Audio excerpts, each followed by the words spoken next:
And get started and get rolling. Warm up with some Puzzle Rush. Okay, I'm moving very slow. Okay, picking up the pace a little.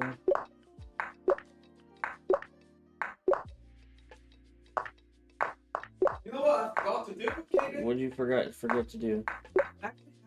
For me to analyze. You have a game for me to analyze. Yeah. Let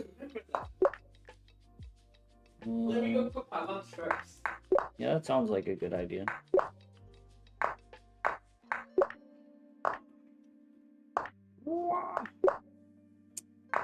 Very slow so far. What? No. Man, apparently I'm out of it a little bit. Dr. E-Meme, how's it going? These are also some tricky puzzles for the rating. This is... We're not in one move checkmate land right now. Okay, well that's ironic timing. That's... okay, well apparently I just needed to complain a little bit. Now we're good. Much more one move checkmatey now.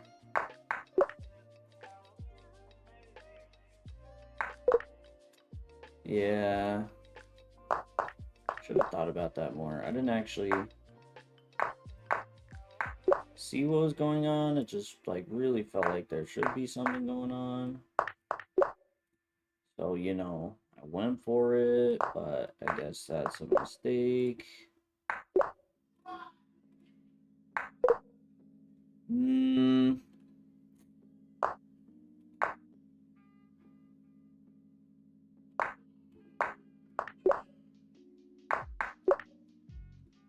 Alright, I mean, so far so good. Sora, you forgot it existed. That's crazy. I forgot you. No. Yeah, it's been a month. It's been pretty wild, actually. Alright, calm yourself. That one was a puzzle. That one was pretty tricky, actually. Wait, it keeps going? Okay, calm down.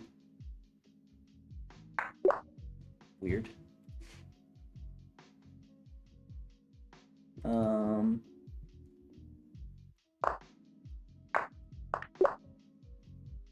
Okay.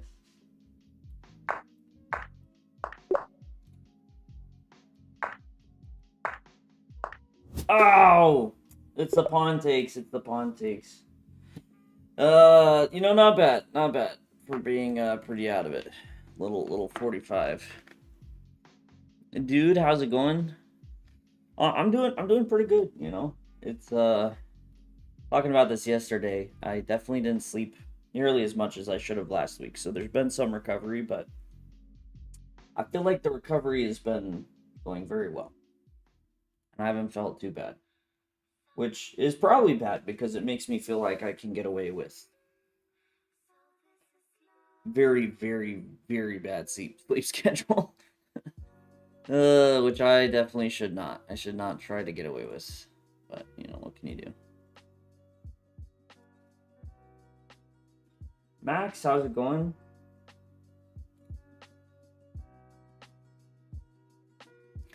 Alright, we already have Dr. E-Meme as a game. What was the time control?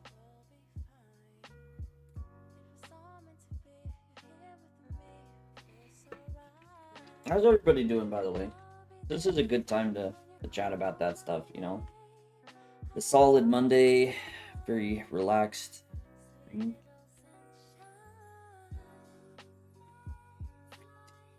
we're gonna be here a while, so we got time.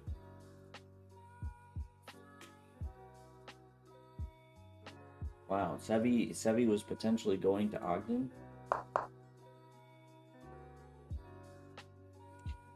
Sora, you're recovering from a pretty bad burnout.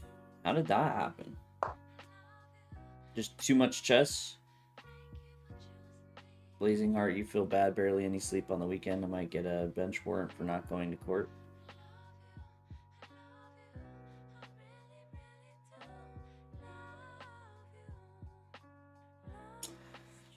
This is one of those moments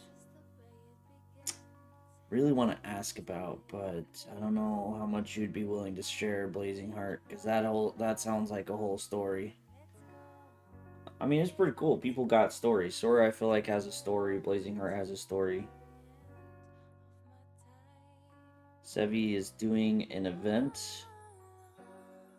Is balancing a lot of stuff on your plate with streaming, coding, chessing, and life. Oh, so you just had life burnout. Yikes. Wait, what memorial is it?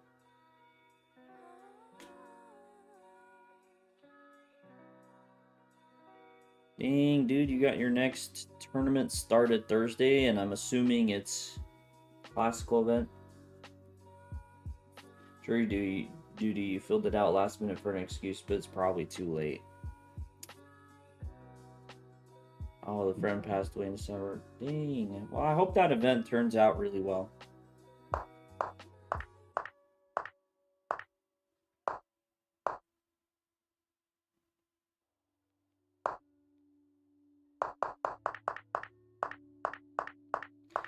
Yeah, the one time I've been called into jury duty, I actually did.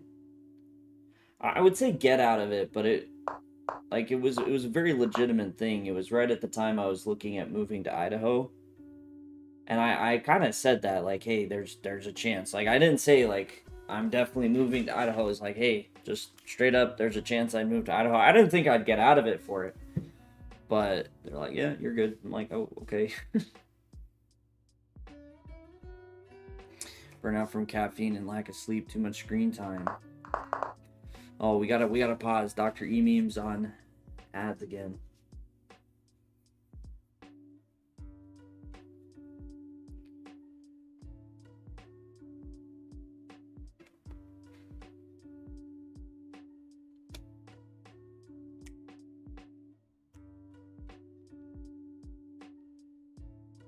Yeah, I'm not making any moves. I'm waiting for Dr. E-meme. This is our commercial break right now. Dr. E-meme's gonna be in ads and just see me vibing out to some lo-fi.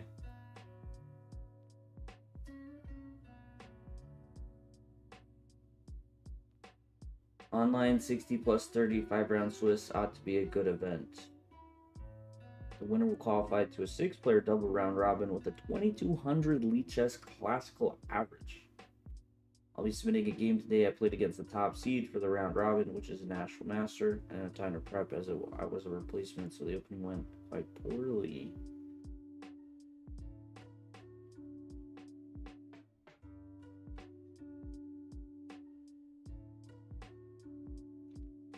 Oh, okay. So you didn't play in there.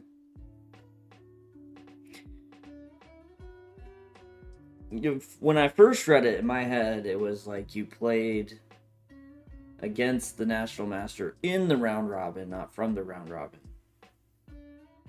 So I'm like, okay, it's the second time you've done this? No. Dr. E-meme is back. I can still read the chat. That's true. But Dr. E-meme can't read my lips.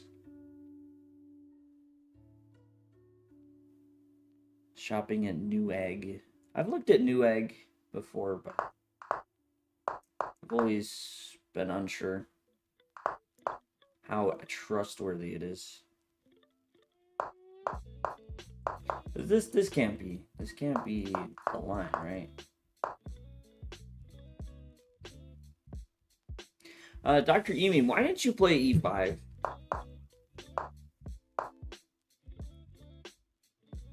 Like,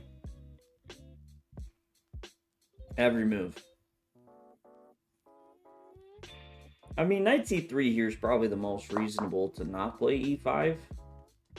But e5 here, 100%. e5 here, 100%. e5 here, 100%.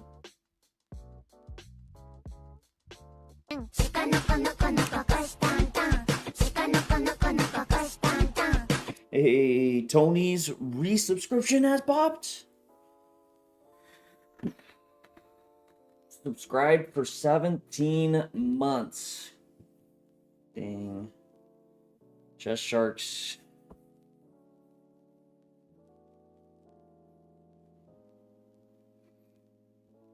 I guess we are coming up on our 18 months. We are coming up on it. Game is against a 1900 feet 8 player you played. Who's this Tony person? I mean, he's a guy, he's a man who's clearing his nostrils. After I missed e5, I was like, all right, e5 and f6, yeah. Because you kind of get back into like normalish territory, but I mean, missed opportunity. Now e5 here, okay, e5 was played. I was gonna say e5 here again feels like the right move. Force him into a capture where the e6 pawn is weak.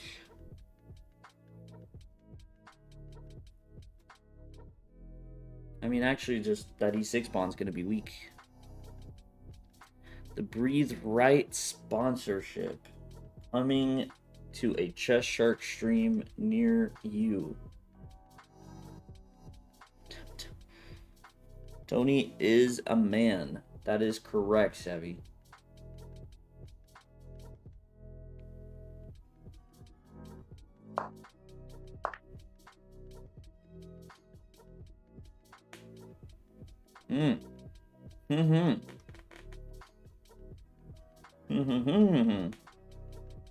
That does appear to work. E takes f6. Get wrecked.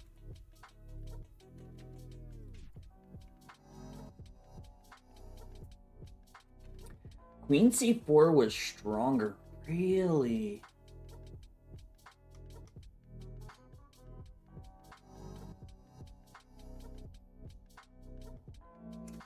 Oh, because you threaten queen... Wait. I mean, you threaten queen takes e6, but... I guess you... What do you win? You win 2 pawns? Wait, queen c4, d5, queen h4. Well, I was thinking about this line with knight d5. Yeah, I guess something like take, you take here.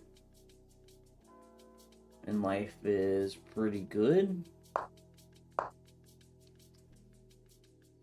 But I guess it depends. I think a lot of computers, unless you have high depth, struggle to appropriately analyze the rook in 2 pieces for a queen.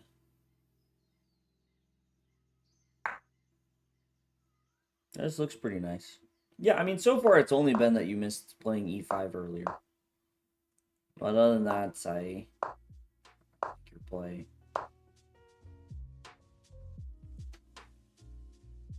Chess player, how's it going? Life is pretty good.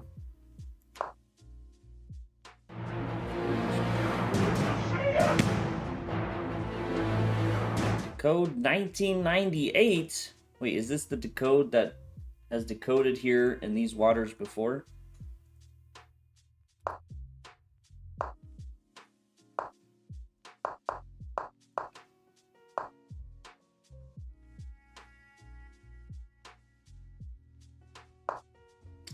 I was gonna say the only... I'm kind of thinking about taking. Maybe it's not a big deal because it happens anyways, but take, and then rook c1. Like, you give up pawns to get an attack, but... it's a bit fancy. Especially since he can't really do anything. e5, bishop takes e5, threatening bishop takes d4.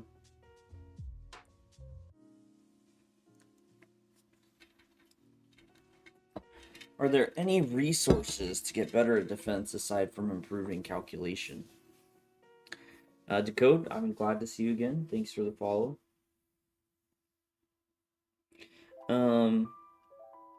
That's gonna bug me because I swear like someone just told me about a book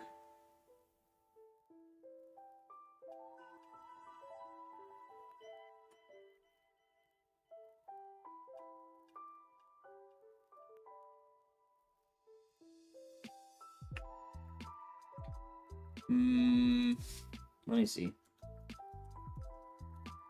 Chess book on defense. This.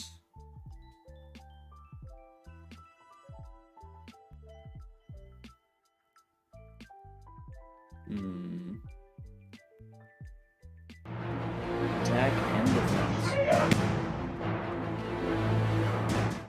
Thank you so much for the follow. Okay, this is not the book I was thinking, but Jacob Agard, who I'm a big fan of as far as his authorship, does have a Grandmaster Preparation Attack and Defense book. There is a book also called The Art of Defense, which, if I had to guess, is the hand in hand with The Art of Attack. Which, if it is Art of Attack, highly looked on book, so. My account of 13 years got permanently banned because I got tricked into saying I went 12. That's actually very funny. I mean, like, sad for you, but that's pretty hilarious. H1 chess still messing up the Q commands. Yeah, I mean, no, defense is worth looking into. It's definitely a lot of fun to be annoyingly good at defense. Okay, yeah, this just seems pretty solid. And yeah, I did see your comment about not wanting to give up any material. It makes sense. There's no reason to get too fancy. But you're just crushing this guy. And he resigned. Lame.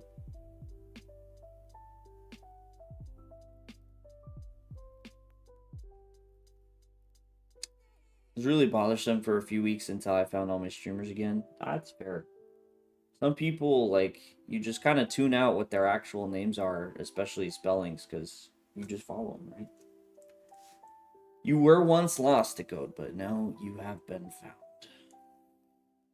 Yeah, I'd look into it, Sora. I mean, I can't vouch for it. I can only vouch for the author. I've really liked their stuff. Rookie 7 and stuff. I mean, at this point, isn't a difference of, like, winning and winning?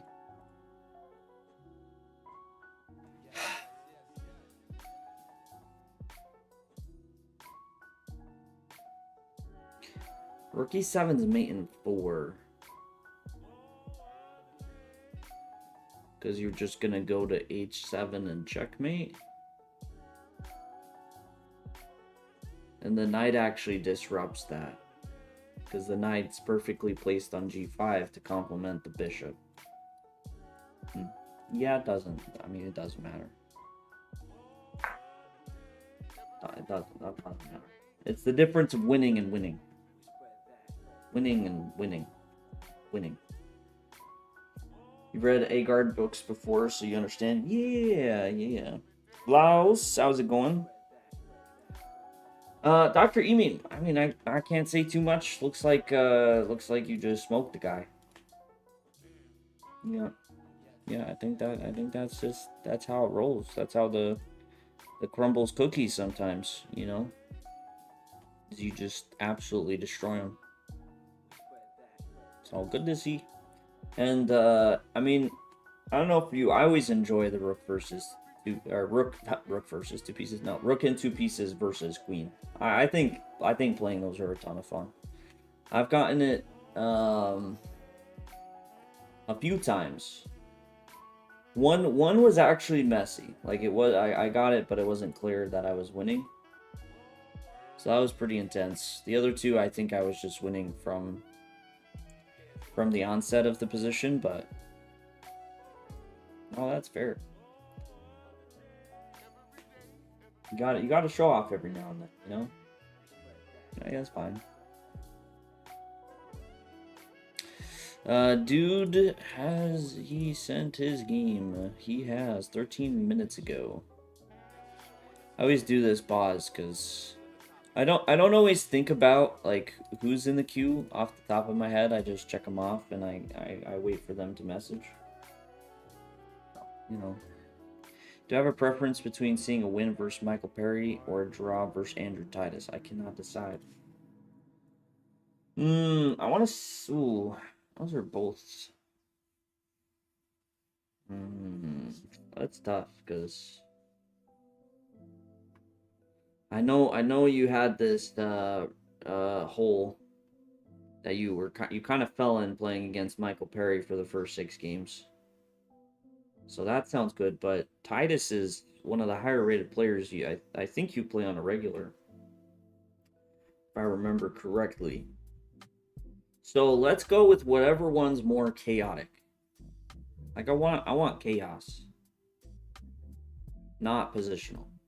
But if they're both positional, then it's a toss up. Give me the draw.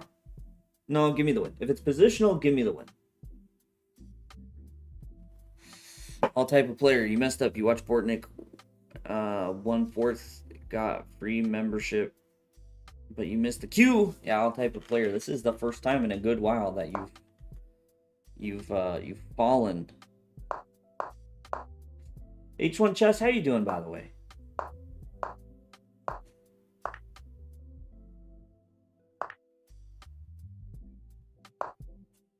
I didn't think D5 here was supposed to be good.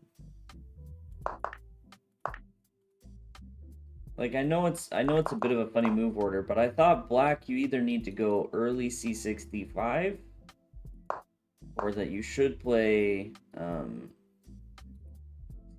With that said, D5 has a good success. It's 38% for white, 24% playing D5. So maybe I don't know. I back of my head, I remember this just being like clear advantage for white. The opening was opening of all time. I like D5. How accepted it is. Yeah, looks like some sort of C5 maybe is the follow-up if you want to play like this. But even then, I don't know. I have my doubts. Just from previous experience. H1 Chess, what have you been up to lately? How's life been?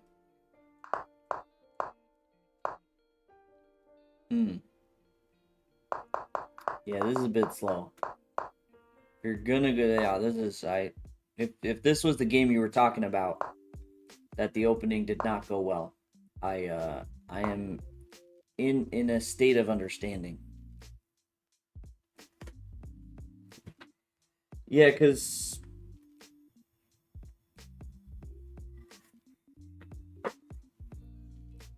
yeah.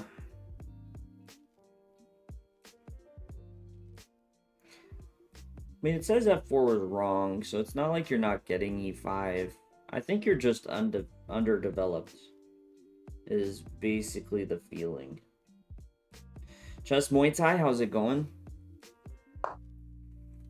Like, you sometimes can play a little bit slow, but just overall, this is just too slow.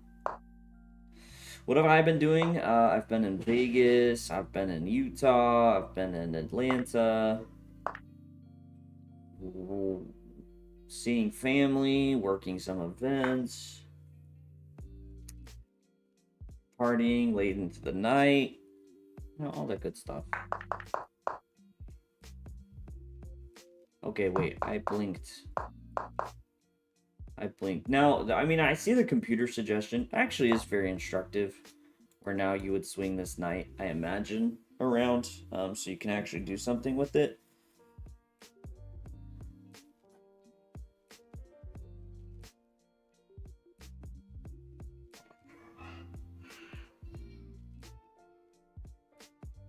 Game starts seeing I. Ben where man?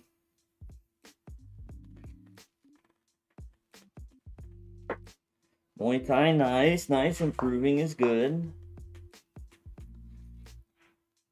Good life 10. I mean, it's been pretty good. I definitely, this last trip to Atlanta, the first couple of days, I was definitely travel fatigued. Like I've really liked the events, but flying back from Utah, it took me over 24 hours from when I left to when I got back home. So yeah, I definitely hit a point where I was just tired of traveling. The whole travel process kind of sucked. First question is what's the horse doing on b6? Because he played d5. It's like 12-0 against you and 60 plus 30, so I want to make things murky and weird. Yeah, I mean, knight takes g4. Knight takes g4 is it's a decision that seems to lead to some concerns for your queen. I'm all for murky waters. But there's a fine line between murky and losing.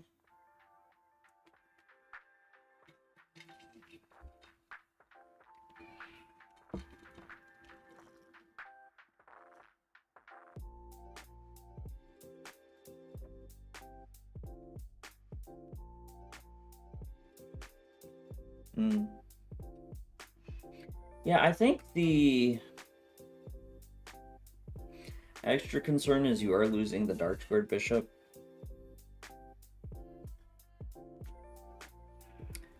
Because, I mean, if you don't have the dark squared bishop, it just means, like, forever you are in danger.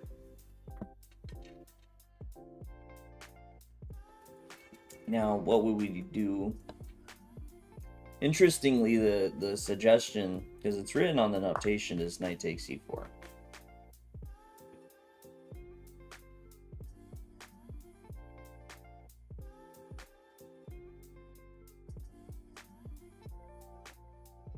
And the difference, obviously, is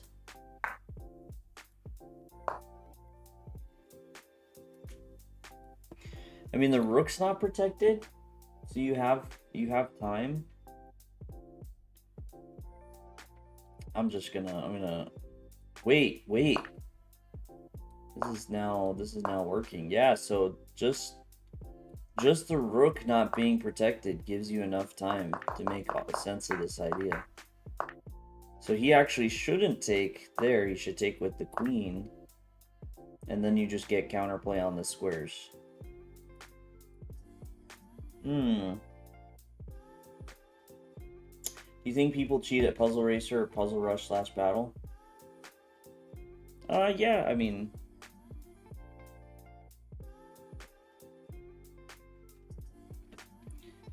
people cheat on everything, so yes.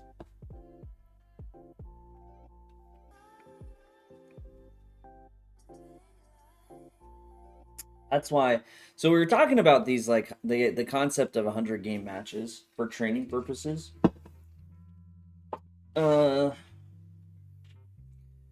But I also think it's just general, like, I wish there was more of a culture of it.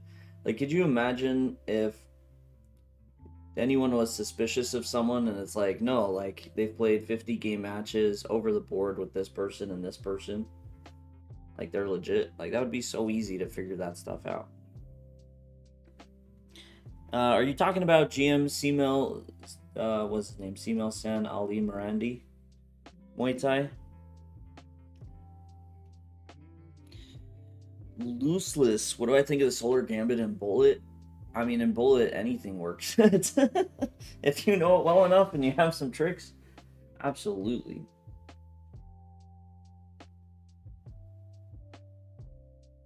Tried to convince people of a best of 100 a ton of times. No one seems to accept best.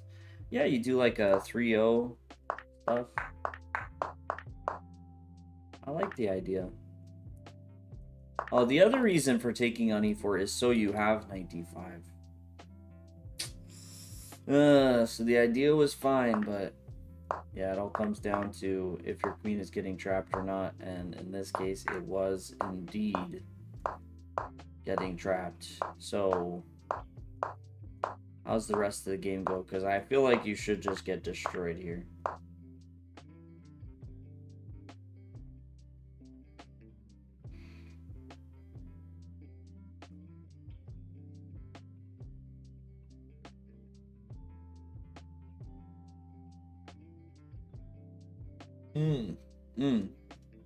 Oh, chess player, I can take you out.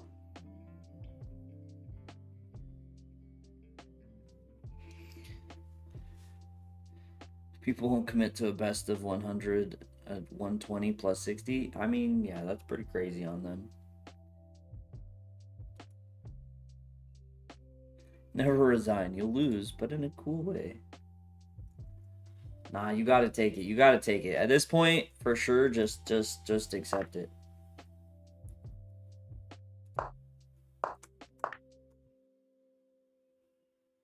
Second try.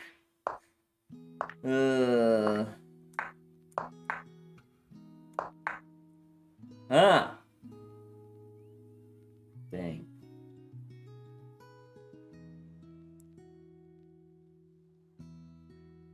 Yeah, those two bishops, man.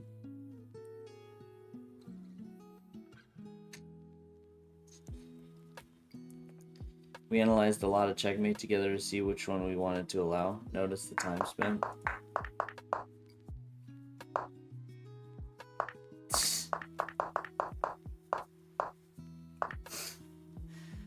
Cooperating to make the checkmate happen. I kind of respect it. Your opponent finds a really nasty move like that, you gotta do what you gotta do. Yeah, so opening wise, I mean, you can look into it, but as I said, in my mind, you really want to play c6, d5 if you want these types of structures, or you just don't play d5. The other interesting move is to play c5. This is typically what I do, and try to take it into more of a benko, because I just think it's more fun that way. But so d5 is the Grunfeld move, but white's avoided playing knight c3, which means after e4, the knight, instead of trading, which you normally want, drops back to b6, which is what happened in the game, and is a bit awkward. Transposing to semi-Slav. It's close to like a Slav, like. That's still considered the Neo-Grunfeld because it's only happens when white fianchetto switch. Normally in that Slav, like G6 Slav, white wouldn't fianchetto himself. Janie Penny, how's it going? You know you play this line. You play d5 here too? Yeah, I want to say I've played it before, and I'm not particularly a fan. Knowing my style, would you suggest c5 or c6 structure? No, I thought the c5 stuff is very reasonable. So you played d5 a move earlier. That's interesting. What's the idea? Wait, do you play queen takes or you play knight takes d5? Or it just doesn't change anything? Does it change anything? But it does, yeah. It's been a long time. I looked into this line quite a bit, and I really disliked it. Like, that's it. That's why, like, if you notice,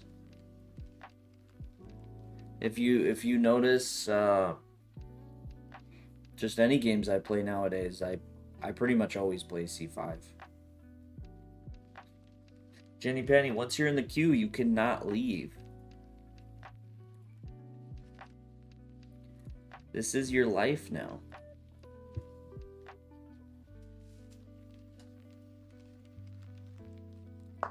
No transposes because you go bishop. Oh, so you go bishop g7 here.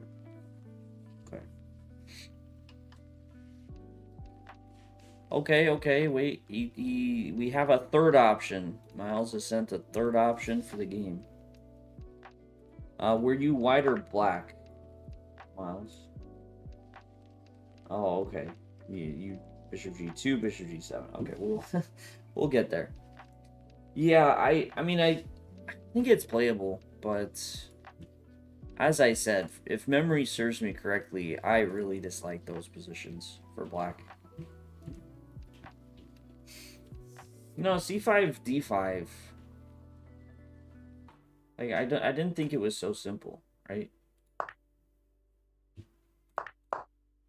Wrong c5. I mean, I could be wrong. Like, it's been a good while.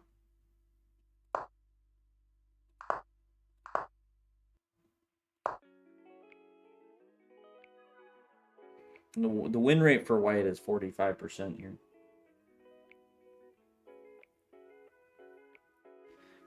All type of player, you feel like we should change Q join to make it join. It's more simple. I don't disagree, but that's not within our control. The Q commands are run through stream elements and not customizable.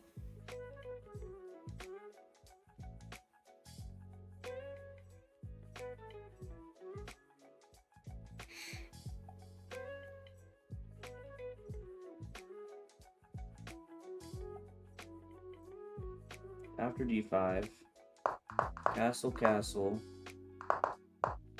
d5, castle, e6. I'm assuming knight ec3, take, bishop f5. Let's see. Wait, this is your course? Are you sure that's after knight ec3? Because, yeah, like 0.6. No. Knight ec3 is the move for white. Or should be. It's a much better move. What's your chess elo nowadays, OTB?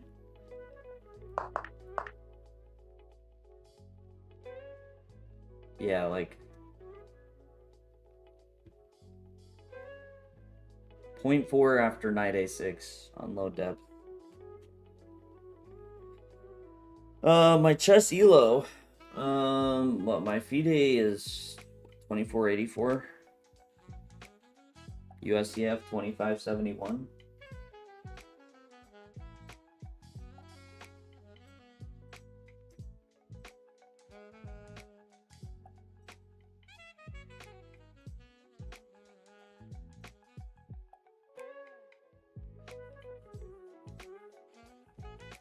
Yeah.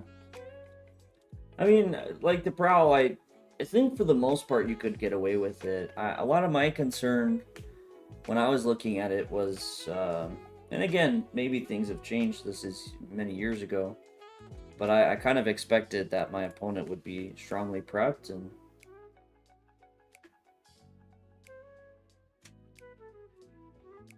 gives, okay, wait, so it says, okay, no, sorry, I'm just curious on this. Knight a6, knight a3, bishop f4 has a 63% win rate for white.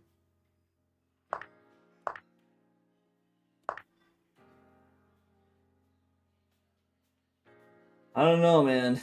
Like if you look at a lot of the percentages are. Gene, thank you for the follow. A lot of percentages here are very good for white. 45% overall. Not in this line. Oh yeah, 45% overall is the best.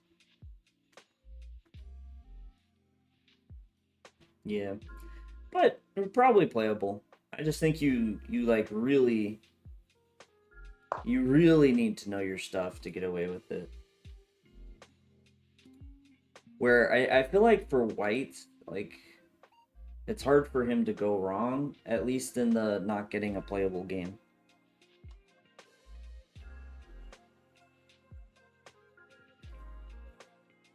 Yeah, I mean, I've seen some games in similar positions to this. I think a lot of the idea is you put the bishop on f5 for black, you know, knight on a6, maybe knight b4, and then you just patiently wait for white to kind of mess up.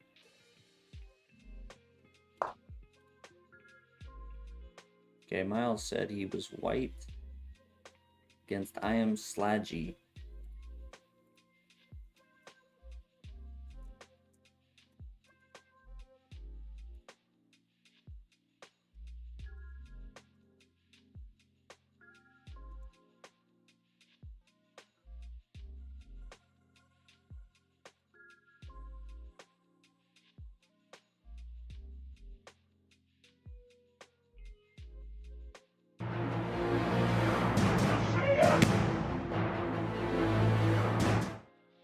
Thank you so much for the follow, Atikorio. I'm trying to remember if I was just taking a look. Slaggy, Will Pascal.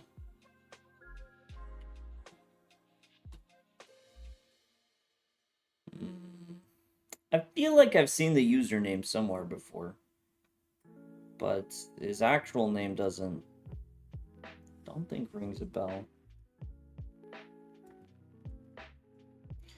Probably playable for black because even if white knows literally everything, he gets to a position like that, it still feels like black has ideas, at least a mile. Yeah, I mean, if you really understand what black's going for and how to create counterplay, could also be nice because, I mean, you get your opponent to overestimate the position, right? No, I've definitely seen the username around somewhere before. Maybe we've even played on Lichess back when I was playing on Lichess. I really like trolling people here with G4. I want to say there was a game that Richard Rapport actually played something like it.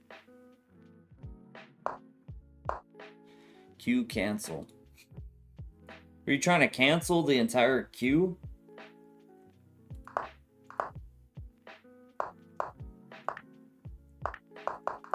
Now I gotta check. Is there any point where G4 is played? Yeah, G4, 3 master games.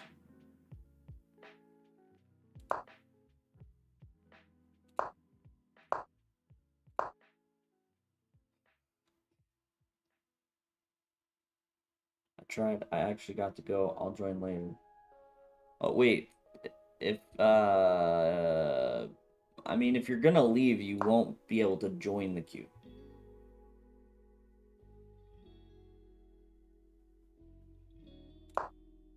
Yeah, G4, kind of interesting. Cancel Caden! Don't do that. Not very nice.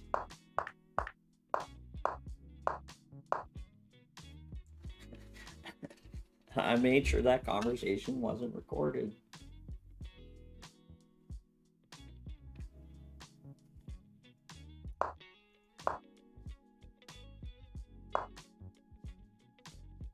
Oh, well, next time. Okay. Well, see, but my point was, depending on when you get back, H1, I can just leave you in the queue.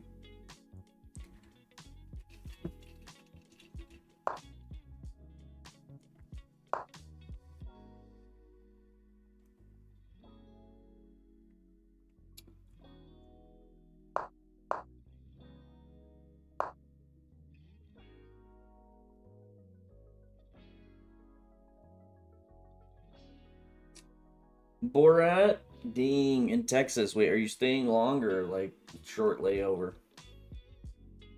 How long am I streaming? I'll be here at least another 3 hours.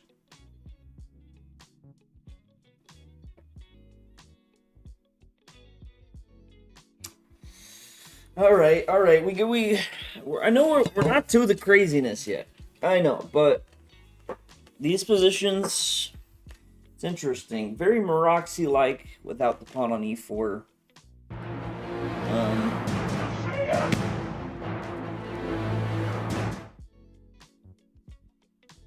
Okay, be back. 96 AAL or no, 960 AAL. How's it going? Thank you for the follow. And Braden on YouTube. Howdy, sir. I saw you recently played an event. I don't remember. I think you did really well, didn't you? Am I crazy? I could be completely remembering that wrong. Ding, just for 3 hours? Well, I hope you get some nice food. The Texas, I mean, there's got to be good food, right? In the Texas airport. What's up? Just doing some game analysis. This position I actually find interesting. Knight c2 is a consideration.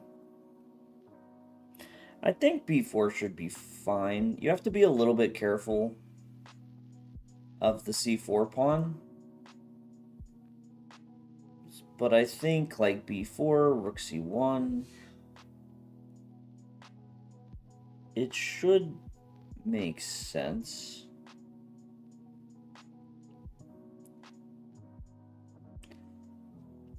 The most difficult thing about a lot of these positions is you typically have to be very patient with the actual breakthrough. So you can maneuver your pieces, you can push a few pawns, but when it actually comes to smashing through, you have to be very cautious. Black kind of lies in wait.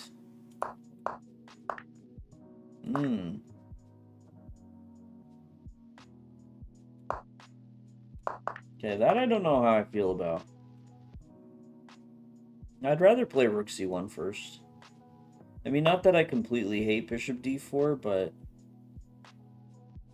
how do we feel about this pin? I'm just never worried about him taking. Like, I'll happily play e takes d4 and then c5. And whenever I'm in a situation where I know my opponent doesn't want to take, then I feel like I have the power, and I'm hesitant to give it up. So I kind of like just playing rook c1.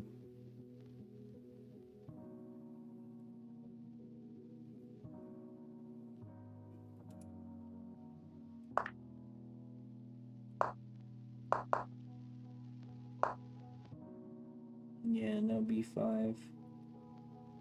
Now b5, and I don't hate black's position at all.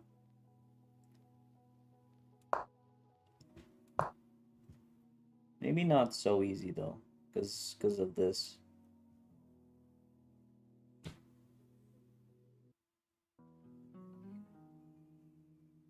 Although, instead of h6, maybe you should have seriously considered bishop e8. Kind of a funny move, but that gets rid of all those concerns. What about c5? c5, at least in my head, I was leaning towards something with d5. As, it's a possibility, but actually, what is wrong with taking? Take, I assume, queen d5.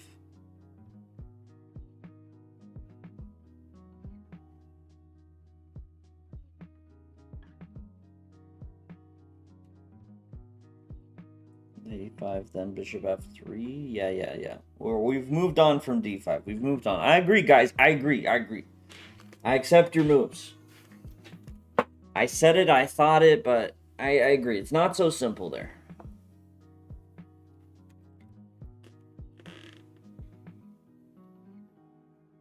But this does seem kind of simple. This one seems simple. Queen d5 if you take. Of course, knight takes d5.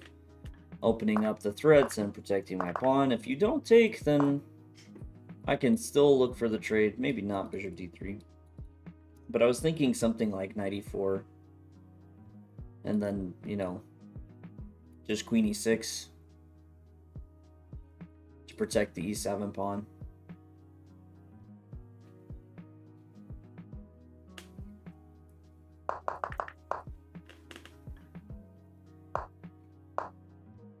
Now here maybe c5's more interesting because you could actually consider playing rook takes c5.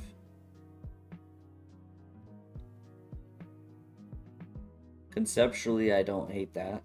What did he play? He played rook fd1. Okay, still preparing it even more.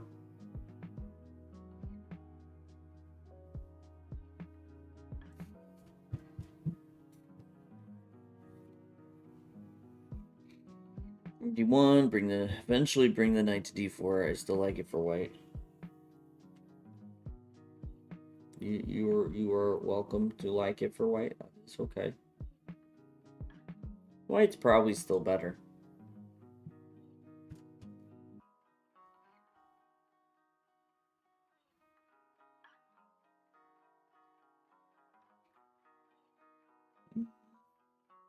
Yeah. No, rook d1 seems good. c5, as much as I wanted this, maybe black gets away with just... Well... No. It's not so simple.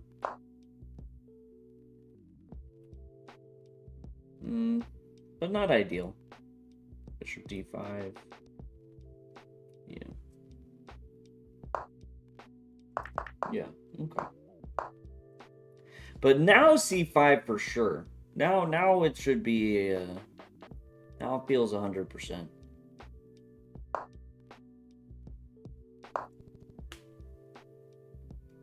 The computer note does suggest c5, where it says white is slightly better.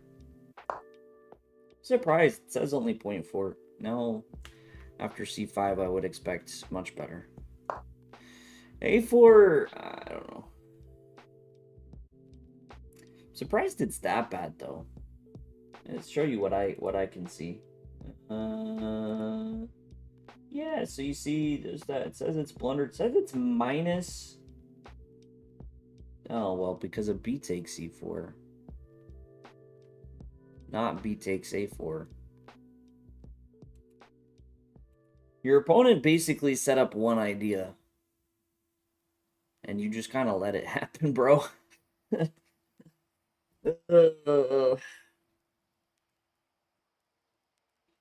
Dare I say you encouraged it? Maybe that's intentional though. Maybe you're trying to hit him with a b takes c4, bishop takes c4.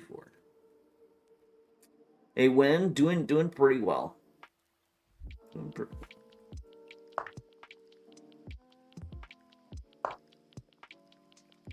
Did not play it though. I guess that wasn't. Why is he playing queen d7 then? Like what?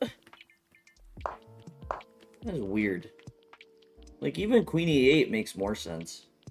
To at least guard f7. I guess he's trying with queen b7.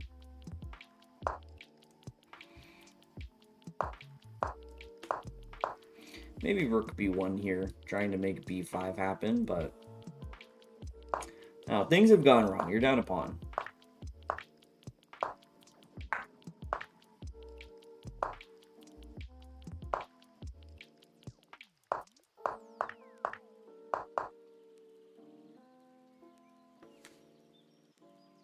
This is a bit chaotic.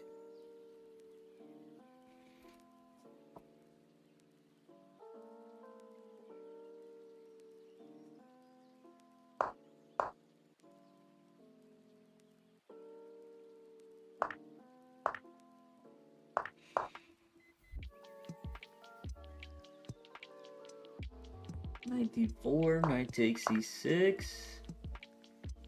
It's all looking pretty good. And your opponent missed the obvious bishop b2. What a disappointment. Can't even find bishop b2. Calls himself an international master. Doesn't he know the old rule when your knight's hanging, hang your bishop too? Works every time.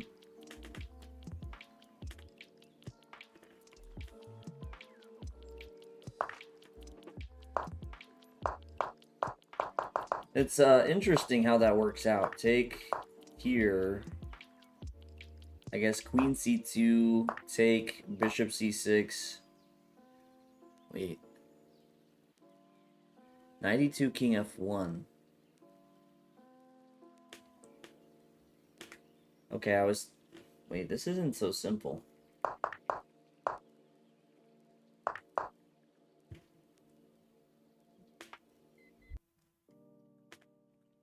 Can we just pin the queen and push the a-pawn?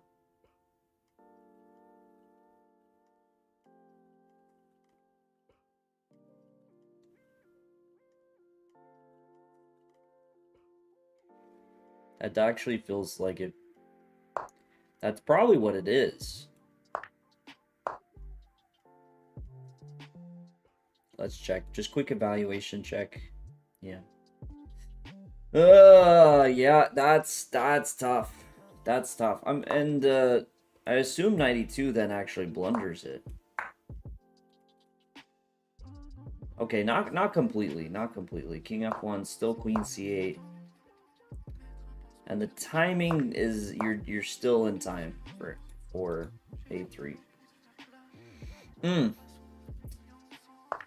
Yeah, okay, so Bishop B2. He doesn't. He plays Knight B3.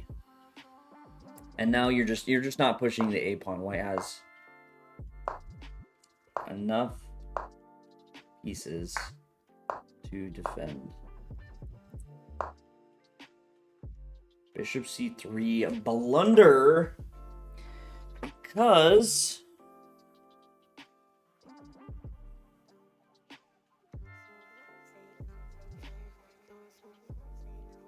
well, we just take A4.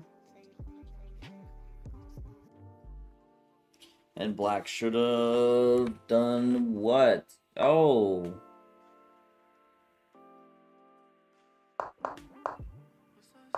Wait, what's going on with Queen F5?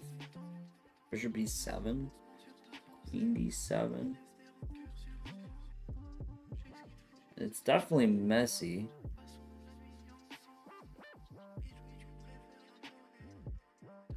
Now H3 didn't feel very good because check and Knight D2 and Bishop E5. Like on H2 he can really get at your. But here, Queen F5, Bishop B7.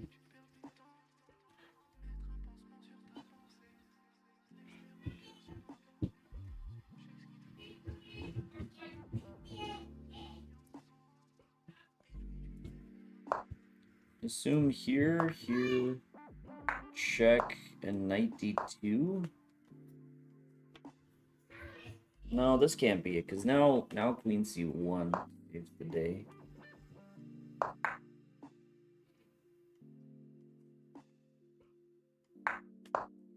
You could check, though. And worst case scenario for black, you're looking at a repetition.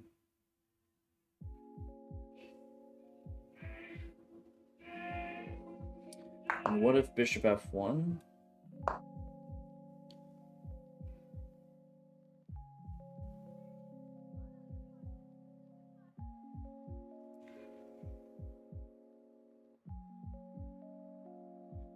Then just Knight D2. Either piece, we have checks. Wait, he could go King H1 here. I was only thinking about King H1 after Knight G2, Knight E1, but that obviously opens up the check. King H1 immediately?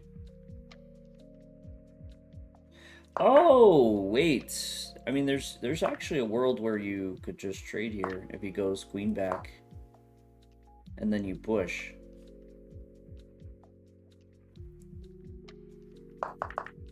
So, man, this is actually kind of wild.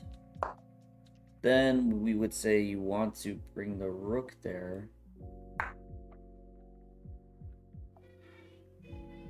But now after King H1, we could simply play Queen D2. With Queen takes F2 and Bishop E2 threats. All right, let's check it. This is so chaotic. Let's check how nonsensical this line is. Okay, it actually doesn't like Queen D7. It thinks you should just go for Queen B1 right away. Lenora, how's it going? Still playable though. Bishop F1, Knight D2. Okay, wait, this Queen C1, it does say this is right, but it's saying white's better. Oh, because of Rook A2. Ah, he gives up the bishop.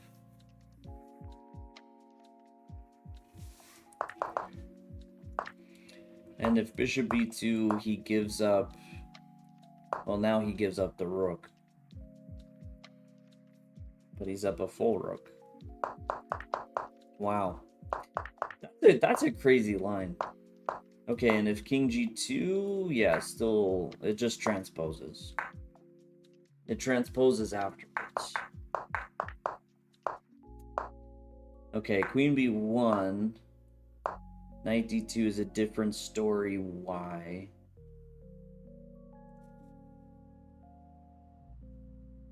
Queen C1, he's just gonna take and probably push at some point. And rook c1 loses to queen b3.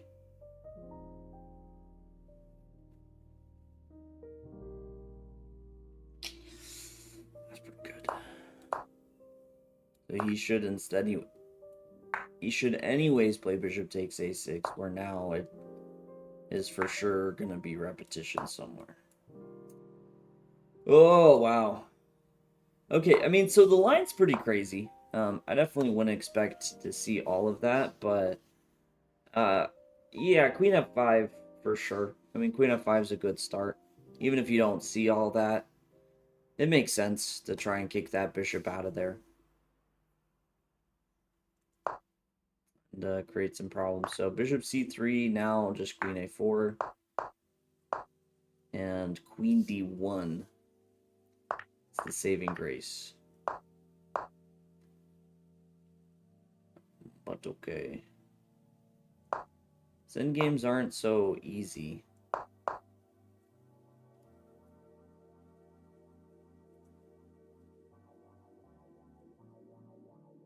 This likes h4. I mean, I definitely think in a lot of these positions, you do want to get your pieces situated first. Because... Let me explain this. Once you situate your pieces, your opponent will, in response, situate his pieces. And then, yeah, I think you know better how to develop the pawns. Sometimes if you're... if you're going to push pawns, it's like... you know clearly where your opponent wants to, and so you kind of take control of it first, but I don't think it's the biggest deal. Whoa, early h5. Yeah, you're dancing around a little bit. I don't know about this. This h5 feels a little fancy to me. He could have punished you with bishop c5. Info matters. How's it going? It's been a solid minute.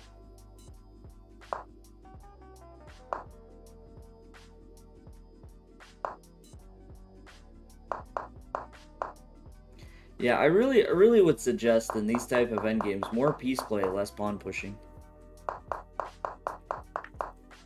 It feels like a very good moment to say pawns can't go backwards. I mean, I understand, probably the move I would understand the most is some sort of g4, where you're trying to discourage him from, you know, really locking his pawns with h5, and that I do understand. But you got yourself committed very early here, and now it's just messy.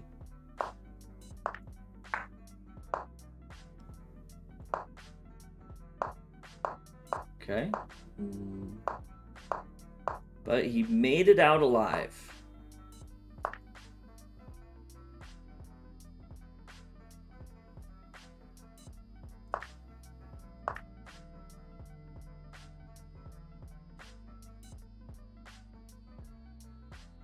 I really don't think he wanted to allow that.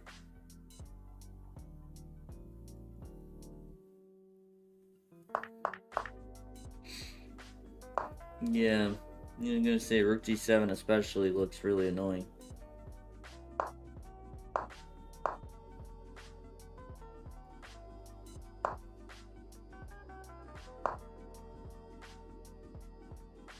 Yeah, bishop c...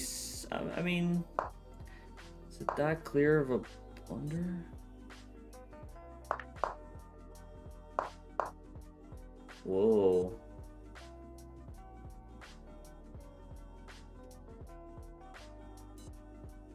Yeah, I guess before moving the rook off the file, you want to situate your king on f3.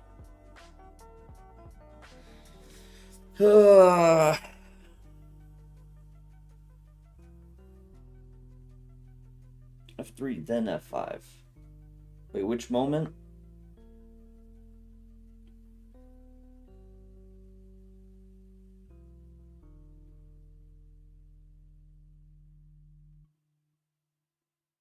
Oh, rook f3, then f5.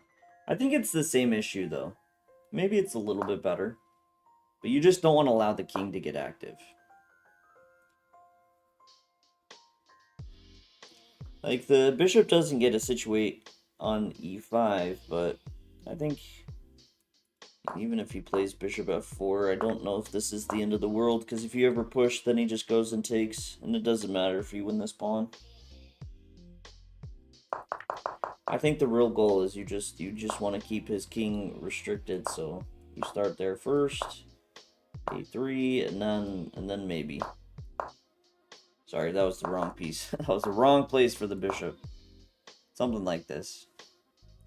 Because you have to get your king active. Like, that's an absolute must. And it's not for keeping his king trapped. It's an absolute must because you don't push your pawn if your king's not a part of it. Unless he's dumb and pushes his king too far. Like, your rook can't push the pawn through alone against the bishop and king, so you have to get your king going, and then you work on pushing the pawn. Yeah, I think white has pretty solid chances here. Right, just with our king active. This pawn is much more difficult to push. This pawn's not going anywhere. The bishop's kind of stuck. I actually think winning here, you have to be a little bit careful, but I don't think should be too difficult. Let me just make sure I'm not completely insane. Okay, maybe black has better, but I think that's the right direction. Like, you have to get the king active. Well, this is nice technique by Slaji here. And his bishop on e5 was annoyingly perfect.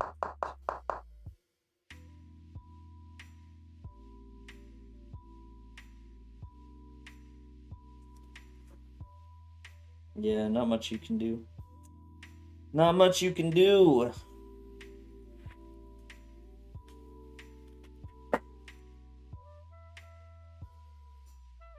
Still drawable.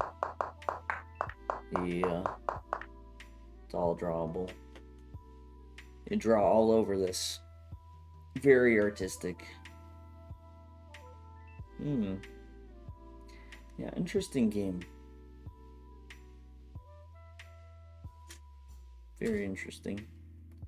The end game all coming down to activity. But I really think the biggest thing, though, I mean, not understanding, because I don't know the time situation, so you might have had more time, but I think really trying to keep more pressure as you enter the end game, not rushing things so much. I'm typically a fan, because even if it ends up being equal, like, you just let your opponent suffer. Okay, let's see if Kingsley, put your freaking game in. I can never read your notation. All these 5s that are supposed to be 4. So confusing.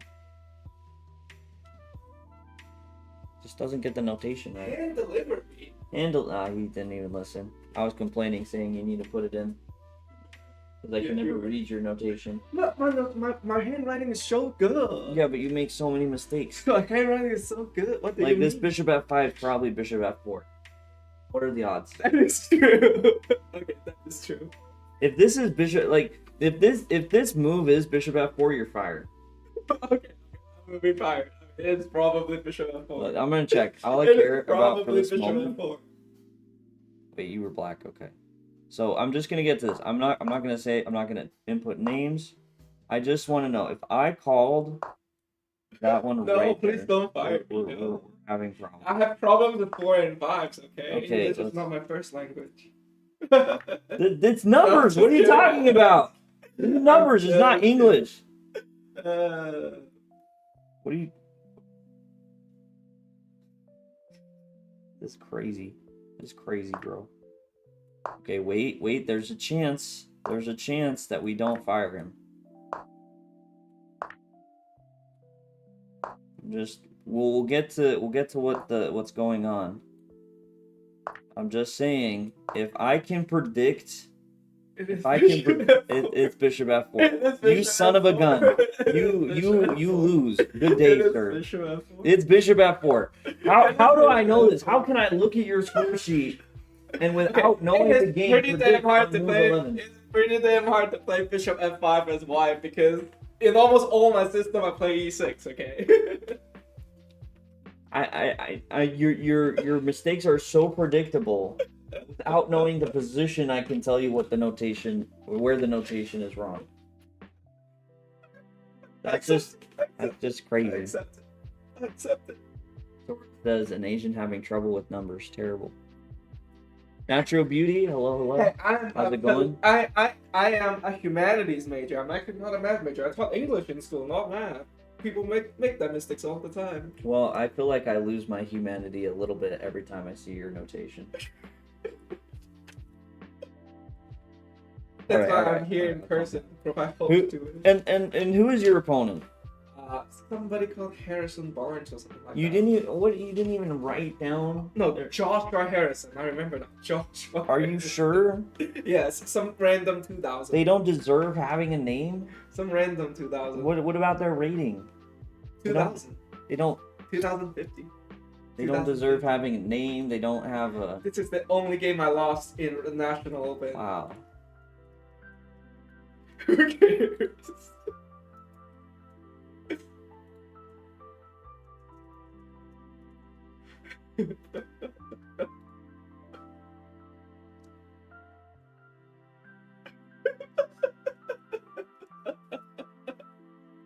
I'm just gonna stay here and see if I need to punch you in the face. Okay, good.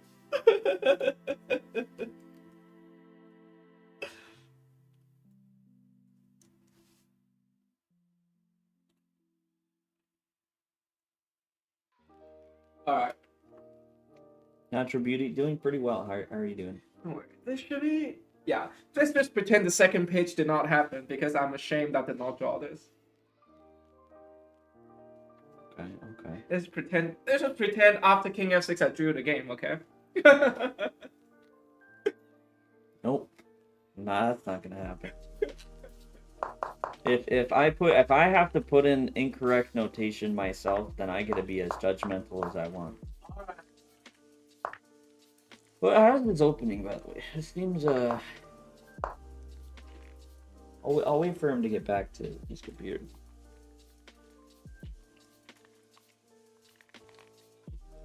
Lots of rain. Jealous.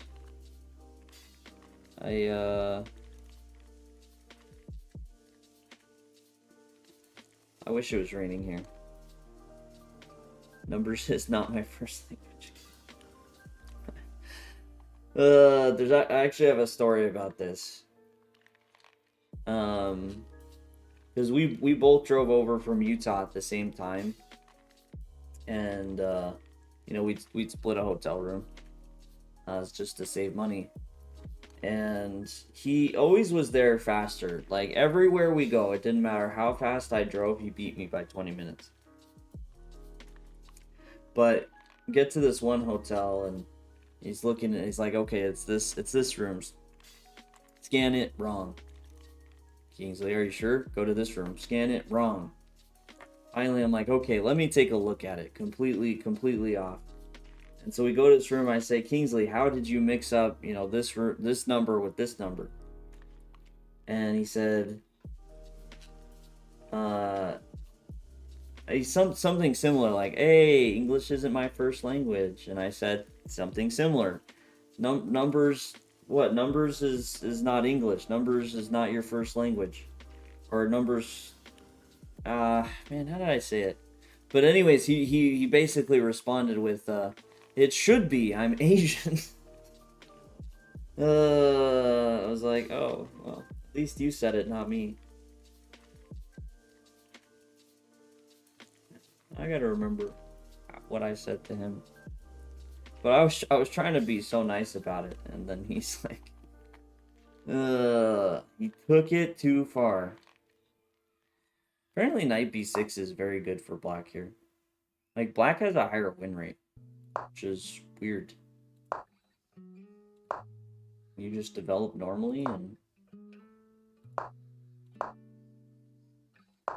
Is black completely equal? Wow.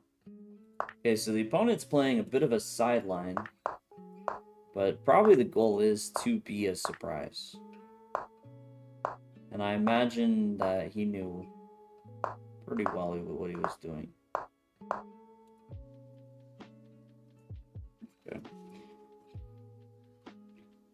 You're saying no matter how fast you drove, he makes it there faster. It makes me think that both of you are racing like Tokyo Drift. Dude,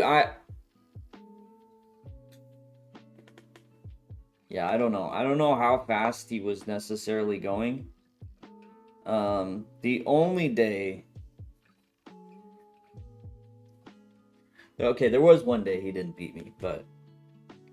I don't typically go fast. I did once. I got a speeding ticket driving from Idaho to Utah, and since then I kind of swore off like going insanely fast because a surprise like $100 ticket really sucks. I mean, kind of a surprise, but like having to pay $100 for literally nothing sucks. But yeah, he was a speed demon, bro. Not gonna lie, there were definitely times I was cheering for him to get a speeding ticket to teach him a lesson. Muay Thai just shattered your puzzle record. Listening to your stream, your voice seems to make your brain gain elo. Hey, thanks. Why not E5? Your insurance rates go up. Yeah. Yeah, I don't like it. I try to be good.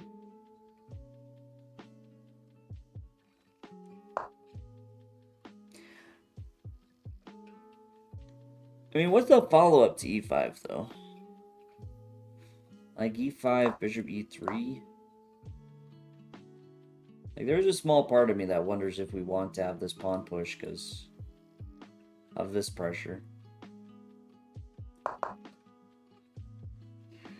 He could also drop back Bishop G3, but... Queen E5, B4... This doesn't feel too bad. B4 is weird. But I guess it comes down to the calculation. Would be my guess. It's, yeah, knight G3, Queen F6. Feels fine. E1. I'm assuming this rook to E1. Not that it's specified. I'm going to start charging him. I'm going to start charging Kingsley for not inputting his notations.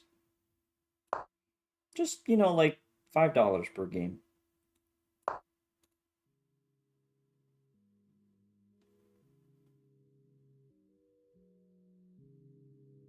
If it's the other rook and I have to go back to this moment, I'm gonna be very salty.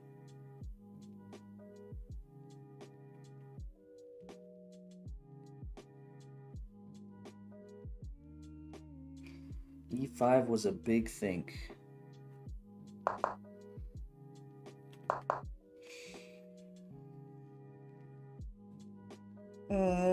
Bishop is pretty bad on C8.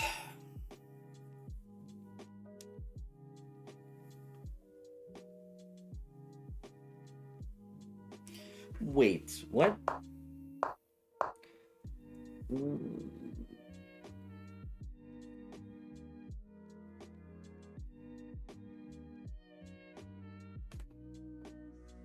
$5 per miss notation. Now we're talking, Sora.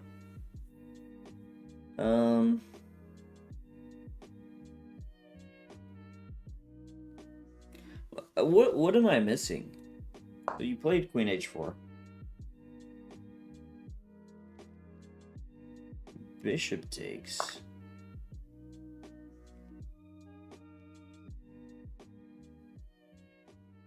Knight takes E5 was played here.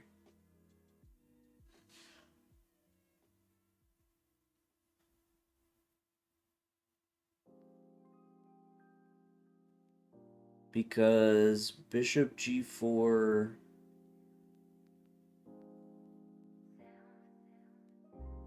What tactic am I missing? You're gonna flag this game if you make sure all the notations is correct. Queen takes c4 right away is also worth a conversation.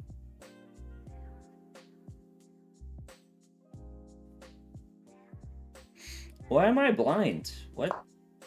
Bishop g4.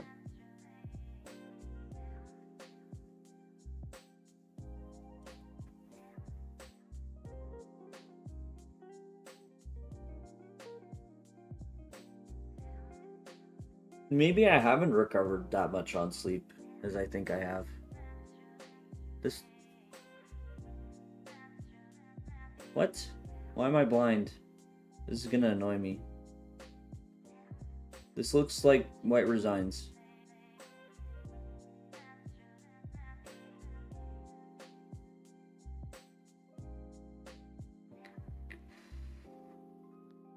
Okay, wait, queen g3. Queen g3 is interesting.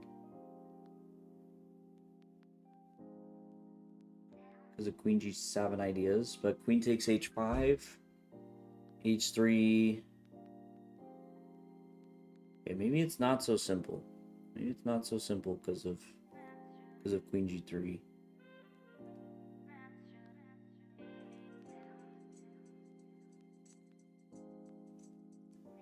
Queen takes h4.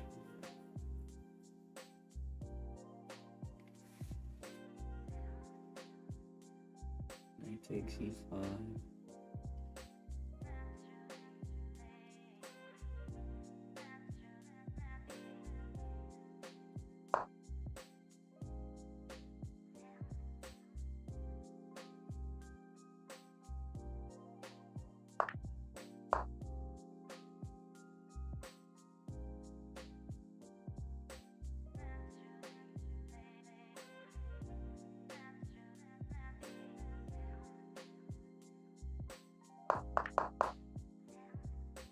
Queen takes...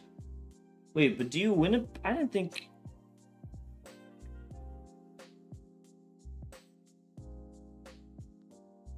What? Hold on, so you're telling me...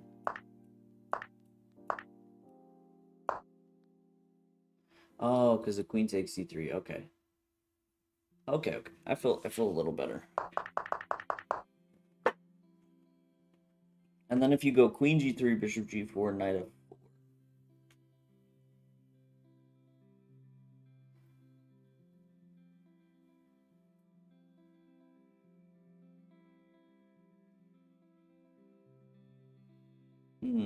Interesting.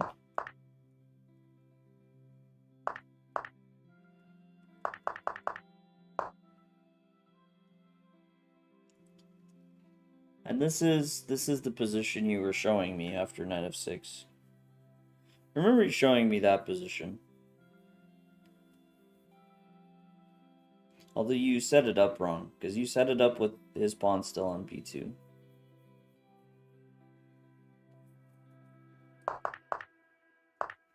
It's just very surprising that, bishop g4... He kind of does seem to be getting away with it. Let me just check. Just evaluation. Yeah. Yeah, queen g3. Only move. And just to confirm, there's no...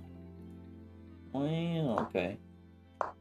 So, I mean, your opponent shouldn't have gone into this, I imagine. Jeez. But maybe you did make the right decision. Interesting. Let's promote this line. Queen f6. Bishop h4. Bishop h4. That's another $5. That's $15.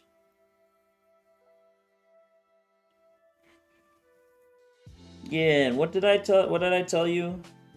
I thought just queen c6. Queen c6 looked simple.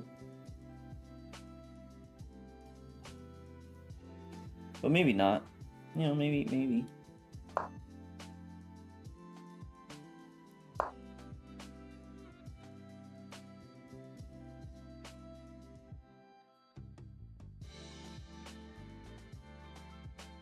Queen c6 here, though, I really liked.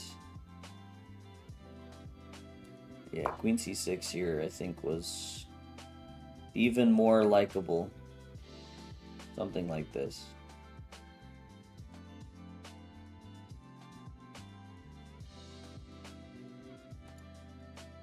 Yeah. Still messy, though. Instead you played Bishop g6, okay? It's not over. I turned on the evaluation there quickly because I don't want to. There's so much to analyze in a normal game. I don't want to dive too much into that. Last move, Rook a e1 could meet Queen c6 with Rook e6. Oh yeah, playing it here, Queen c6, Rook here. That's very fancy. I don't know if it's good because I can just move the queen, but we do like some fancy tactics.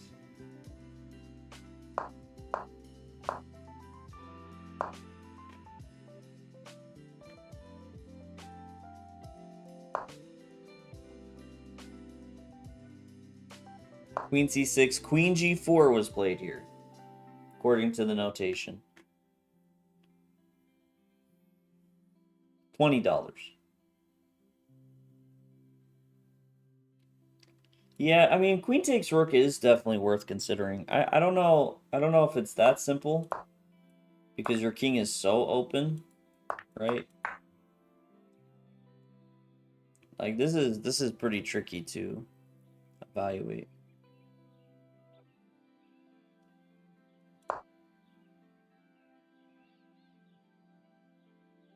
Is this where Queen g5 was just a problem for you?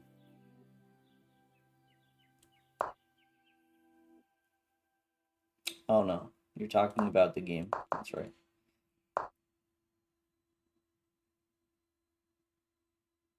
Sorry, I mean, I thought Queen g4 made a lot of sense. Although if the queen can move like that, I might suspect that you're already in checkmate.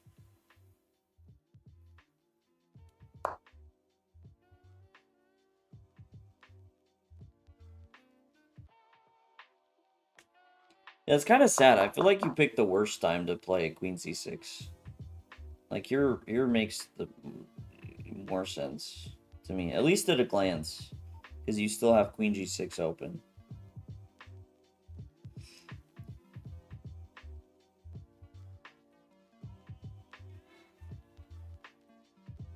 That's tricky. It's tricky, especially when your opponent's moving their queen like a knight. Makes it very tough. f6.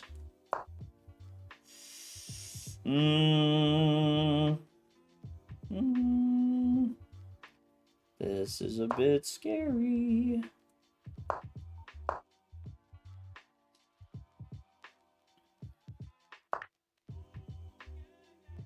Ping Pong Association, where have I been? I've been lots of places. Vegas, Utah, at the Elite Camp here in Charlotte, at Atlanta, in Atlanta.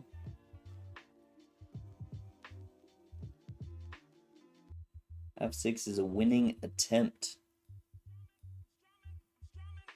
I mean, if his queen moves like a knight, you should have just skipped the middleman and played pawn takes g5. Why not? Rook takes. Rook takes. Question is, who's the winning attempt for? You or your opponent? Now here, the brilliant Rook e8 is played, according to the notation. And after the rook is replaced on e8, for some reason white played king h2 instead of queen g7 checkmate. Interesting.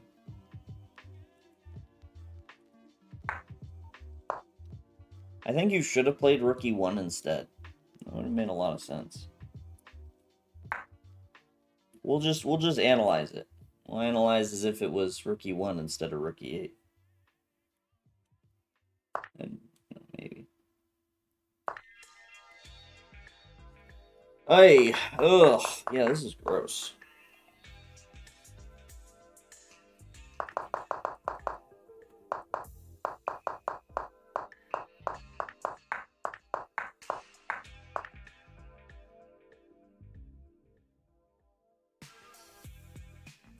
I mean, you have to, but I would definitely not be shocked if you lose this position.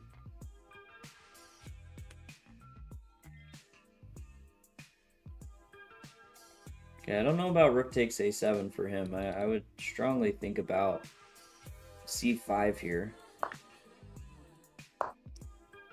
Yeah, rook e4, of course. And he plays b5. Yeah, I think that was a slip on his part. Or he should have played c5 first to prepare for rook e4. And get the pawn running. No more zugzwangs. Exactly. The genius part of this type of play.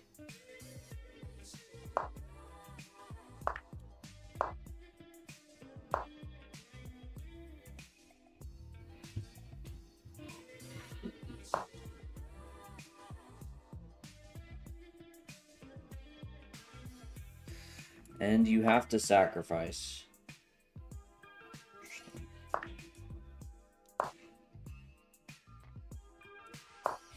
Okay, this should be a draw though, because his rook's too passive. But I don't know. I don't know if it's that easy. King b5. King d3, h5. King c3, king c5. Rook e2. h5.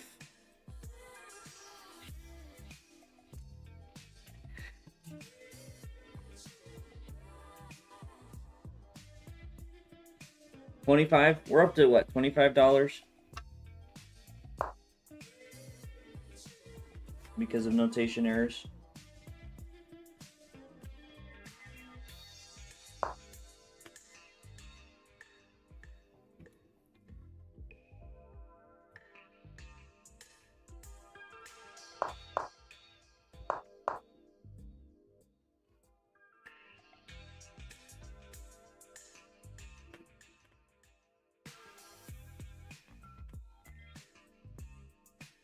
Yeah, king d5 is, of course, fine. King 3.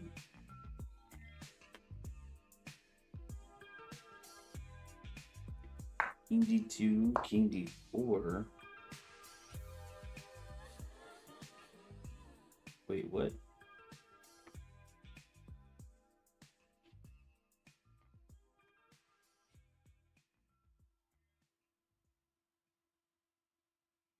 Oh, there's another part where king d4 happens.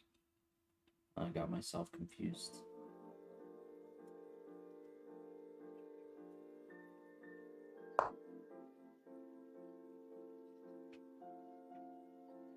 Oh, sorry, he played rook a3, king f1.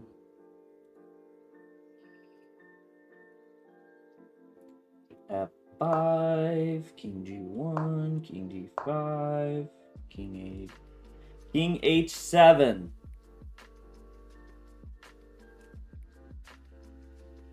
Is there another way instead of giving up the bishop?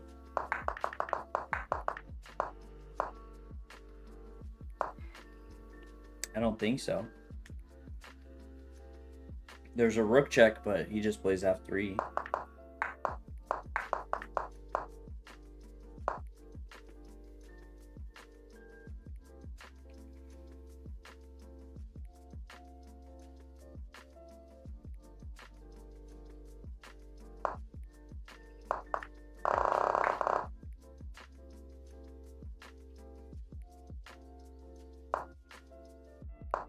It's okay, Kingsley, as long as you follow through and, you know. Test diary, how's it going?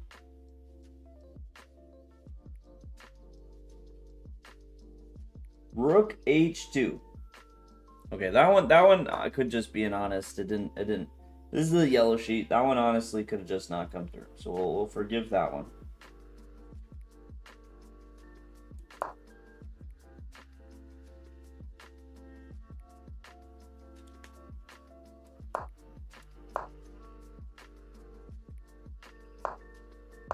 Okay, so far so good. I wouldn't be shocked if somewhere here you could have made it easier on yourself, but... Rook takes h5. That's $30.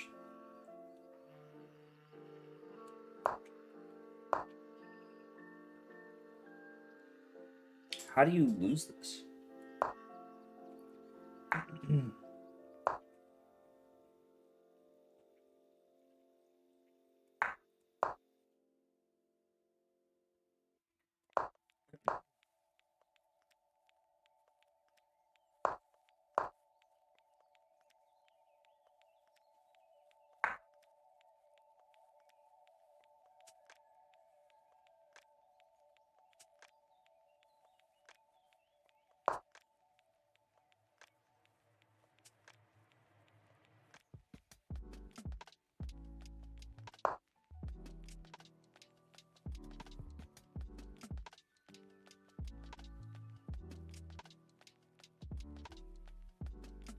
Okay, I mean, I understand. I don't think there... I think you could probably get away with this, but King f6 isn't crazy. At this point, I think I would just plant the rook on c2.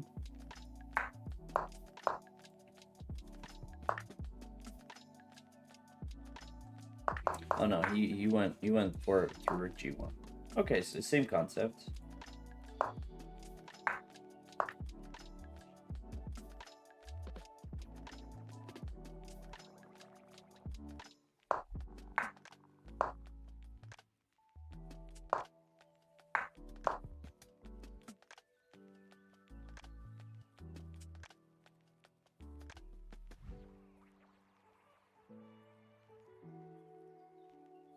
Wow. Was this an OTB game? Yeah. Dude, I don't think you could have lost this endgame faster. I looked at it. Sorry to be so judgmental, but oh my gosh.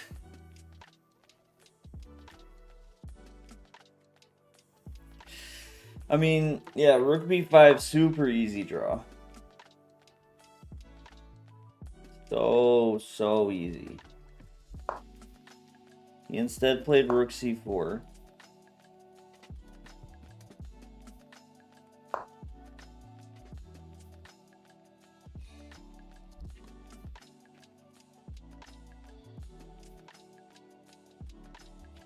Rook b4, f5, and I want to say, isn't this... Now it's much more difficult.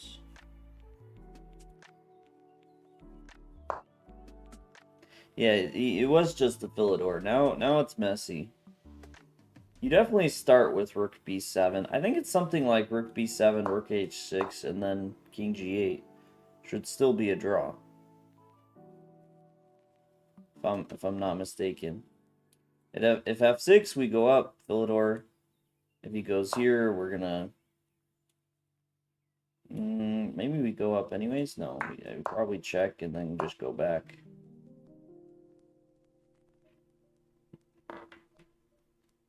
Pretty simple. Yeah. Yeah, just rook b7. Yeah, very simple. He didn't do that. He instead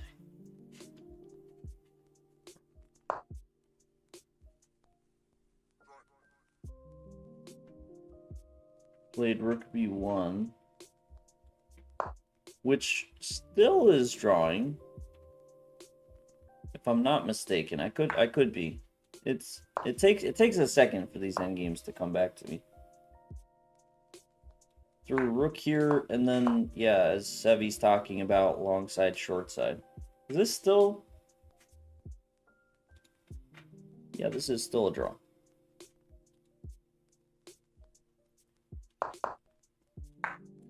You know what move makes it most definitely not a draw?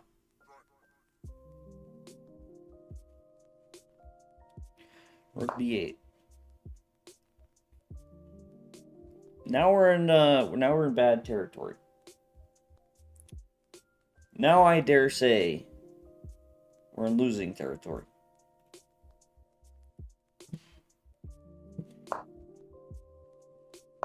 King G8.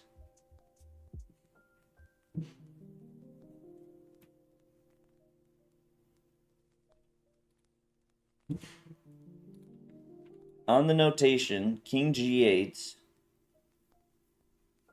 was again played. But I assume it was something like Rook G7. King H8, and that's where the notation stops.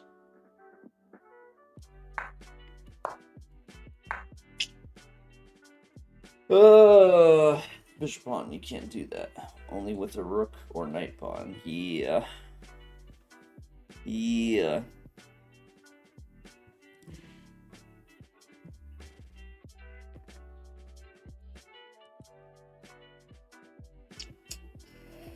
That was a game. That was a game.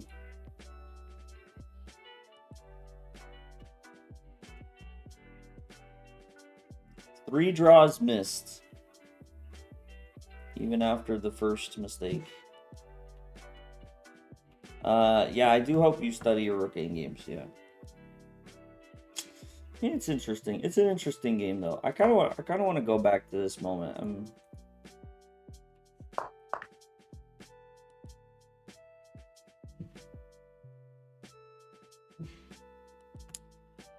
I wasn't crazy.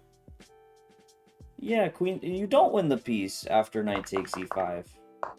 I gave up on this queen f4 move before rook c1, but it's just rook c1. So you do have to go for the very messy way of winning the piece, queen takes c4.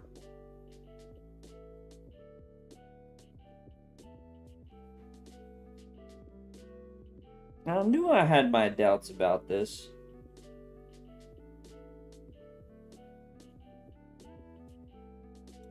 And then after, yeah, queen c6.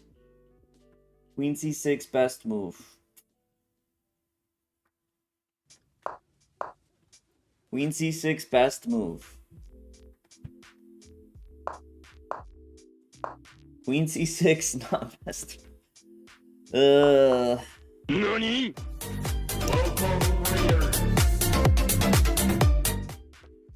I sadly was correct that you played queen c6 at the worst time. Bortnik, thank you so much for the raid. By the way, if you're still there, I did get the photo I was hoping for. From the elite camp. It will be one of my favorite memories. But hope you're doing well. I saw there was an arena going on, and I believe there were some memberships being given out, so I hope it was a good time. Thank you for the follow, much appreciations. I'm currently doing game analysis, and because I know this guy a bit more, I'm being very judgmental. He lives in this house, so he made me read his notation, which had 7 notation errors. Try to guess which finger I'm showing right now. Yes, the index finger. You know, pointing at the screen of love and appreciation. I thank you so much. Yes, of course. You have a great rest of your day, good sir. Someone was asking about why I'd still do 6 more people. I mean, there's a half decent chance, right? Because inevitably, like most, you usually get 1 or 2 people that are not here.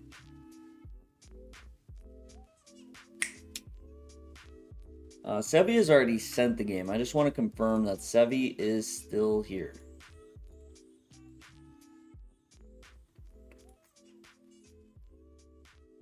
And while I wait for confirmation, I'm going to run to the restroom, so I'll be right back. He's still here. Okay, well then let's turn this off. Let's throw a few moves in here. We'll get somewhere interesting. Bishop e6. That's a good point. Think about it, guys. Think about it. Think about the position. I'll be back.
Doxing me? No, that's your fault, bro.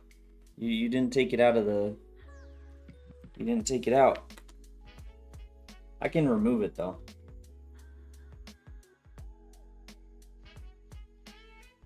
Any King's Indian attack players? On occasion, I get a little King's Indian attacky. In the simul's that I've been playing lately, I usually switch between knight f3, e4, d4, c4, and b3 every board.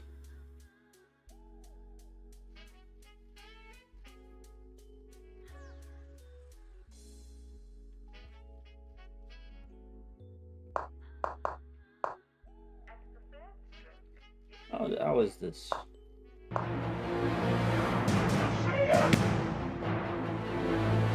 Polish Warrior, thank you for the follow.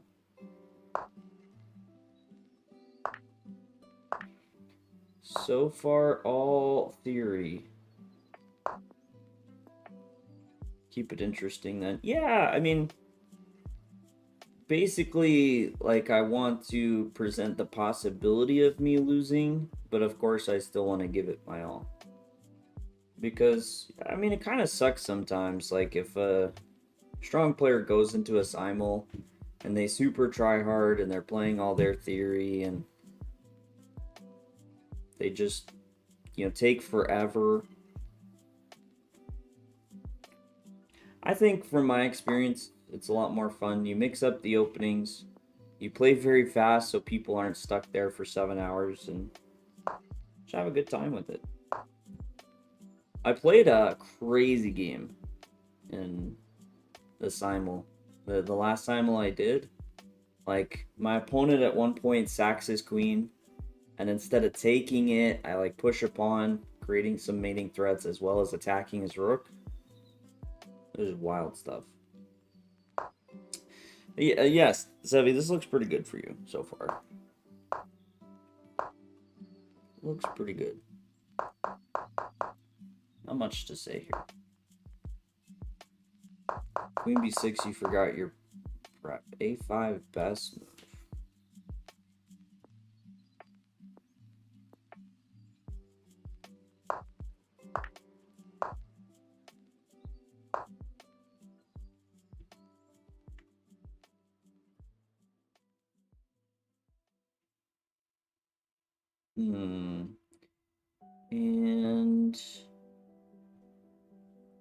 And we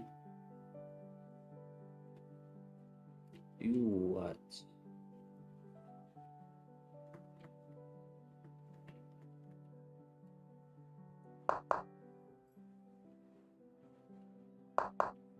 I assume it's a4. Not as familiar with the pawn sack. Okay, let's just see what this preparation is. Queen c8. I was thinking about that, but I didn't believe in it. So take. Because knight c3, a3. And if knight a3, you simply play knight a6 and are saying that the potential pressure here and here is that dangerous. That's some interesting prep right there. Okay, so you instead go for this with queen b7.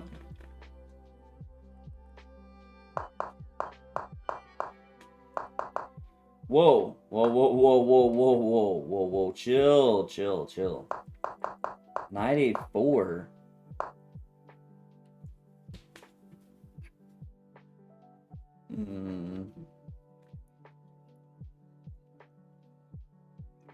Hey, Old Major is still here. You're up next, my friend.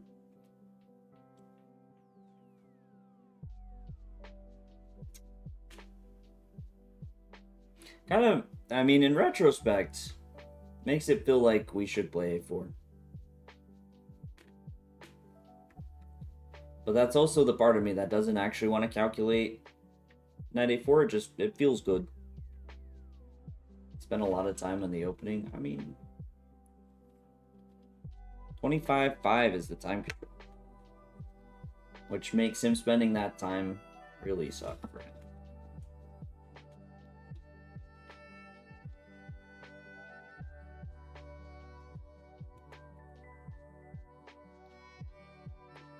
Yeah, a4 first.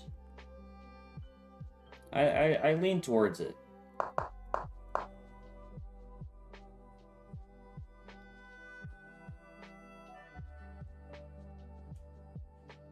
Although we can force him to lose the bishop here with knight c5, right?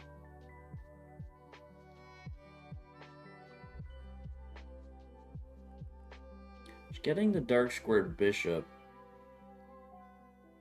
that feels like a win.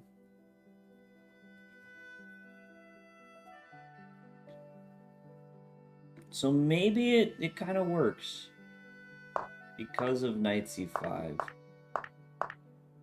Oh, but he took there first. Yeah, I was thinking he should take here, take, and then take.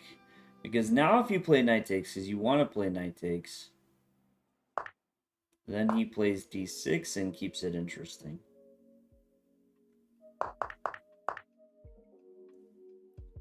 Maybe he didn't like the potential pressure here, but... Okay, so now, I mean, now this is just beautiful for you.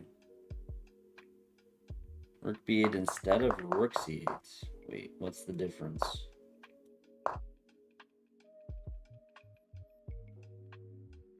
Oh, interestingly, you could consider playing bishop e8. But he plays queen e3. Oh, no, I'm dumb. Like, that does just win the knight. Wait, no, because he has d6. Hold on.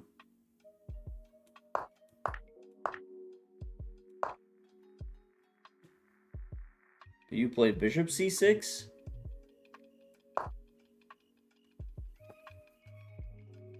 Yeah. Okay. Okay. I mean, there's clearly enough just in that line, even if it's not perfect, to show the danger. But now, like, you're borderline winning.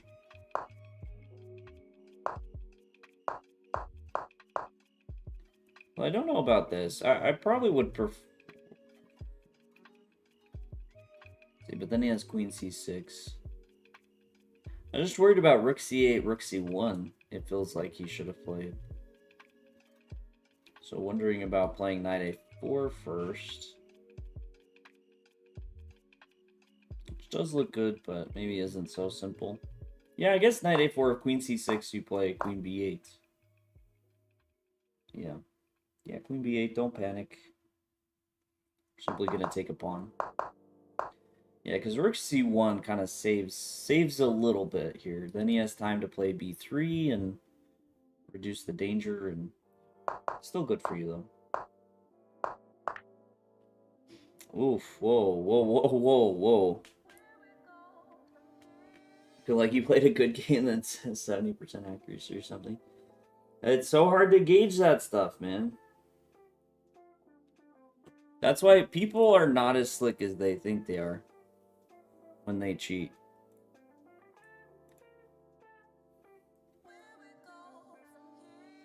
I mean, because what makes sense to a human is so completely different. You're thinking rook c7, yeah, but then he can play b3. I thought. Spent a lot of time calculating queen takes d5. Yeah, I don't like this. Just for the record, even though it seems to be working, I would much rather go after this pawn. Like, you're playing on the light squares, and it might work. But I just feel like if you play on the dark squares, like, you just don't calculate. Knight a4, rook b1, queen c7. You just... I don't know, this is looking very nice. If you play something like knight e1, now taking and queen c1 becomes a very serious consideration. I guess he has... No, he doesn't have rook c2. Rook c2, rook takes c2.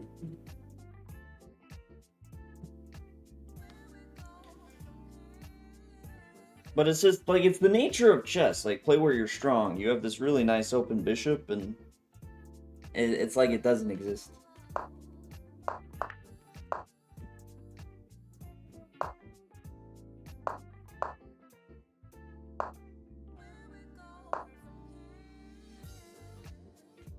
I mean, you can play a perfect game, lose a queen for free, and then accuracy is calculated through center pawns, so one mistake, and you played bad. Yeah.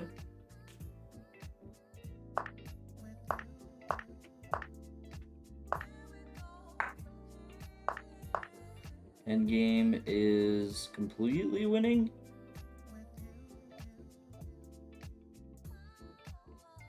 Maybe not that simple, because you're only up a pawn.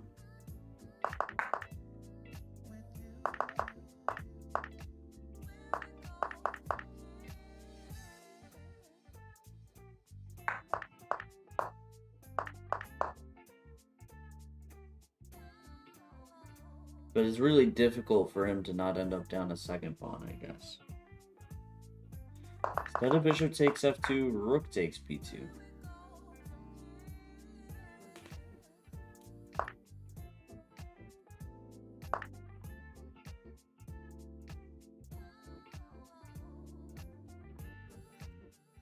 Play rook takes b4?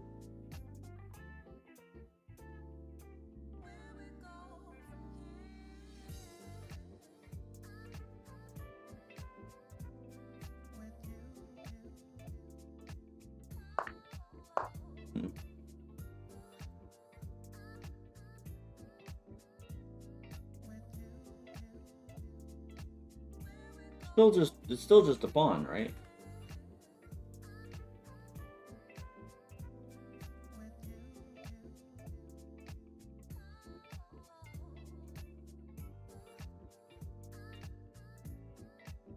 Just a pawn. I don't know, it should be winning though. It's not so simple. This is a terrible move. You should not restrict your rook like that. That's crazy. And to guard what? To guard what square are we guarding? Exactly. And he opened up like b3 as an idea.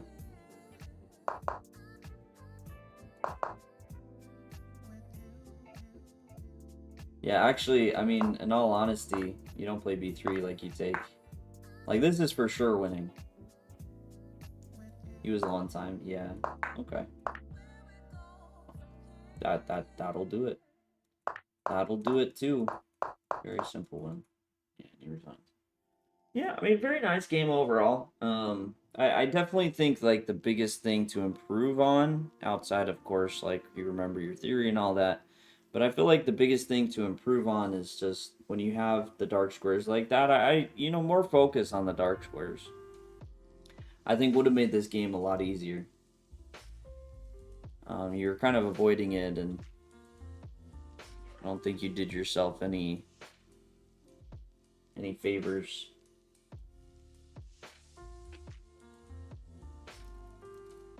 So, yeah, I mean, of course, in any position, you should always keep an eye on the entirety of the board, but and at times attack. But you should almost always start with where you are strong. Yeah, rook b8's a sneaky miss though. B8's really kind of funny. Allowing his knight a4 was not bad at all. Just because of the potential dark square problems, and I guess he's not as threatening. Jumping into b6 is he wanted to be. Old Major, if you're there, it is your time.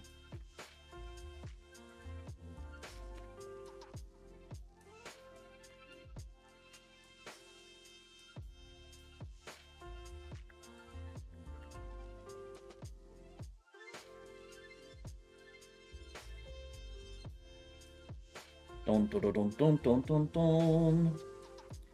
Analysis. Okay, and here you were white or black.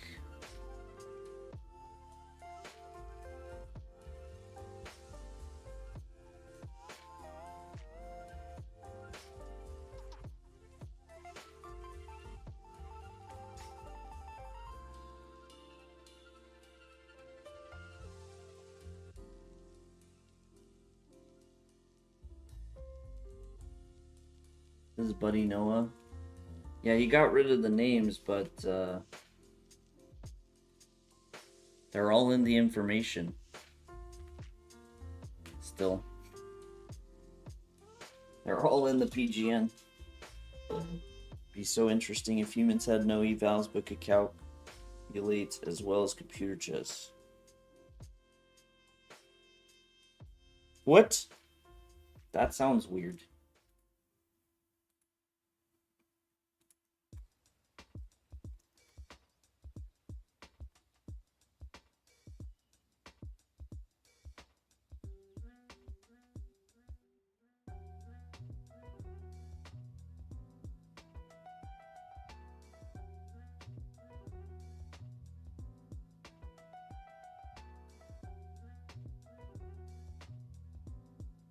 A confusing sentence, yeah. That. Wait, you need to decode it. The only chance.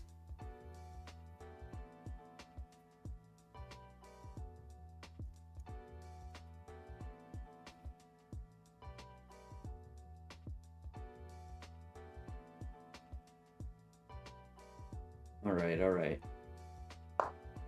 So e4. A little close Sicilian action. Okay. I play the close Sicilian. Typically I don't play it like this. Like I play an earlier bishop b5. And it seems it's kind of worked out alright for me. I had someone a 2200 in one of the simuls I played last week. We went kind of down this route. And I played d3, but I had a feeling like I misplayed it a little bit. Yeah, I played like bishop e3 somewhere, and knight f3 was awkward. I guess... Yeah, then it was h3 and e5, and... I don't know. I felt like it should have been better than it was, but... Okay, overall.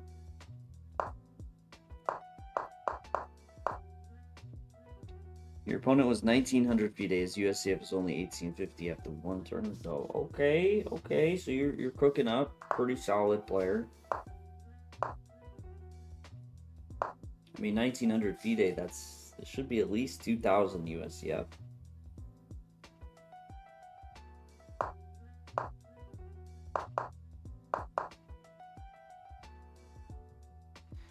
A3.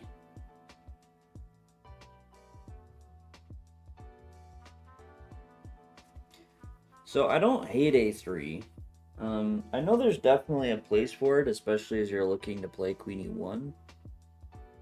It's just in this particular position, I wonder if you have more interesting ideas, especially around e takes d5.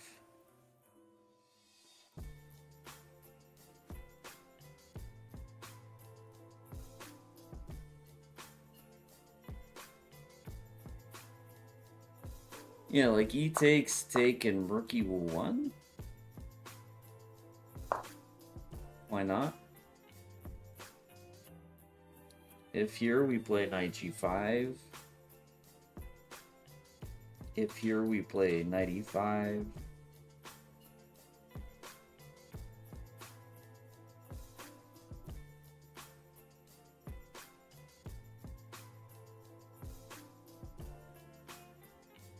I don't know, I kind of like this.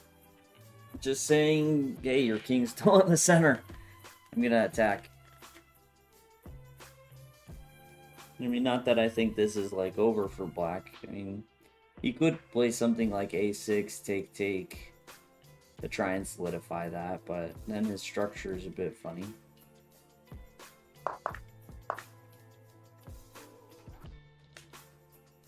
Just don't love the f-pawn now. That's fine, fine. The f-pawn, it will find its place.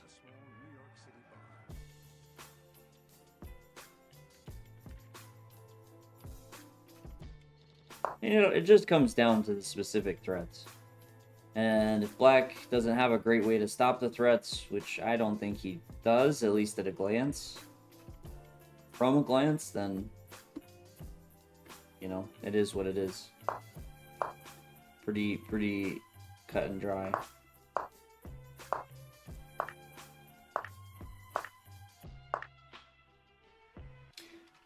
Just gonna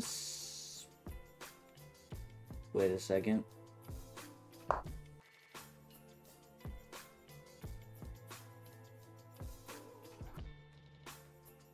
What is this? Yeah, things did not go well for you. Is 94 really that bad?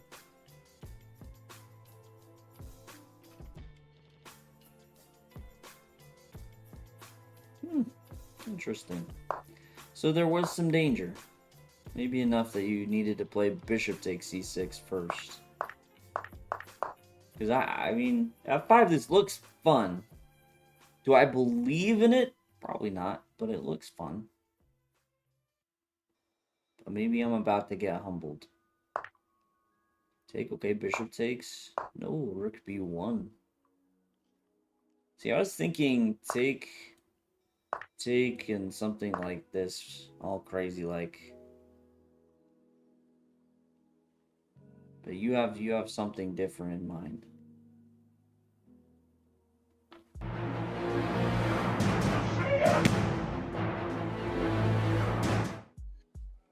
TSHD, thank you for the follow.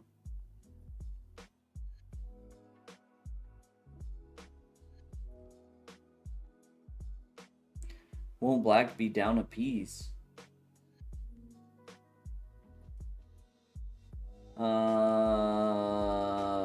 No.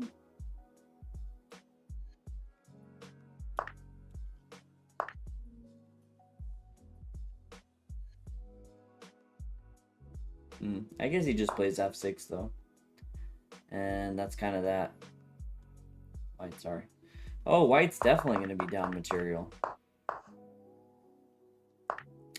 House line! How's it going, good sir? Long time no see.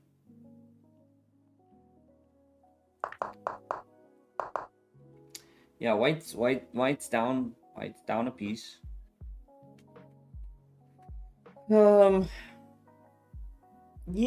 I think I would rather that other line. Because here, I mean, your opponent probably should play something like take king g7, knight g8, and you had your fun, but it's kind of... Oh, maybe it's not that simple, because I guess you play queen b2, d4. Maybe it is that simple. Yeah. All good on the grind. Nice. And in this case, what's the grind? What are we grinding? Content, chess, editing, dojo stuff. I mean, that's all kind of in the same direction. The chess, not content. Okay. And what part of the chess are we grinding? Opening, middle game, end game, all of the above. Playing in tournaments, online.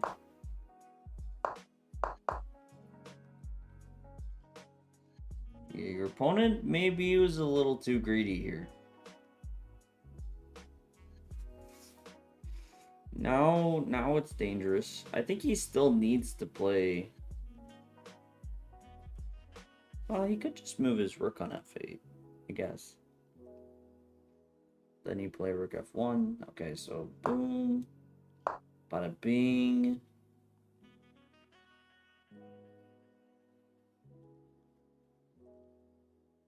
You have a match for a place in the European small nations and also the Olympiad. I was wondering if maybe That'd be sweet. to the beach and The Olympiad. or something, if that's alright. Like the Olympiad? The one, the only? The one that India smoked last time? Jersey is small. We have Federation. Dang, that would be super cool.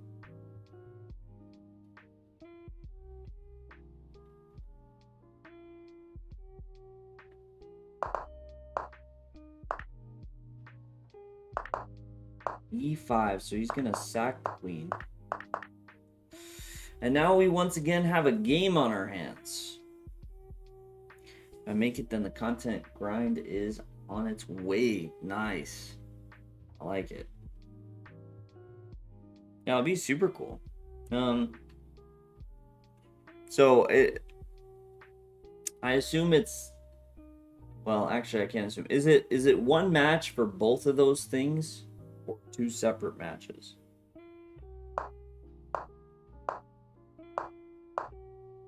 Okay, using the pawns, I like it. Old Major, making it happen. A bit scary though. He lets you take that pawn so easily. So easily. Didn't even try King H7. Because why would you want a protected king when you can have a not protected king?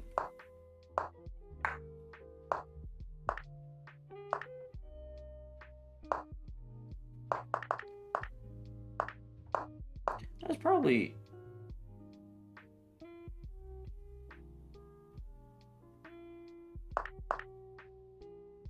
What?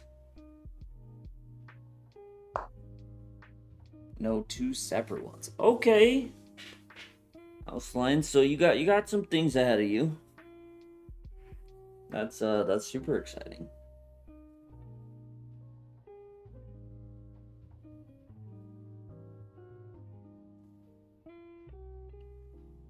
I'm kind of confused. The other match won't be till next year. I came fourth in the Jersey League, so I was one off getting a place outright. Now you're in the playoffs. Okay. Opponent was in time pressure at this point and blundered Rook F4. I don't even know if it's fair to call Rook F4 a blunder. That's just a donation. I mean, not that blunders are, surprises like we missed something, but it definitely makes me feel better if the blunder's like, ah, shoot, like I missed something.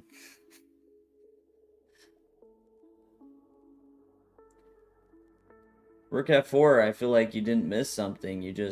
You're feeling awfully kind.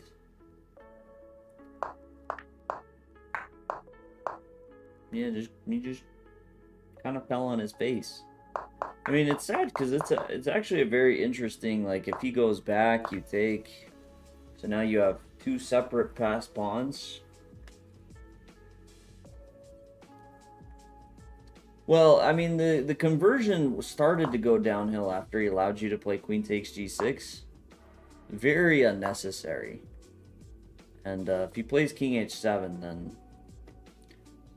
I mean, not that it's like over, but I think this would be a lot easier with the king safety to convert.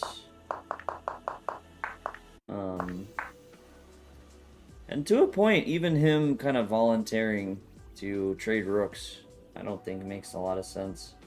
I mean, not by giving up the pawn, right? It's like he gave up the pawn, which you should do if you want to get initiative, and then he completely throws away his initiative from giving up the pawn by trading. It was kind of disconnected, disjointed.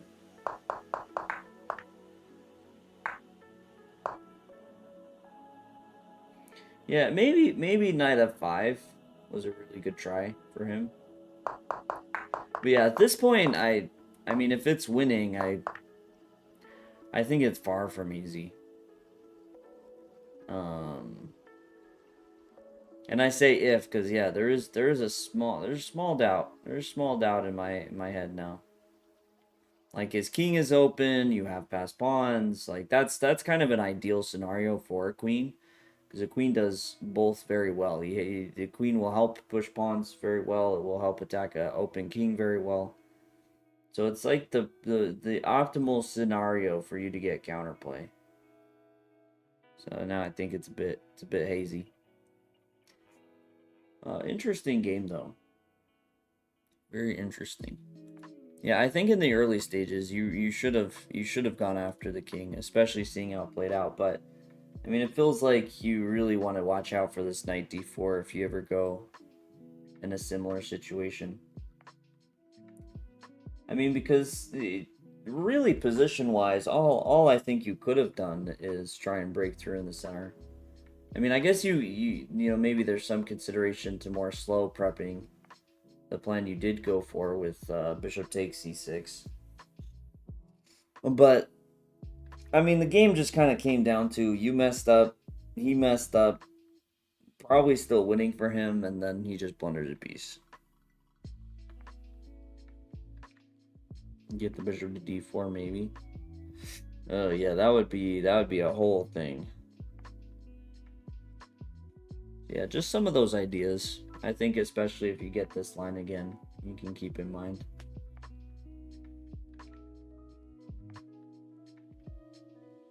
But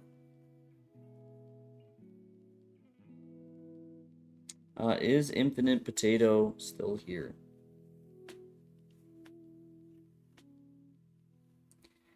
Is he? Is he?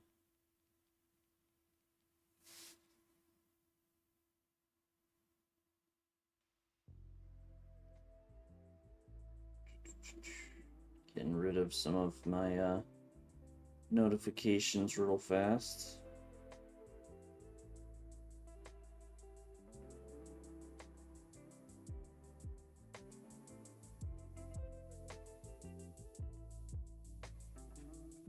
Infinite Potato. Yeah, are you here? Are you here? That's a good question. We have the Infinite Potato asking Infinite Potato if he's here. 1 million. No, I really work on keeping my notifications down. So, you know. Can't live with it. We'll wait to see if Infinite Potato says he's here.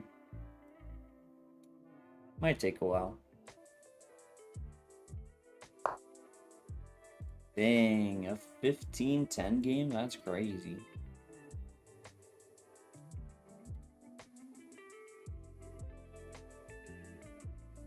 I have all of one notification right now on chess.com.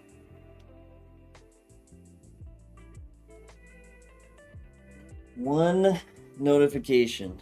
It's a message I got 20 minutes ago. How long is the list? The list for analysis right now is 9 people, and I have probably about an hour and a half left. We'll see energy though, because like I said last week I had a very bad sleep schedule. It was worth it. It was a ton of fun. Had some good lessons taught at the camp, like just fantastic. Fantastic time. But every now and then I'm reminded that staying up till 5:30 a.m. does have consequences. Chess fan, how's it going? Positive things have happened. Business is sprouting. Nice. Got your own garage space. Nice. Your co-owner. Nice. Feeling positive. Glad to hear it. You're old. I know, right? Can't even do a 4, 5, a few 5 a.m. sleep times and not feel tired.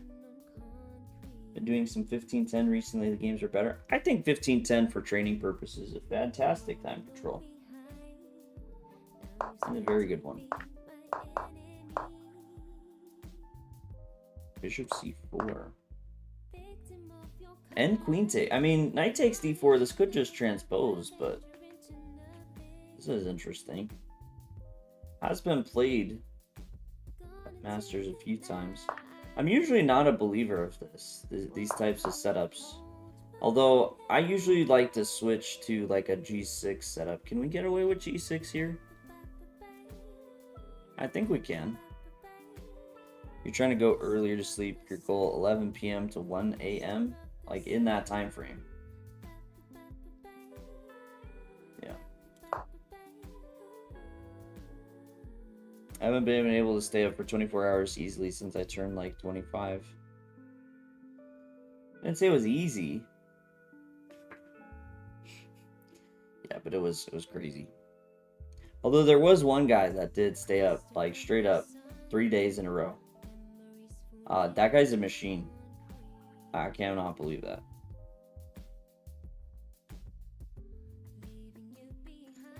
Had a sick. Hey, thanks. A little shout out to Robin.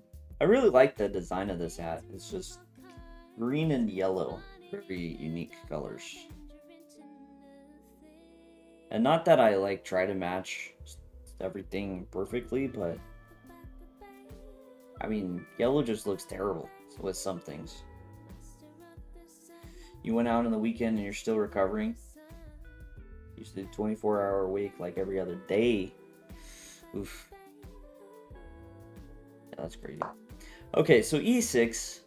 It should be fine. I just have some preference to g6 now. Like, even when I was playing Najdorf setups, if my opponent went for something like this, and I did have a game. I don't know if it was this exact position. I don't think it was, because I don't think he didn't bring his bishop out to c4. This actually happened before bishop c4, but it was against Corrales, Grandmaster Corrales, and I needed a draw for my second GM norm, and he played it. It was kind of pushing for a win, and I ended up winning. So I just play like g6, like it was like a worse Moroxy setup for him. Usually send wins to brag. This time I sent a semi-interesting draw. I had one chance for a decent advantage. Hopefully I'll find it. I mean, we'll see. Although, it'd be funny if I just, like, skip right through it. Like, it was like 3 moves ago. We missed it.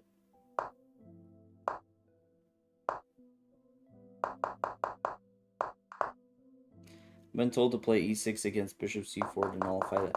Okay, let's just take a second. I was just curious because bishop c4 is a bit unique. No immediate issues. Castle, bishop g7, knight c3. I don't know. This feels fine. This feels very good for black. But I guess still slight edge, and compared to e6, okay, nothing too crazy. About the same. I think I just understand, like, the play better with g6.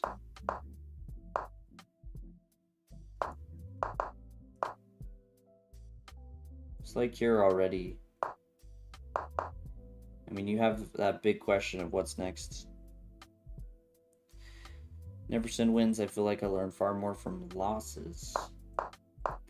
Yeah, that's typically true. Although I do think sometimes you can win a lot from wins.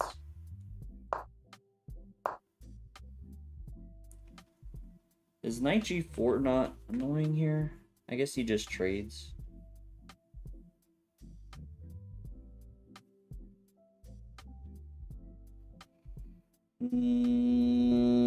Yeah. I would think a lot about this, though.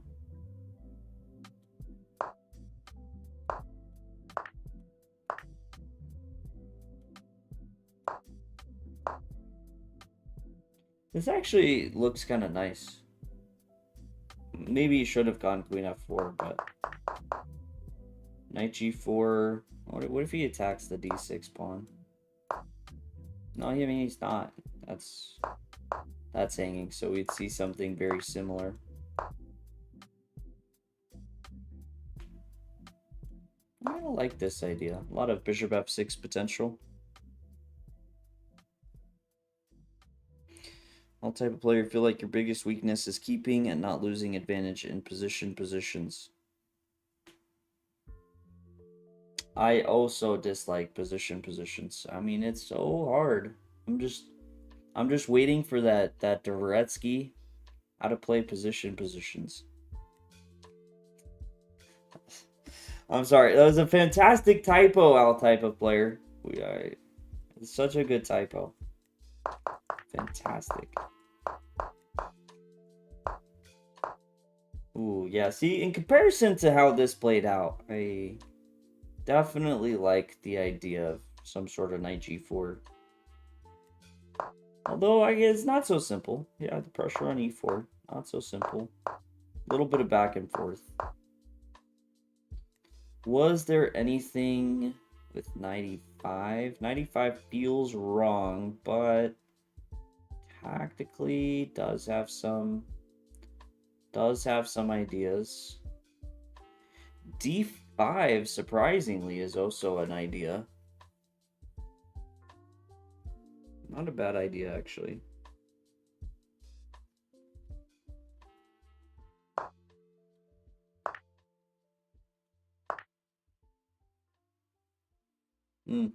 Yeah, these positions are very tricky.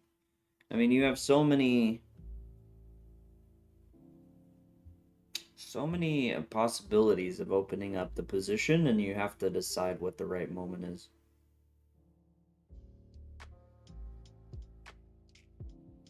Not hating this, though.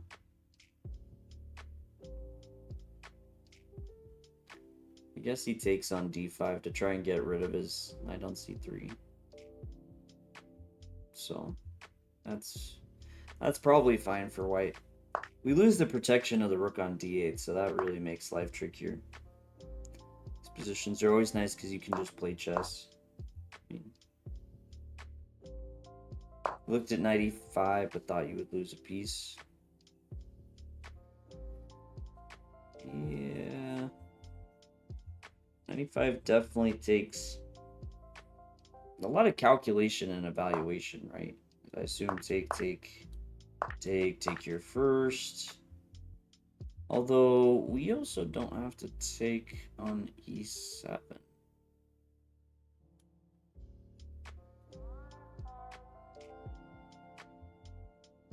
Which actually makes this a lot more interesting because queen takes c3, queen takes c3, or queen takes d3, queen takes e3 is a possibility we can consider. Probably still just queen takes e7 though. Pressure on c3 is nice. Pressure on e4 makes it tricky. And maybe even e should take with the bishop. Just to try and relieve some of that pressure. It's playable. Okay, so you end up, now you end up playing 95. And completely trading, which I actually don't think you want to do. I think it would have been preferable for you to keep one rook, since your file, your danger feels a bit more solid than his, since he kind of wants this bishop on d3, which is going to block this file.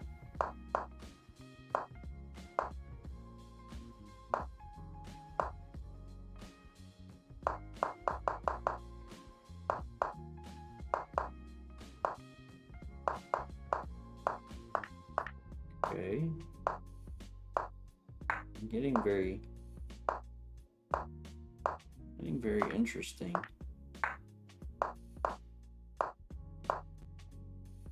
Okay, then again, maybe not. You won that pawn so easily. But he's just trying to go for...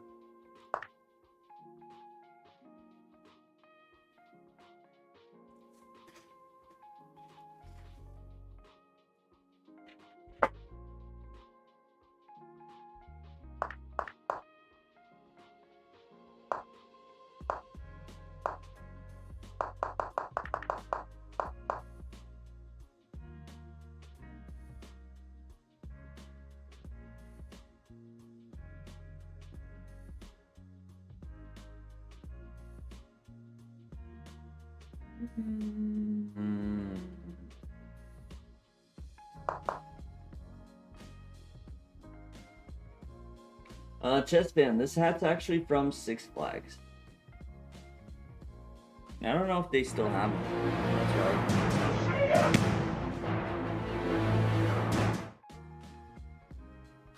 Harsh Saber, thank you for the follow. And I appreciate the comment, Chess fan.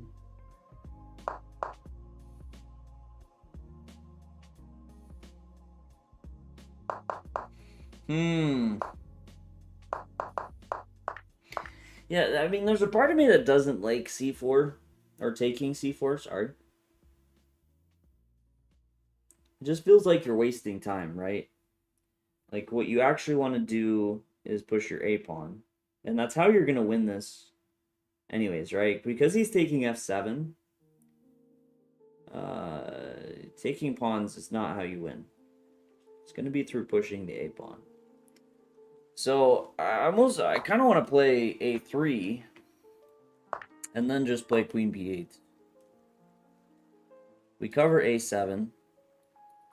a2 is a very serious idea. And well, actually, how is stopping the perpetual? It feels like we're being successful in stopping the perpetual.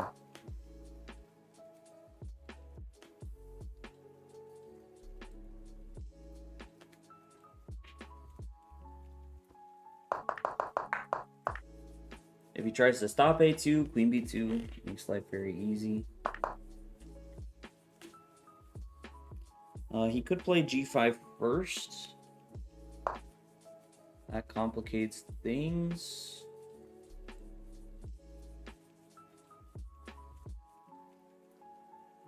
That complicates things.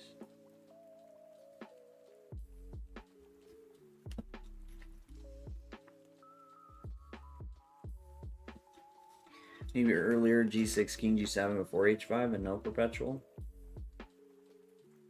But then he just does the same thing through like g5, queen e7, right?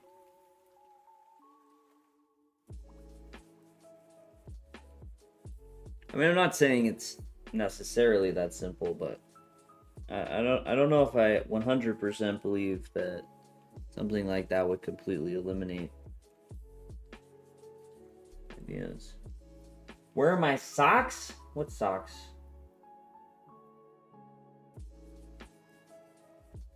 I passed over your last chance to gain an advantage a while ago at lightning speed. That sounds like about what I would do. Yeah, you're G5. Is G5 the only move? G5 is... No, Queen... Wait, Queen G6 does still hold it, so what's missing? Oh, G5 is terrible. Queen take... Ooh. Oh, wait. Okay, that's tough.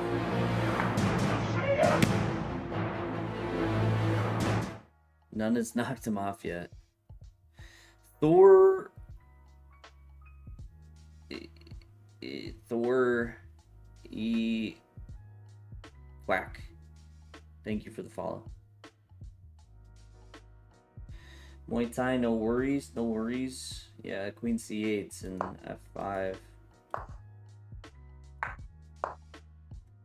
Holding on by a thread.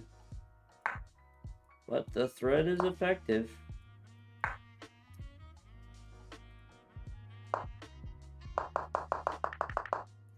So, okay, I'm gonna just evaluation. No moves. It's gone. Wait, so was it back here?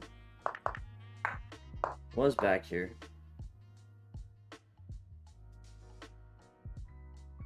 I did go lightning speed through this.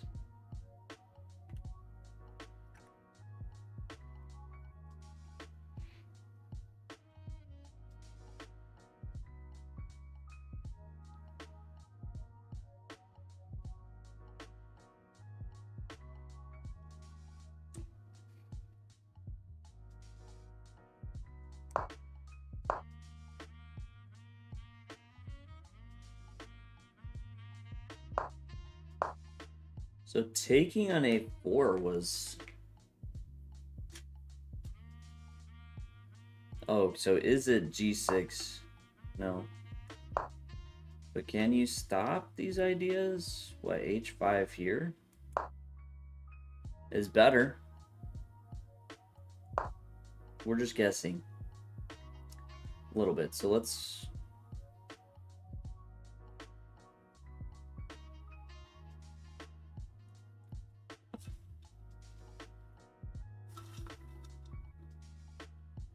Need to do something to prevent... That's hard, though.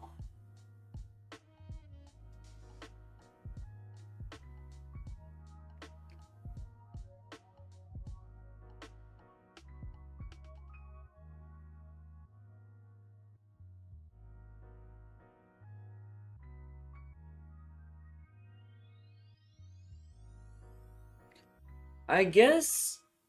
is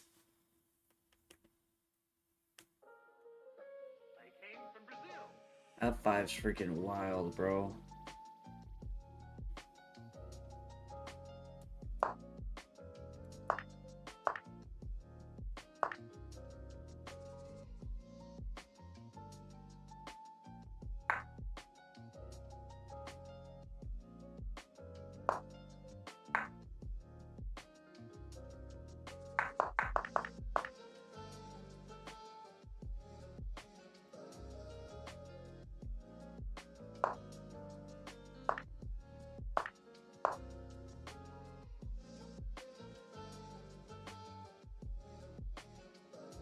Well, but is the idea actually about perpetuals, or is it just saying that white's really stuck defending c3? Because this almost feels like you're borderline putting him in Zugzwang. Yeah, I mean, okay, here apparently Queen d4 now. Like at some point he runs out of good moves. F5 is crazy.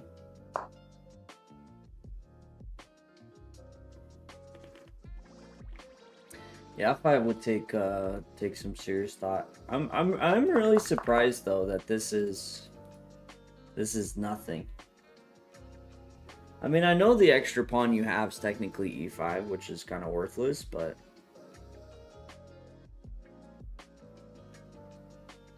Because, I mean, to me, I feel like the bigger trick here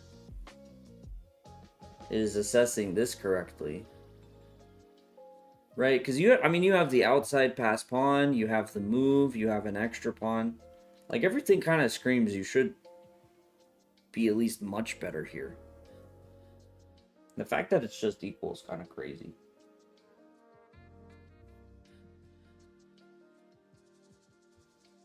Yeah, see, I think that's the biggest trick.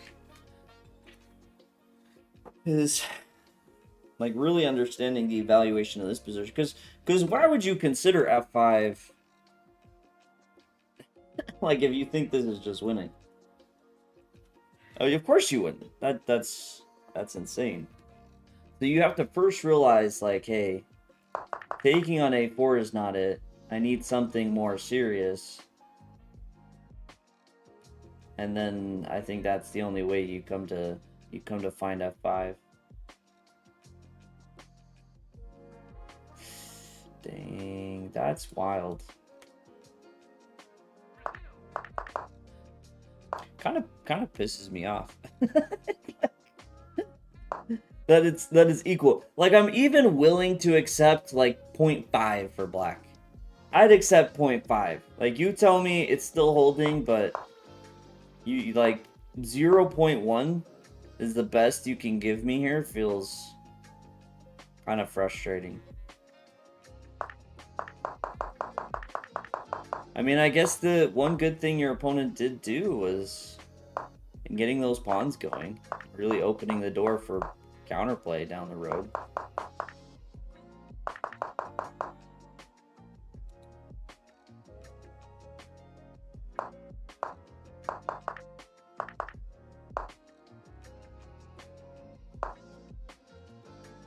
Yeah, very interesting. Like, even c4. c4 is an interesting move. It kind of makes sense, but it's also kind of funny to open up your king like that.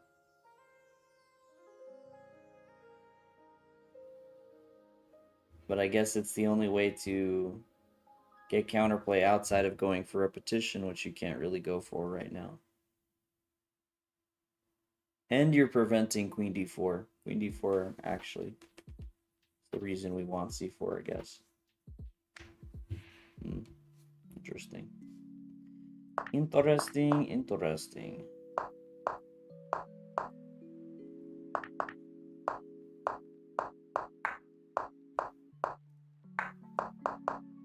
Dang. And draw. I probably still wins these after, like, queen c6.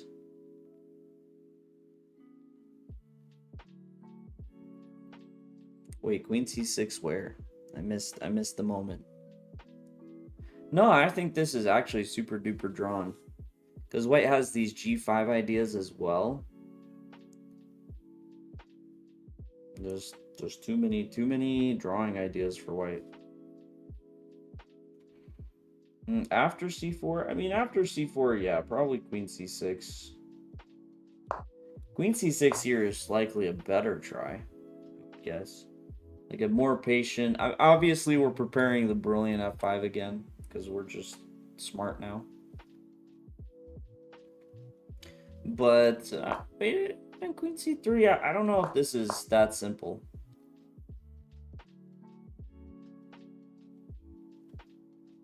Actually, in all fairness, how do you even, like, how would you ever? I guess you bring your king is about all you could potentially do. But maybe in the meantime, queen b4 or queen b6. Ask you who's playing for a win. No, the f5 comment was a joke. Queen in atomic chess is even worse than a draw master like this. I mean, white was kind of the draw master. When it came to actually trying to hold this position, he locked in. Genius. Wild stuff.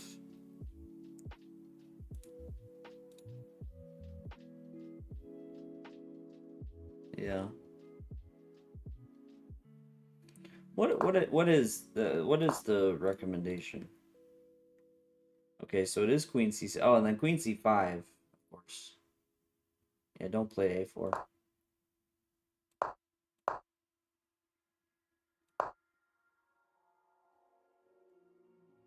But still, queen b5 somewhere is an idea for white. Like, even this is drawn. Retrades. He's in time. Queen a7. Yeah, if he just plays queen c3, I don't think there's anything. I mean, probably something like queen b4 is your best chance, where you lose your outside pass pawn, but I mean, you hope for some sort of magic here.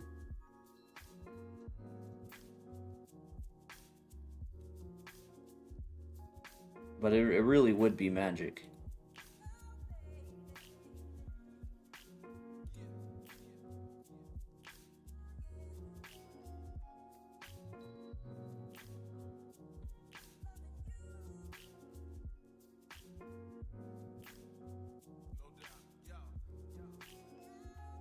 Okay, wait, I have one more question. One more curiosity.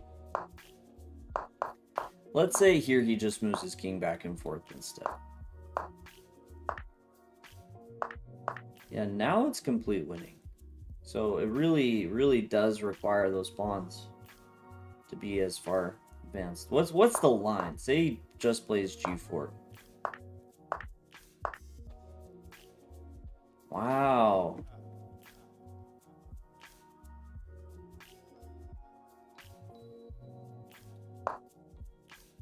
Okay, wait, is it that I'm... What if I lose the tempo? Because I feel like I'm kind of making a mistake here. So what if I actually lose a tempo? Wow. Completely... Wait, let's try it with... Try it with the h4. Bishop c6. Okay. Once again, let's lose a move.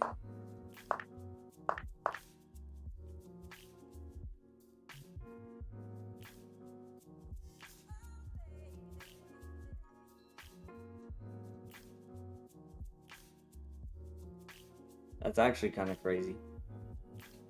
I mean, g4, h4 were absolutely necessary.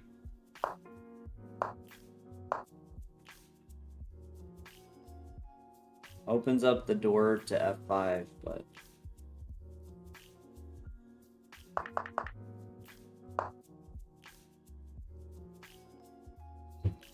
I mean, when you look at it from that perspective... When you look at it from that perspective, it's actually kind of insane. like one move behind and white's completely losing. Like it's still not just better for black, like completely lost.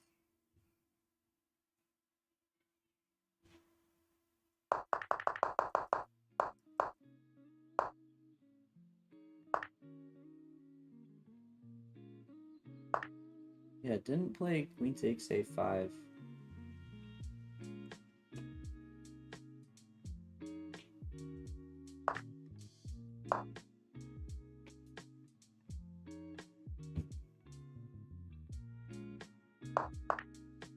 That's weird. The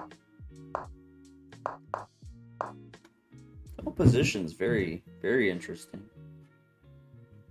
What about in the game? The c4, queen c6, queen c5. Push for 2 queens versus 2 queens. Well, I mean, it's not going to be 2 queens versus 2 queens, because I'm just going to take on a1, and you're going to take back, and then, you know, c8 queen.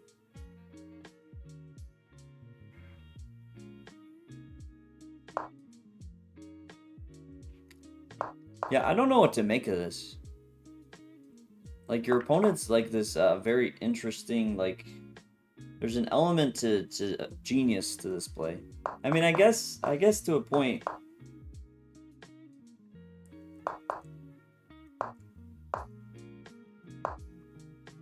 I don't know. Like, I'm trying to figure out if your opponent's a genius or he's just incredibly lucky. Because it's not like he has a ton of moves. I don't know if I would sit around. Like, I wouldn't try and maneuver my knight or something when you're going to take my pawn. Not taking a5's kind of weird. But it's not like he's playing the best moves. He's playing the best moves for what happened. So, I mean, is he skilled or is he just really lucky? And I kind of want to say he's really lucky. I mean, when you look at how close he is to losing here, like, this feels almost like he's taking it one move at a time and maybe doesn't realize exactly what he's setting up. But it just so happens right about this time, like, thank God he's played h4 and g4. No, I don't think he's an engine. I mean, if he's an engine user, this is a very impressive type of engine use. Right? Because it's not like he's playing the best moves. At least, not overall. He's playing, like, he's setting up this position. Which, I don't know. Like, I mean, using an engine to make that happen would be quite incredible. I really think he's just lucky.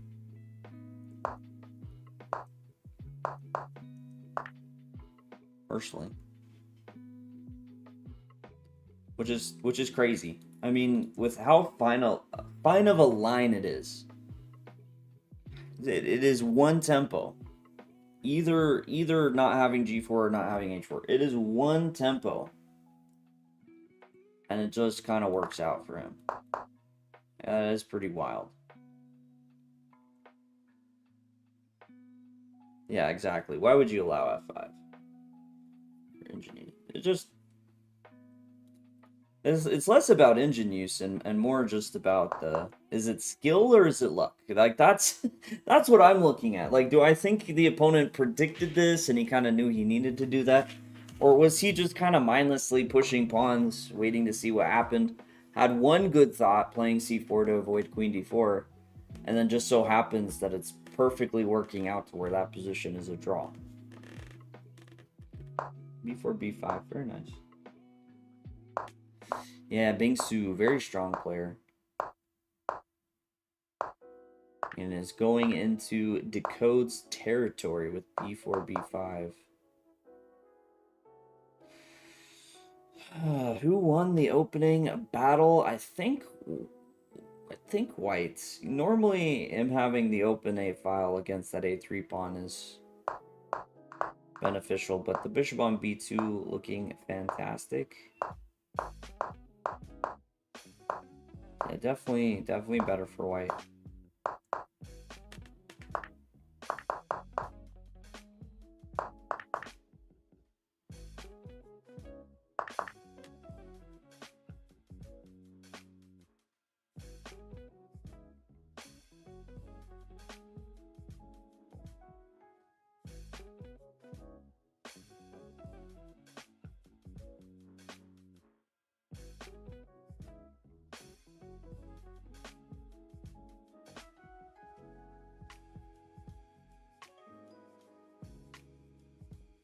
No, it's not so simple.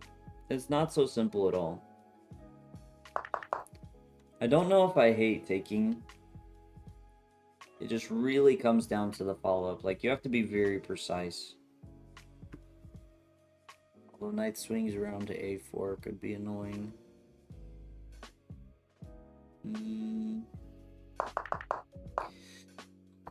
Bishop on d3 would be good. Maybe f4 as a whole. Like, I kind of want to play something with a4. But that's not so simple either. Because you can take on c5, and then you're sacking a pawn, but the knight's kind of out of play.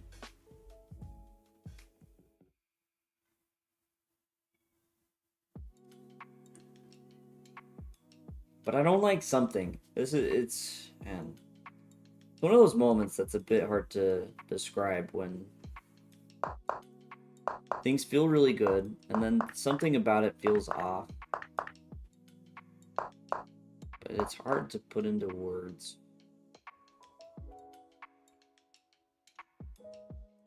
Yeah, I like the idea of playing on the king side.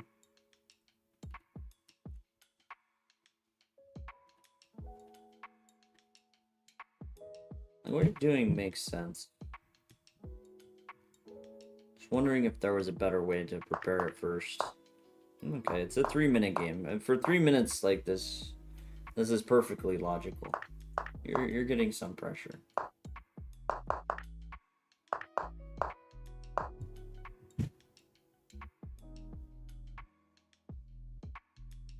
Maybe somewhere d5, maybe.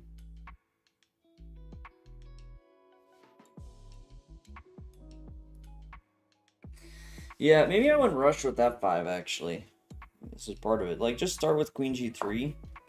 Just kind of keep the pressure to see what he does. And, yeah, if he plays knight a4, you can even trade. I think that's fine. We're looking for some sort of d5 stuff. We're still f5, but, you know, keeping the options open. Gone for queen c1. Queen c1 here. Queen c1 here is interesting. f6 kicks your knight out.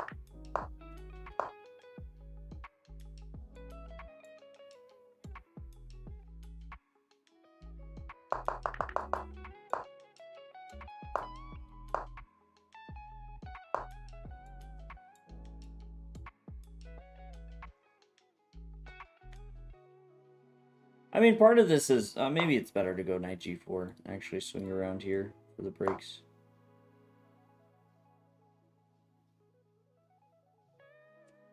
I don't know. I'm not saying it's anything incredible, but I don't know if I feel like this is anything incredible. So, given the option, I'd rather try and keep the tension. Although, hold on, maybe I'm wrong. 94 somewhere. I guess he still has this f6 idea. But after bishop f6, now knight e4 for sure. Like, this is what I would play hands down. Really never like giving up my bishop with a color square. The enemy king makes attacking so difficult. Okay, I get you. Yeah, knight e4 with some knight g4 ideas too. I really try and put pressure.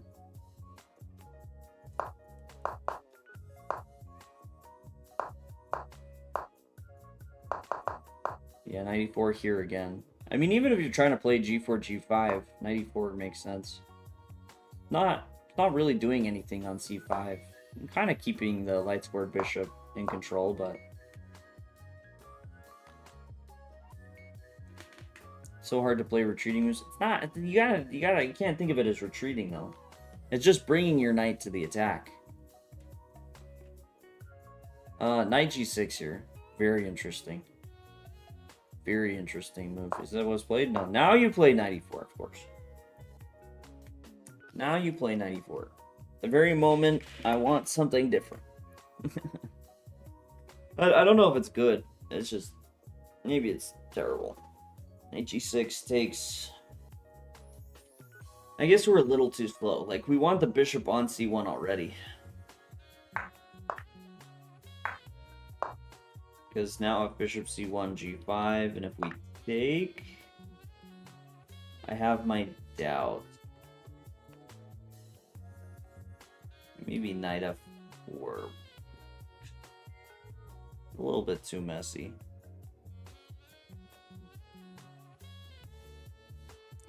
Poor Grandmaster snoozes around in front of a computer playing randos who are proud when they win, and he gets nothing when he wins. It is true. I could use a pat on the back every now and then when I beat a lower rated player. I know you guys don't find that impressive, but I'm sure Bangsu feels the same. You know, it's fun to win.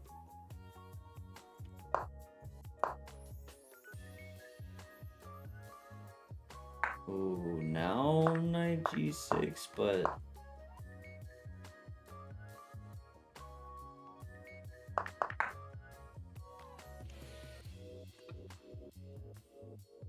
ugh.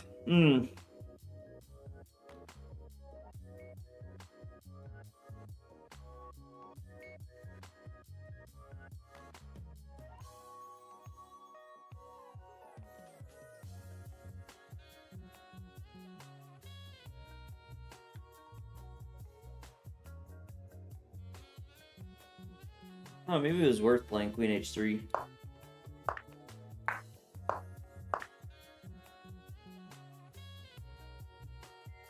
Maybe. Well, let's see it.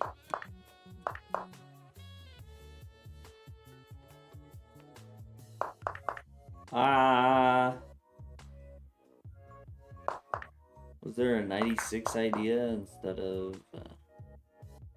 Oh, 96 is actually really spicy. That's back rank problem. That's actually 96 really interesting.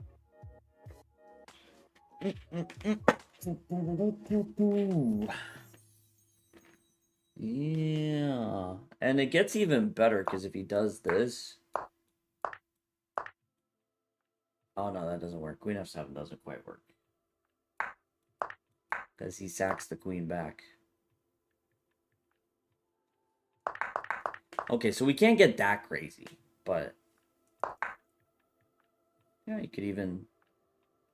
What could we do actually?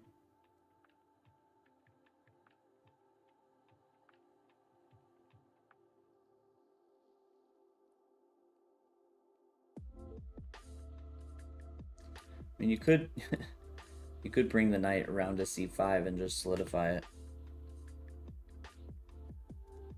Yeah, it's reasonable. It is very reasonable. Then you play bishop c1, trade the bishop off, and look for a g5 moment, and yeah. Yeah, but now it's okay, he didn't play knight takes g6 though. This is probably fine for him.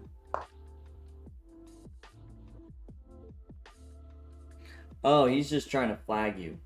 Ah. Oh no, wait. Takes is not so easy. I mean, of course he's trying to flag you, but I think he also blundered knight f7. He was definitely planning rook takes f7, and then he realized that the follow-up with g takes and rook e8 is mean. Dang, and there's the flag. Wow.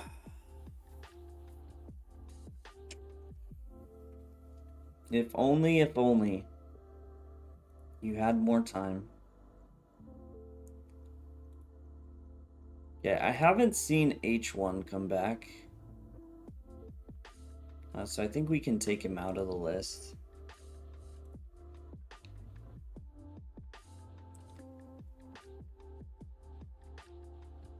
I think I shouldn't have taken the knight.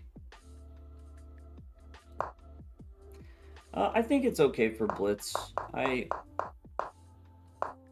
have a sense. I didn't hate the suggestion of queen c1, just keeping the tension.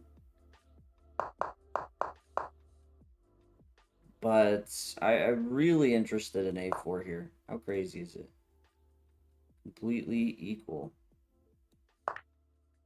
No, taking is wrong, so he plays knight takes. Wow, I'm surprised knight takes would be equal. But yeah, I was leaning in this direction, just trying to open it up and then say c6 is weak, and obviously you're discouraging knight c4. That's kind of what I lean towards. But probably something like queen c1, keeping the tension. Just keep the tension. He doesn't really want to take anything. As long as he doesn't want to take anything, like, it just makes it really awkward for him.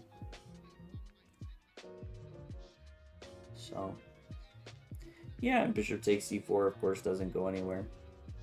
So it kind of works out.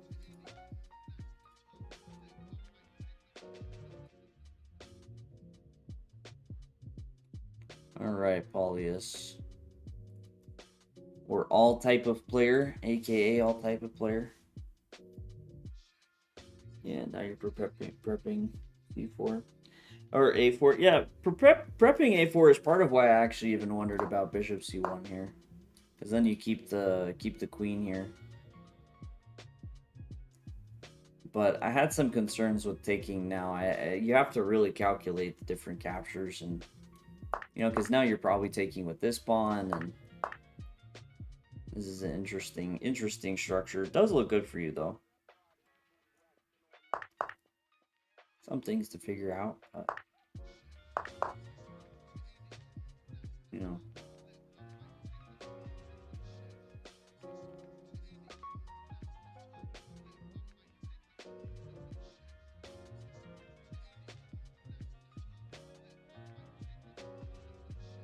Yeah, I'm gonna keep thinking about it. Because even taking with the knight on c4, I didn't think about this as much, but interesting. Lots to consider. Lots. But yeah, I think overall that just being more patient. When your opponent doesn't really want to capture, I think being more patient makes a lot of sense. F5 was the mistake. Haha! So another moment you shouldn't have rushed. I wasn't crazy.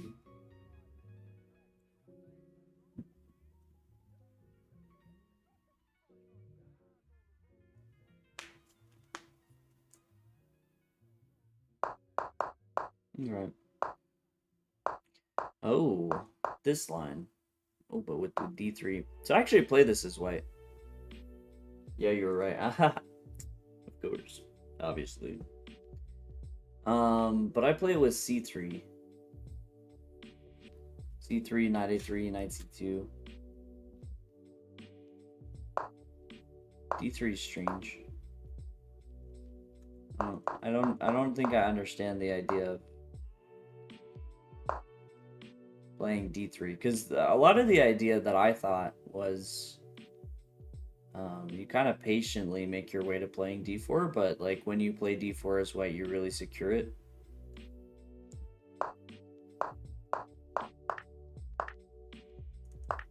Although I don't like taking on b3 for you. It's a random line. Yeah, it's a very strange line. Le Bourdonnais variation against the French.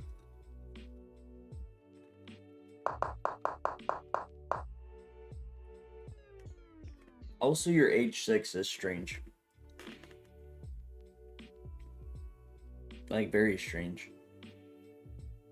I don't think I understand h6 at all.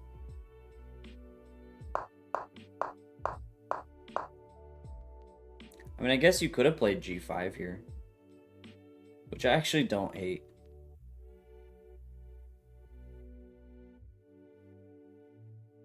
I actually really don't hate it. Wait a second. Is g5 reasonable? Because of the weakness here? If you played g5, I would forgive h6. The consistency. I believe in consistency quite often.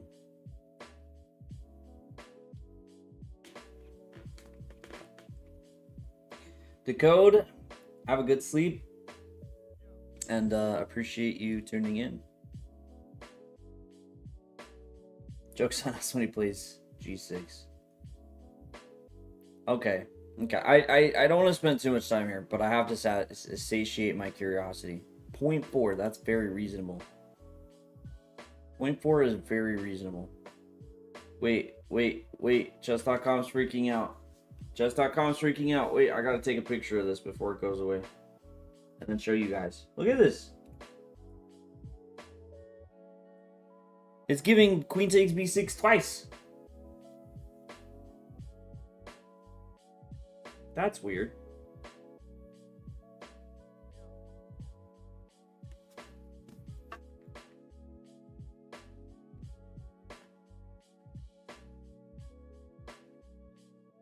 But yeah, G5's a move.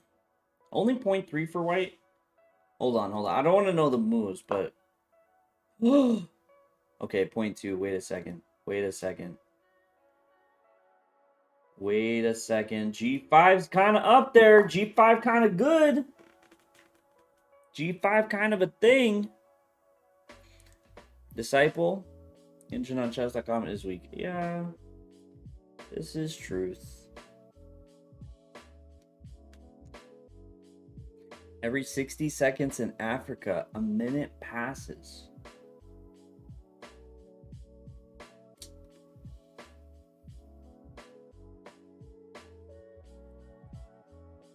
I mean, I guess.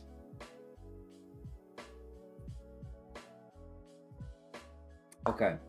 So G5 would have been your redemption arc. Oh, wait.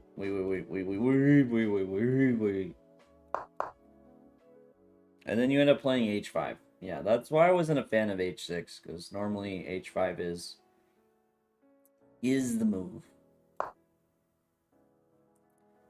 H3, H4 actually is probably what you should play here. It always feels scary, like you're overextending, but tends to be very effective here for black. You play bishop e7, f6. You keep your knight here. Very solid.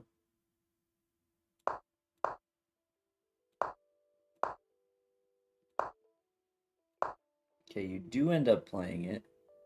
Your opponent maybe should have considered playing g3. Every 3 months in Miami, Messi passes. That's pretty good, actually.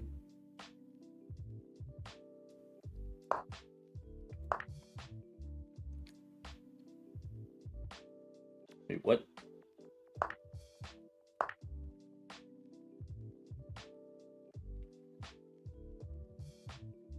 Close position, so you thought it's fine, h6. But like, I still don't get why you played it. It has nothing to do with the close position. Like, you just wasted a move. Especially if you ended up playing h5, which you did.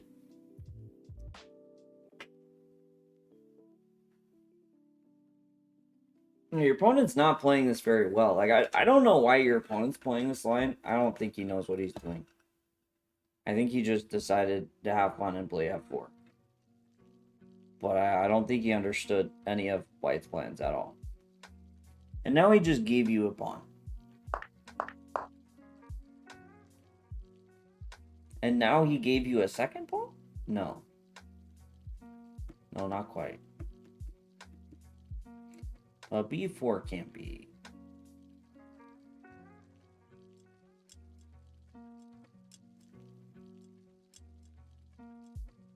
Your opponent's making some decisions. Yeah, he takes there, but I'm not sure I'm a believer. I have not seen her face.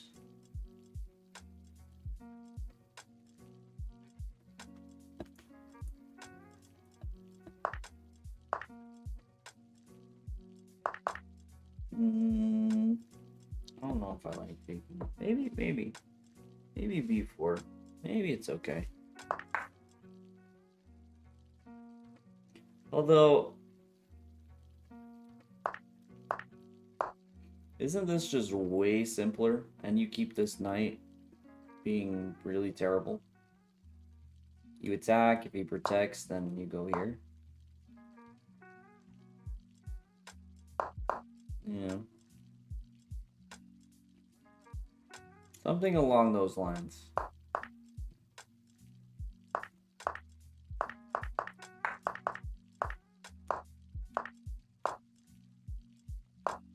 Okay.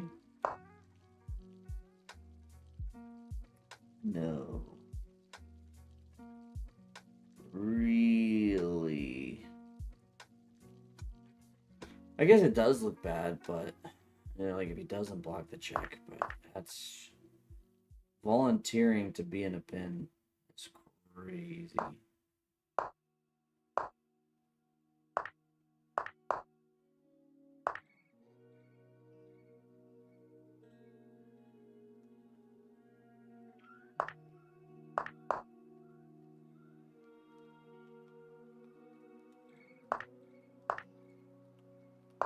Okay, now I feel like I'm going through this game too fast, because...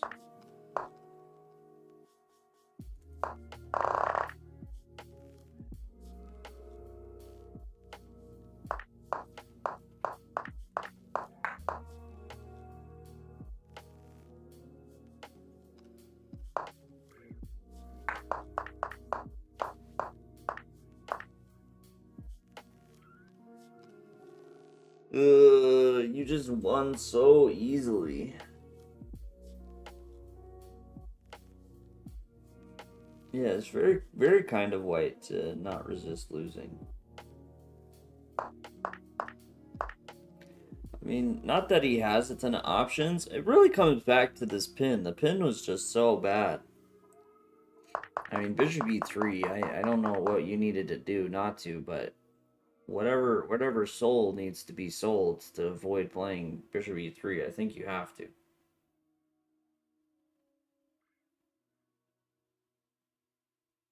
Just try king c2. I mean, however terrible king c2 is, you play it and think about it later. And then at least you could try playing some sort of d4 at some point, bishop e5, and maybe get counterplay.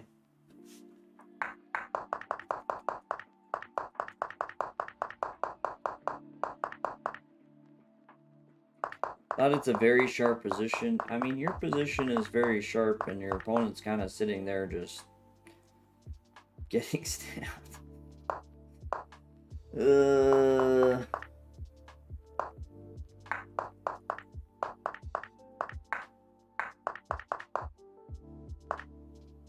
Yeah. Yeah, I mean, I don't know. I don't know what to say. Like, your opponent just donated you so many things. Like, you played nice. G5 was an interesting idea. H4 you should have played sooner. But, like even this, I don't know why your opponent is not playing knight a3. It's kind of crazy to play rook a4.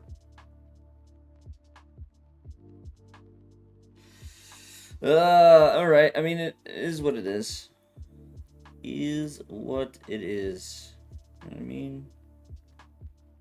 Like, what can you do? What can you do about it? Not your fault. Not your fault your opponent played like this.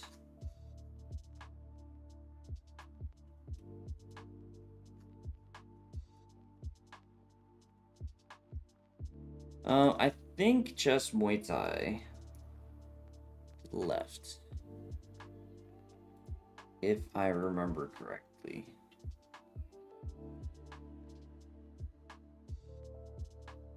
Okay, yeah. I'm gonna go to sleep. So next up would be to prowl.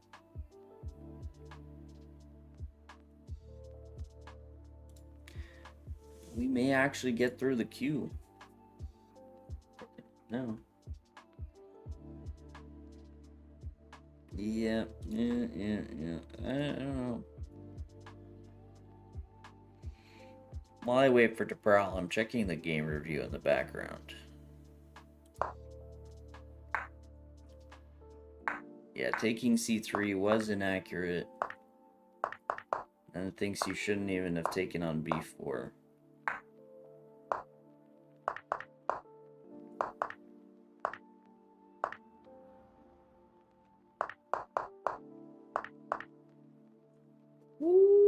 What was your opponent's first?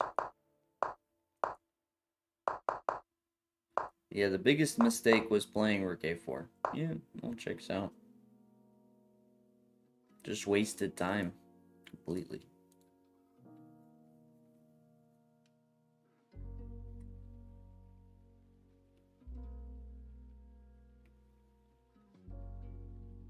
Are you saying h6 is a wasted move? You should rather develop? Yeah, absolutely.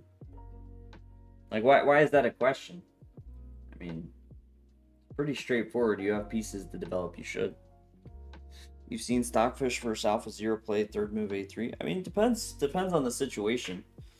My point with h6 is, unless you play g5, like, there's literally no reason for it. Like, zero.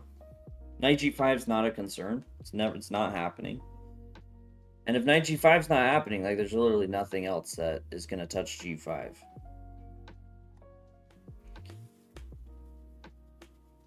I've approached chess mostly with feelings of regret. So the problem, here's the thing. If you gotta send a PGN, it needs to be sent on chess.com messages. It makes my life happier. Or Elite Chess Study does work. Approach chess mostly with feelings of regret. I fear AD and anxiety, and that overcompensates in the abandonment of the spectacular. Every 1 in 5 games, I look like a genius. You could just dress really smartly, and then you'd always look like a genius.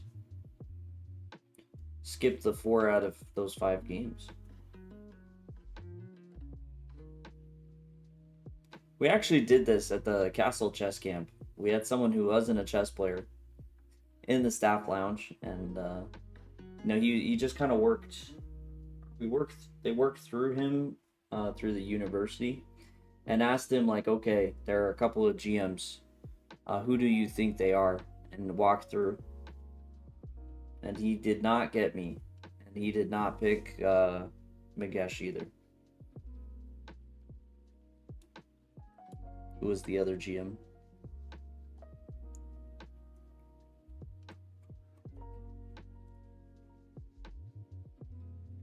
Okay, but here's the problem. The one problem with sharing the Elite Chess Study is you have it disabled for me to share games, so I cannot grab PGN. Seen Leela Rook odds always play h6 and g5, and I keep having trouble. All type of player. Trying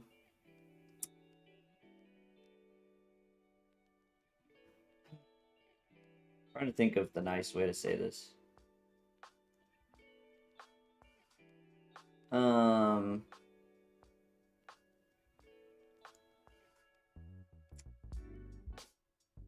Sorry, I need more time. I need more time. Give me a second.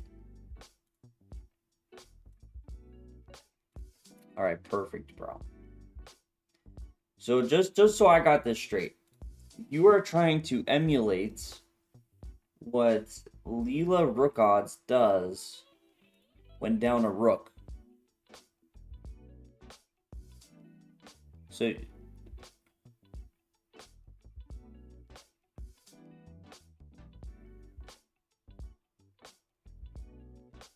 yeah, get a second pair of glasses to look twice as smart. Exactly. Okay, and DeProwl, you were white or black in this game? Oh, looks like you were white. Your opponent is 1980.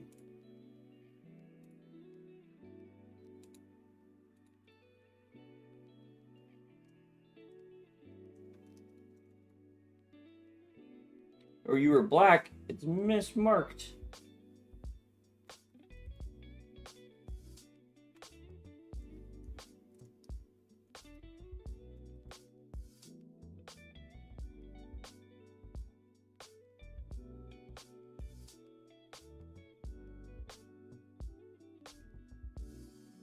No, I just say they'd play it. It's very hard to play for me.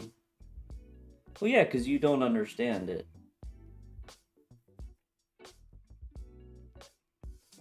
I wasn't emulating, it was just very difficult for me to play. So then why are you bringing it up? It's not making, this conversation isn't making sense to me. And it could be a me problem. Because and my doubt of h6, you brought up Leela Rook odds and said they do it. And now you're trying to tell me that you're not emulating. So I'm confused as to why you played it. And it seems like you're confused as to why you played it. Sujit, I do have your message, good sir. Yes. Okay, I didn't check if it... Oh yeah, looks like it's working. You were second seed. That was a dangerous word to stumble on. It was a super small club event. Was paired versus a 1680. Oh. That's very different.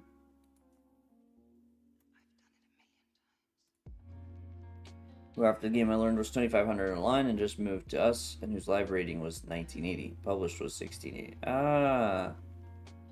Okay, this was your one loss this tournament, so you played well overall, but do feel like you lost the thread. Sinakaro, all GM engines play H6, A6, H3, eval.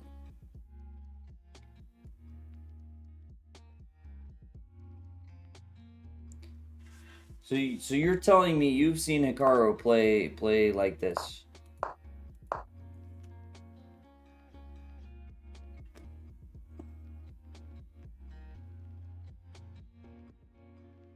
And you've seen engines play like this?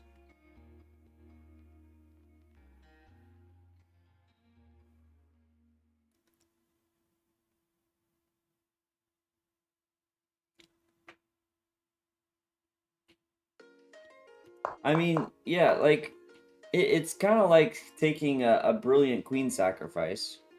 Because obviously, like, Hikaru at sometimes brilliantly sacks his queen. And engines brilliantly sack their queen. It's kind of like the way you're saying this, and I'm sorry if I'm misunderstanding, but you're basically playing like this. And you're saying, you know, Hikaru does it. Must be good. He won with it. Must be good. They develop a few pieces, then just push. No. You're completely misunderstanding how these top players are playing. Like, to simplify it as they develop pieces and then push pawns, like, you're way off base. Because when they push pawns, like, they have reasons for it. Like, they don't just randomly push pawns. Okay, I mean, if you're watching a blitz game, yeah, of course, sometimes they might not play perfect and waste a move. But very confusing to try and emulate, you know, just pushing pawns when you don't understand it.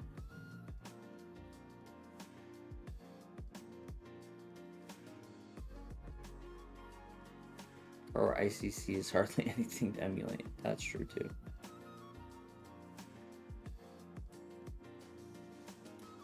That's my point. If you're gonna emulate, don't emulate moves. Emulate understanding. At least if you're not playing in the exact position. Even if you are playing a move in the exact position that they are, still try to understand it. Seriously, almost in any position you can push h6 and there's no weakness if you don't castle.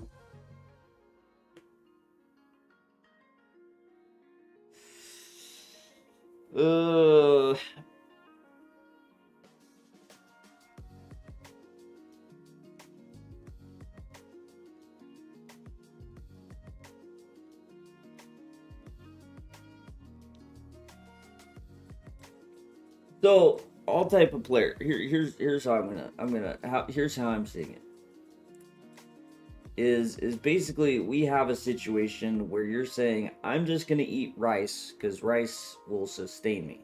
You know, I know it sustains me, so I'm just happy eating rice, or I'm just happy eating bread, and or just happy eating, you know, whatever. Where I'm trying to advocate, I'm trying to tell you, like, you can put sauce on the stuff. Yes, eating rice or playing h6, maybe it's not the biggest blunder, but to say it not being a big blunder often is like justifies it's crazy.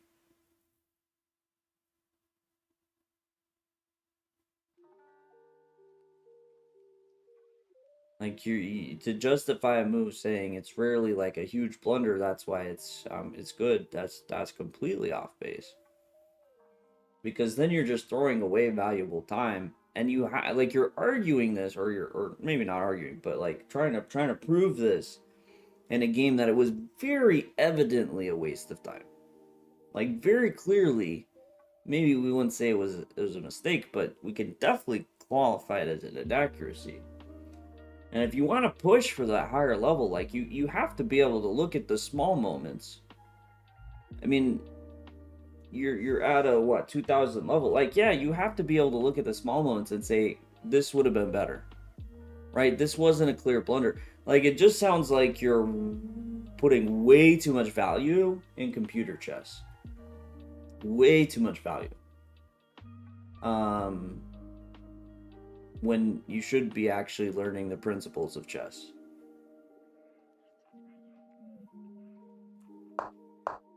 I mean, you're never going to be able to play like Stockfish. So actually try and understand your moves, not just play them and feel happy about it because the evaluation didn't drop that much.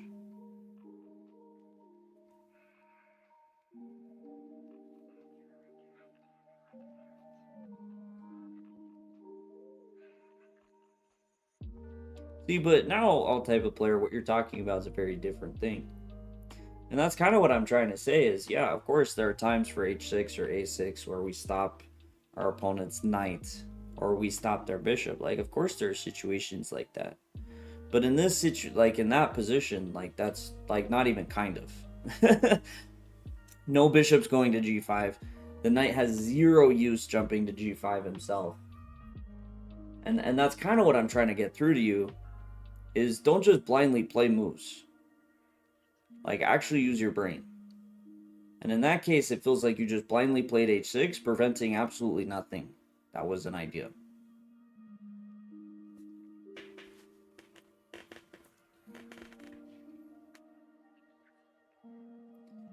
That's true. Ash, I think it's much better in openings to play, like, until you get to the higher levels, it's better to play openings that you enjoy than to play the top theoretical lines. Like, the enjoyment's almost more important. And if you think I'm crazy, Boris Gelfand said that as well when people were talking about openings. His recommendation to someone asking about that and asking about theory was, number one, find an opening you enjoy. Funny thing, listening here, I played wasted time with h6. This game for no reason is definitely a horrible move. Is that a theory after knight c7? Yeah, it's normally you want to drop back knight b8.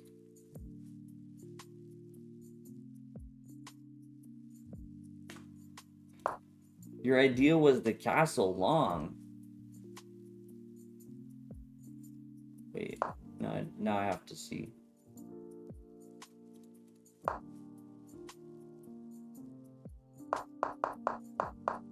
But you have like 20 moves before you're potentially castling long. Like, get your knight out, get your bishop out, get your other bishop out.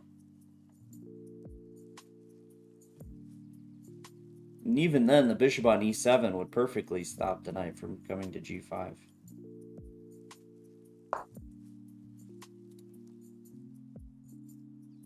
And the bishop on d7 would defend against knight g5 too.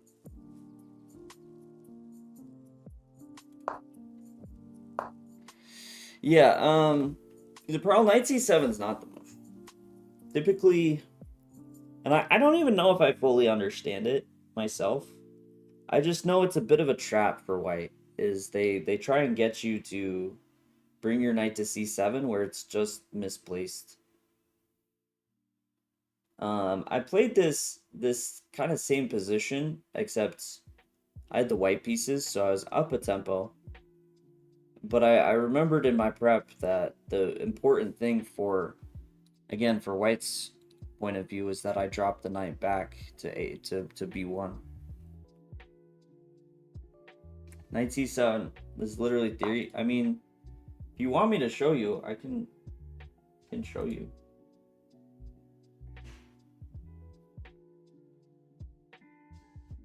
Knight b8, higher win rate for black. Queen b6, better win rate for black. And now maybe this is just because white's better prepared for knight c7, but I'm telling you, it's... I mean, am I crazy in this? Yeah, like, queen b6, best move. Knight c7 is up there. But knight b8's... I think it's something like knight b8's easier to play. Because, like, the whole reason, I mean, how do I say this?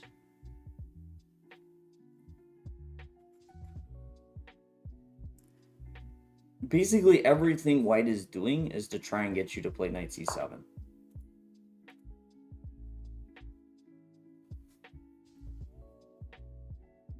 So, like, I don't know. I don't know what theory you're going off of. But, I mean, I'd be shocked if this is correct. Because, yeah, I mean, knight b5, like, it doesn't make sense for white to move this knight back and forth to provoke c6, which is a move you want to play anyways. And then knight c7, if we're saying that's a move you want to play anyways. So, I mean, I guess it could be theory, but I don't know if it's a good theory. Do you think we should play for ideas rather than openings? Yeah, I think understanding your plans is very valuable.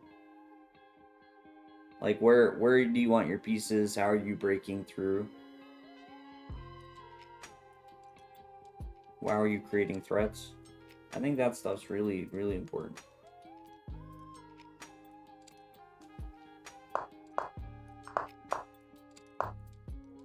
And yeah, I think we're having a prime example, DeProwl. From that other line you're talking about, I feel like you've very much fallen victim to maybe theory, but theory that is putting you in very difficult positions. Knight c7 is theory, and it's what Danya mentions. Okay, but the important question, is Danya doing it from white's perspective or black's perspective? Because if you're doing it from white's perspective, of course you would say knight c7, because it is the most commonly played move. So, yeah, if you're going to prioritize a line that you expect black to play, makes sense. You go with the most played move.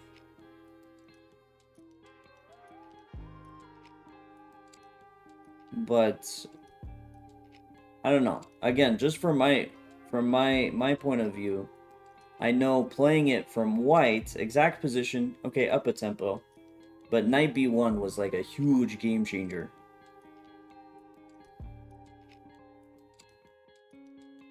Yeah, bad, but h6 could give castle later on. Knight g5 stops any pins long term. No, I'll type of player. I'm just telling you straight up. It just doesn't make sense. Like, you can disagree with me, but it just doesn't seem to. Knight c7, the idea is knight e6, c5. Your position at the opening was actually pretty good. Okay, okay. So let's see it.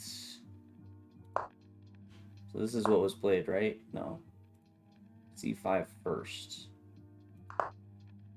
Castle, and here knight e6, which does look like it's a better as far as the percentage. Okay, and what's the b6, a4, a5.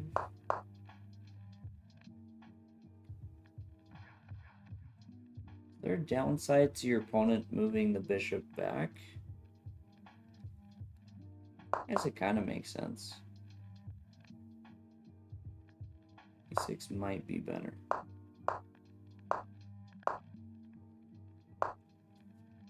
Knight a4. Okay, let's go back.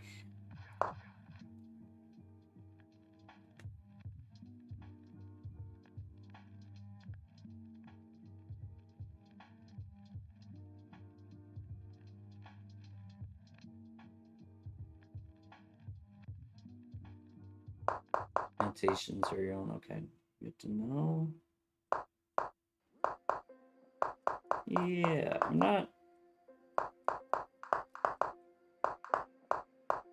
not sure about what your opponent is doing.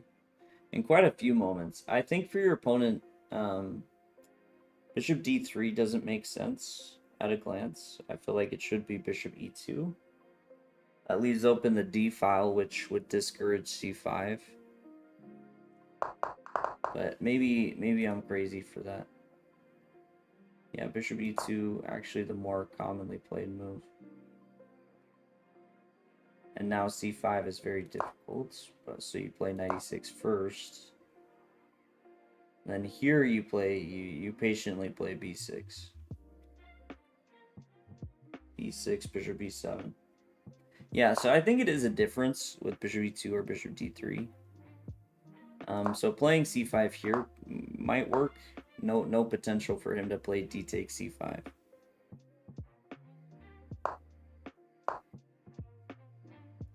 I want to mention that after the game, bishop e2 was also moved to prevent c4, but he didn't like it. Yeah, interesting. What time am I ending? Probably in like 20 minutes. I'm gonna do a deep dive into this opening to prove knight c7 is wrong, just out of pride.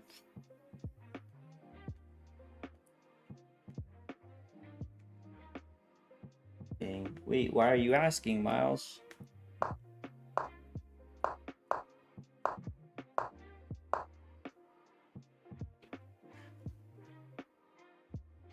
You won't believe me, but I'm an 1800 Elofita player, classical. I learned Grunfeld perfectly. It's very forced. Help me draw or win against 2200 players. I think that Grunfeld's fantastic. A huge fan.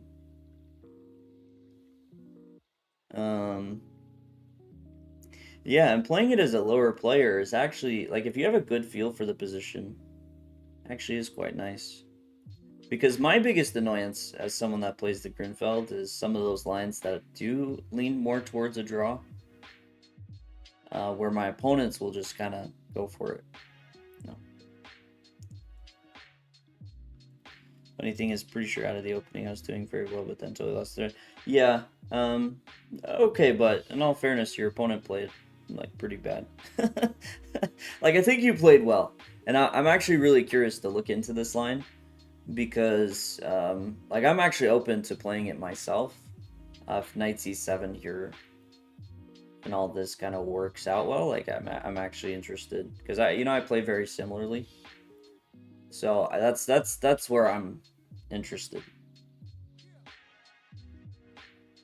Because in all honesty, I don't even fully know the plans for black after knight b8. I just know it's a move.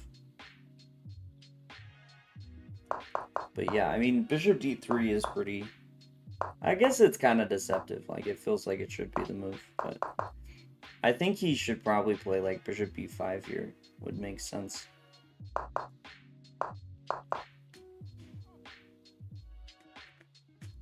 Yeah, I played the Grunfeld.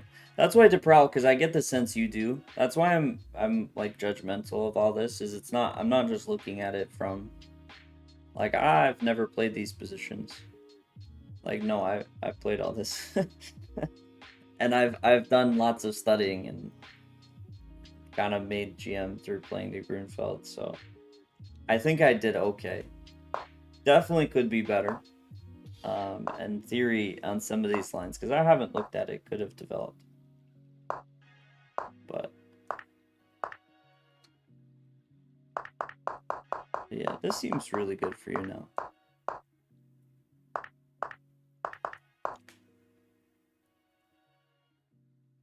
Okay, small pause. I think it's fine. Just wondering if we want to release the tension, but yeah, queen takes. Oh, 91. Thoughts on a6? I didn't really have much thoughts on a6. I kind of just believed you.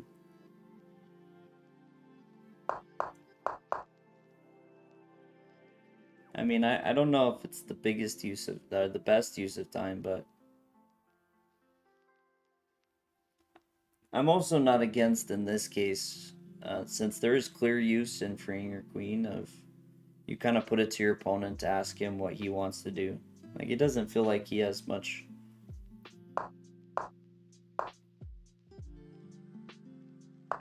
But yeah, I mean, this all seems reasonable.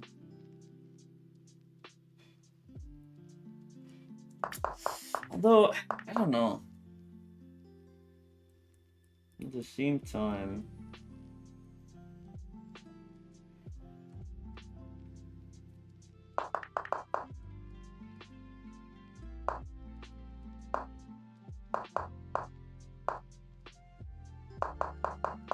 knight's pretty bad.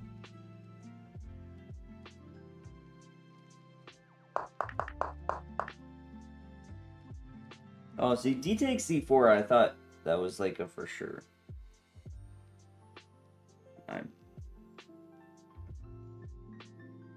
Yeah, d takes c4 because the b5 pawn is secure, so c4 becomes a lot more secure. If you play b takes c4, then you have to be cautious of e4.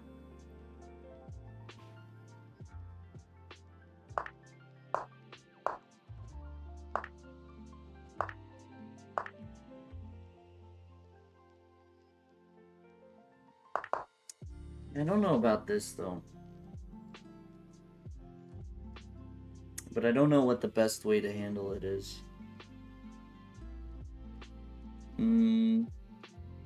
Really tempted on knight c6. It's just a question of how the tactics are working out in the long run. Knight c6, so the idea is you prepare e5, or maybe you maneuver. And you kind of make use of this knight on d8, that because your opponent committed is not very useful on d8.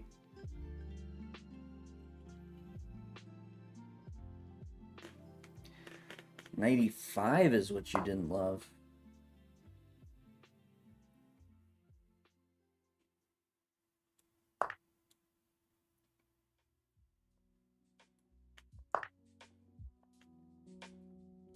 Jenny, did you make it back in time? We could probably go to you. We'd probably finish with you, honestly. That's about right. I mean, we could take. I think we do take. How does he take back?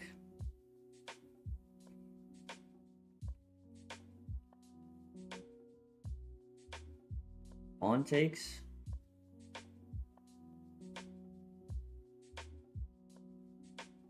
Nothing with queen c6. Take. Okay. Yeah, I guess I don't.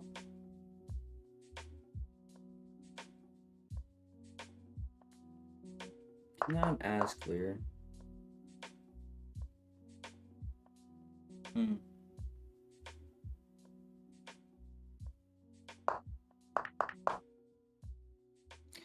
Wait a second, am I just overcomplicating it? You could kind of get everything I'm trying to through knight c6 here, no?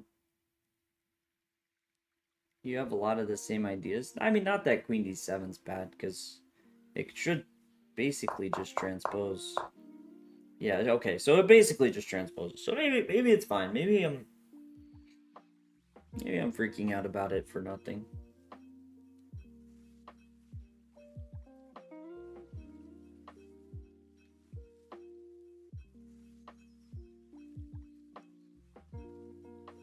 Yeah.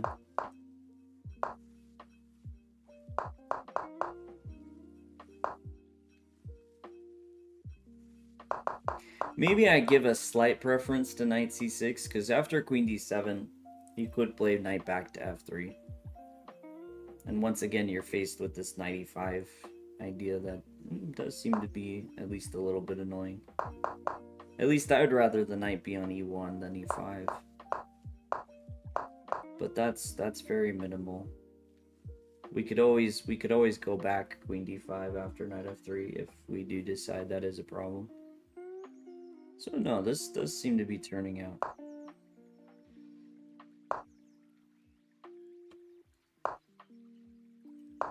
Here the annotation e5. Which e5 looks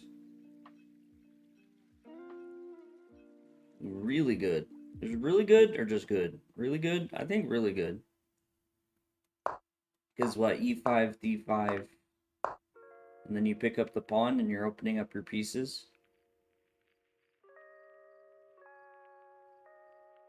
Dang, ZJ, you're crushing it. 4 out of 5. And you 1800 as a 1500. That's awesome. Very nice, very nice.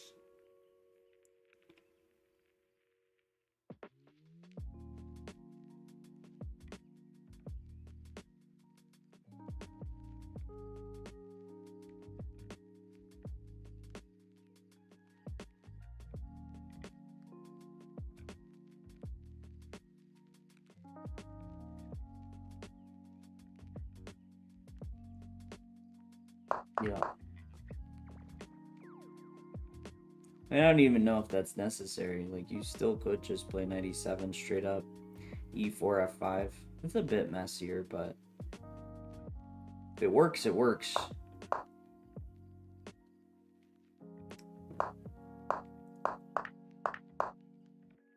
E5 again. Okay, finally. Well, this should be fine, right?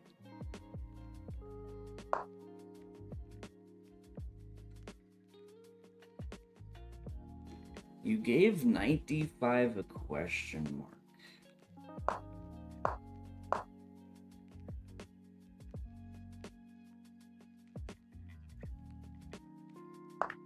Wait a second. Why is queen e7 not just very good for you here?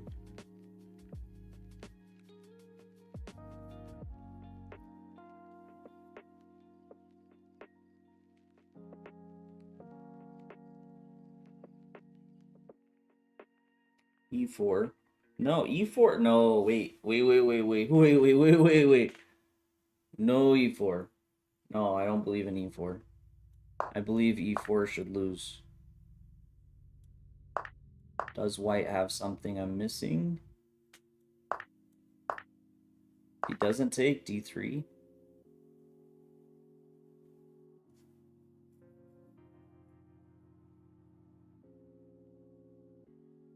Spawns look very good. Yeah, you can't take. Right? Tactics seem to be tacticking.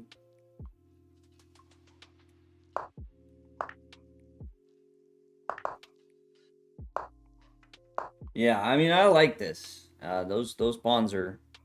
Those pawns are very dangerous, and I think overall you're actually not ending... You're not even ending up-down material. Either you get 3 pawns, or you get rook and 2 pawns for 2 pieces.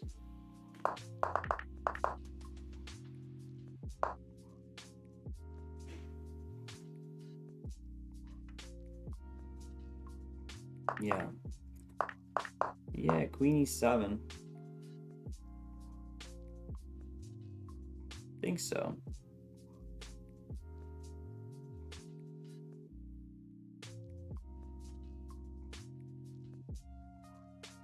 I mean, yeah. That feels right. I don't think there's anything else. Honestly, I was thinking about like e4, queen takes, and then if you could move your queen somewhere as well.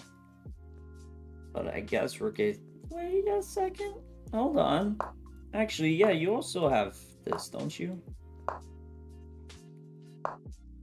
Looks very dangerous for white.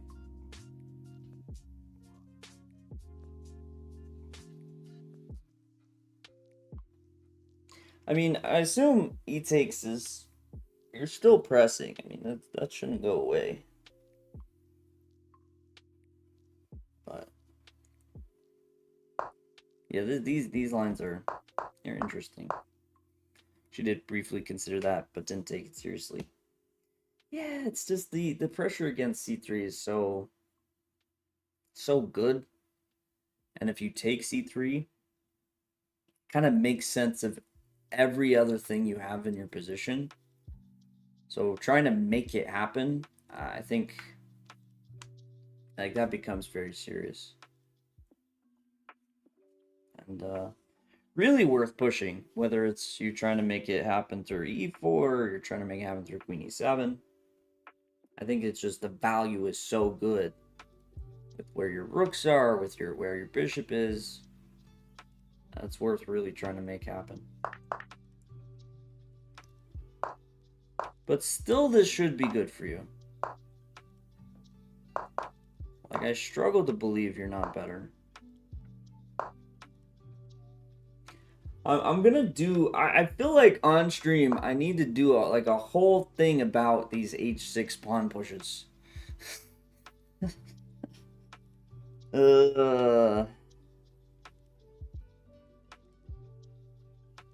We have another one. We have another h6 pawn push in a position where it feels like you probably should be prioritizing other things. Now, what the other thing exactly is, I don't know. But, I mean, I almost even prefer bishop h6 over h6. You did mention this earlier. Never play h6. Yeah, I'm gonna be... It's gonna be my new thing. Yeah, bishop h6 with the idea of taking on e1 and bishop d2 feels quite nice.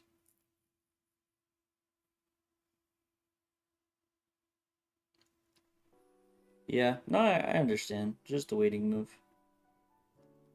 Queen f5 just good here. Oh yeah, queen f5.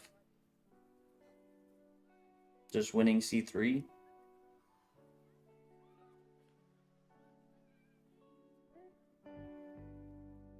Yeah. Yeah.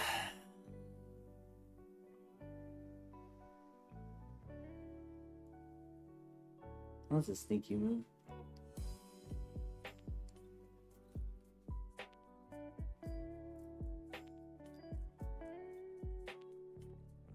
You have a fianchetto bishop h6 makes sense when you're asking a bishop on g5 what to do. Yes and no. I will say, Infinite, there are a lot of times it is, but I've also definitely, I have some openings where I've been really annoyed about how much weaker g6 ends up being playing h6 in those positions. Like, I think if you get h6, king h7, a lot of times it makes sense. If you don't want to take the time to play king h7, I have blundered the g6 pawn more than I care to admit. You thought you were getting cooked here. I mean, you could just play anything. Knight f6, actually. I don't hate. Knight f6. Oh, that's what you played. Okay, wait.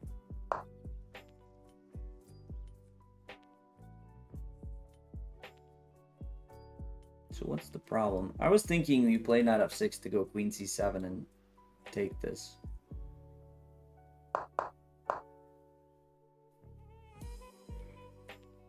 Yeah.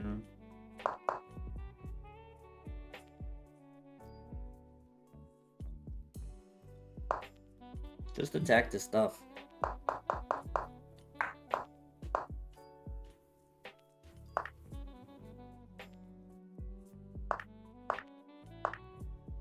Okay.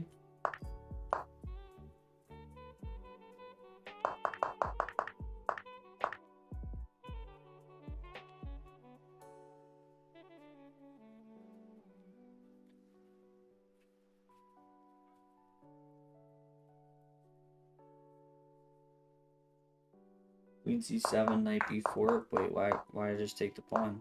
So what? Oh, you want to play knight c6? Ah, okay. He has a half decent point. Yeah. So what? It would be queen c7 and then knight b4, rook a8.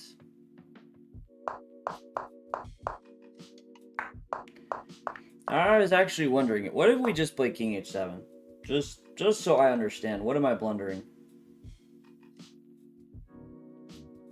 Simple. Don't get forked with knight f5. What's up?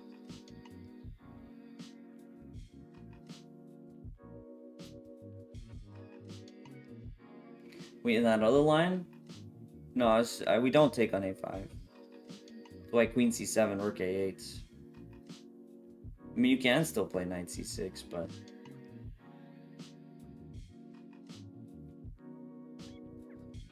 we're just playing.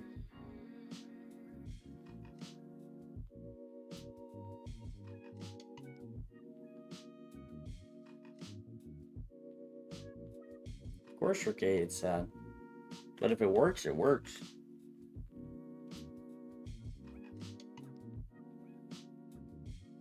Just like king h7. If it works, it works.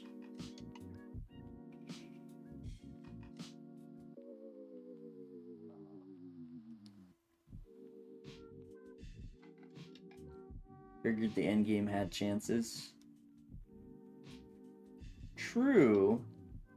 But I just don't know if we're to the desperation stage. Like, what does white play here? Because I mean, b4 might be an idea for black. Start breaking through. Thought you were playing a 1700. Okay, so you thought I sacked the exchange. I'll trick him.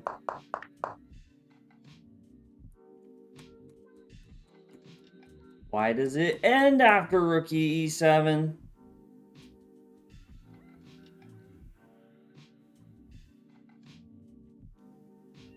Oh, so Steven. Okay. It's only sad if you don't like it. What if I don't like it?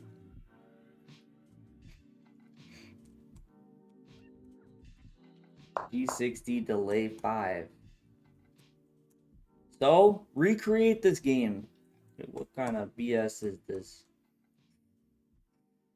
Gonna set me up for a very interesting endgame and then end it before. I actually hate delay 5. I think delay 5. I hate delay. I think delay is garbage, personally.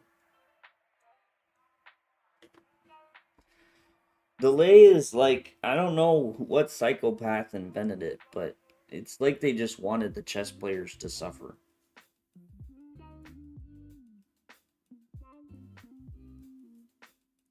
Like, you know what I want? I just want chess players to have anxiety. Ta-da, delay.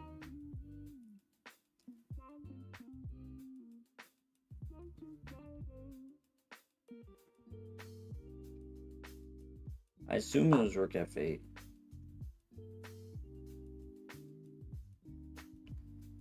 You played like rook e4, blundered the f pawn, and then played king g5 and got mated by rook c5.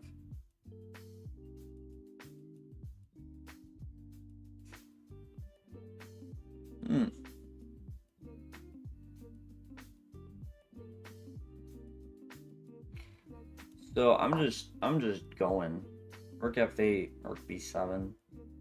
Rook b7's a must, right?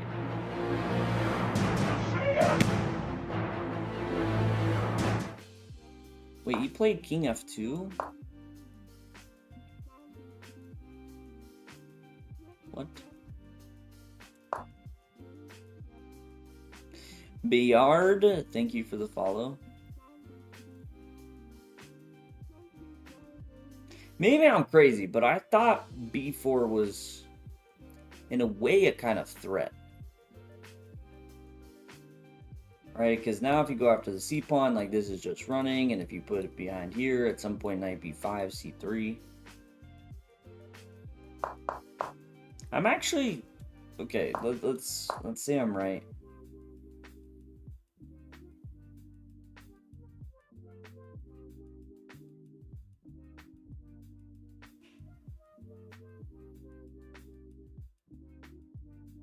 Actually, knight d5 already kind of holds, doesn't it?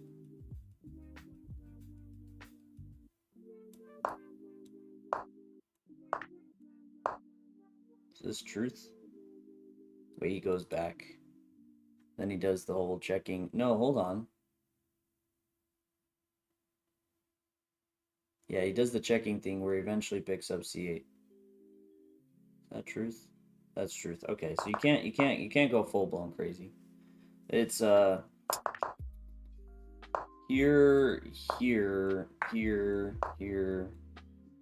Check, check, check, check. That's a problem.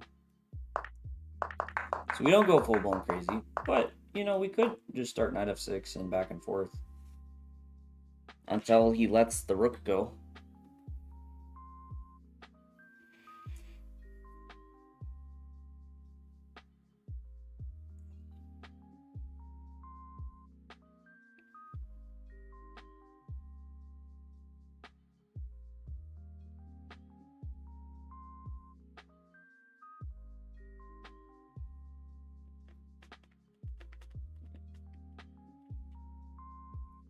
Well, maybe giving up the exchange wasn't such a bad idea. Excuse me. But I have a feeling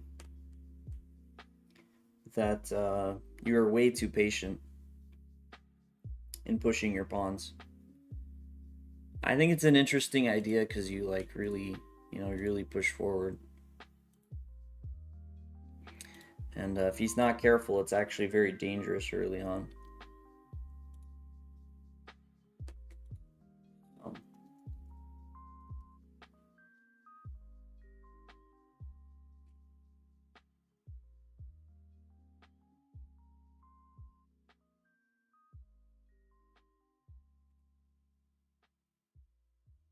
Yeah. Didn't have enough time. Thing. That's too bad. Yeah, I mean, it feels like the big moment was e takes d4. But I think overall, kind of my feeling was that, at least where you went wrong, that because your opponent was lower rated, like you kind of just wanted the win to fall in your lap. And so you bounced around, you didn't really challenge him the best you could have, and you know, didn't really take action when you needed to until all of a sudden it was difficult, and then you're low on time, and it's a coin flip. I mean, even you see it, like in a sense, like this is stuff like this would be definitely easy to miss. And I mean, it's one move, right? DD7, which feels slow, but because of all the checks, it works. Otherwise, you know, this idea completely works. So then you get into these positions where you have to decide when the right moment is to strike, and that's just tough. You have a huge problem not playing well against lower rated players. Well, it's probably a similar concept. Like, you're just trying so hard to not commit because you, in your eyes, like, committing is risk, when in fact, like, how you beat lower rated players is, yeah, you have to balance when is the right time to commit, but you absolutely stomp on them when that chance arises. And if you look out for it, I mean, you'll be really surprised when those opportunities do arise. I think you know, some lower rated players are brilliant, but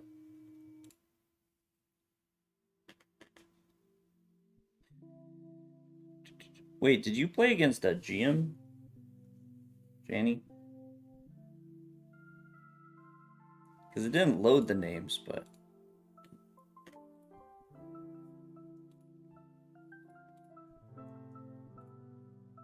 one of the biggest examples of this to me was a game I played. It was actually the last classical tournament I played, and it wasn't my best tournament. Like I wasn't feeling well, and I'm full of other excuses. But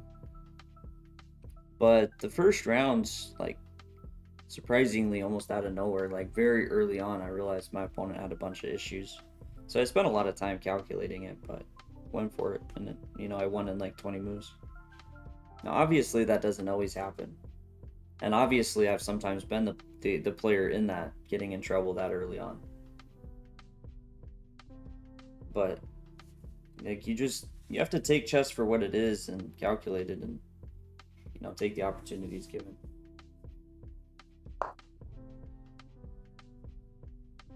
Yeah, I think you played a very good game overall.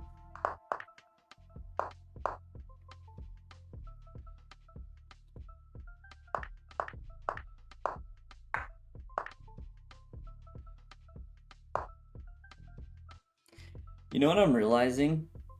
I almost never look at the Berlin Wall from black side. Like, this is a very common opening. Okay, maybe not very common, but like this opening's been around.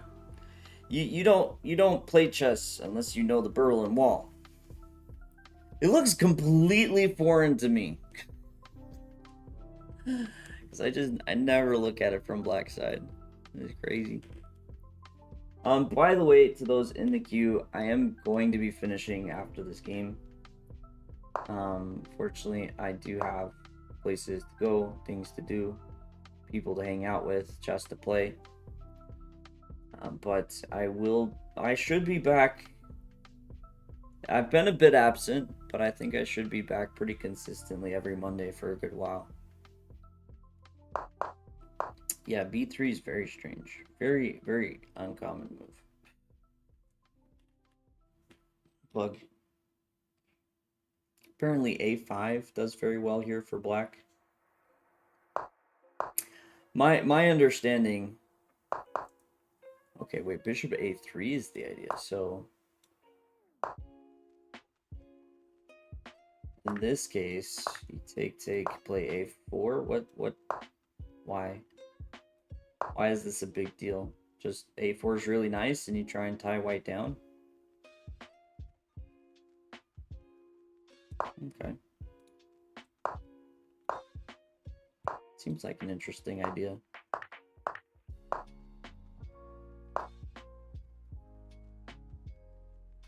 A5 again. Yeah, kind of gives me that feeling. Like I know H5 for these positions isn't that crazy, but I have a sense that you kind of took it in the wrong direction. Because your opponent played B3, you needed more focus early on the queen side, and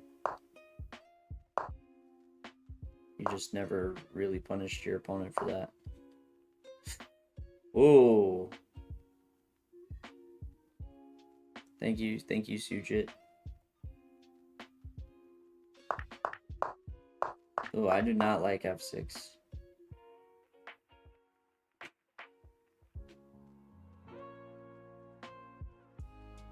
%, sir. Now, like that is a gut reaction. May not be as bad as I think it is, but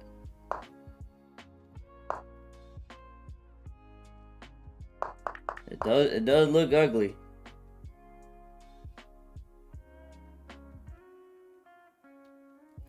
Oh, Pablo, it's actually would be a win next, but that's kind of just the nature of it. So many people get in here, and normally like a few people wouldn't be here for their turn. But yeah, I mean I can't. It's part of the consequence of it being completely free queue, is it fills up more, and you know I've already been streaming for over 4 hours, so. Apparently rook h6 in this line is not best. So if you don't go for a5...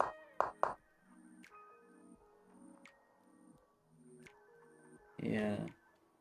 What are you supposed to do? Maybe just king e7 and bring the rook to d8? Actually, yeah, king e7, and that makes a lot of sense. Because he doesn't have the dark squared bishop anymore, so...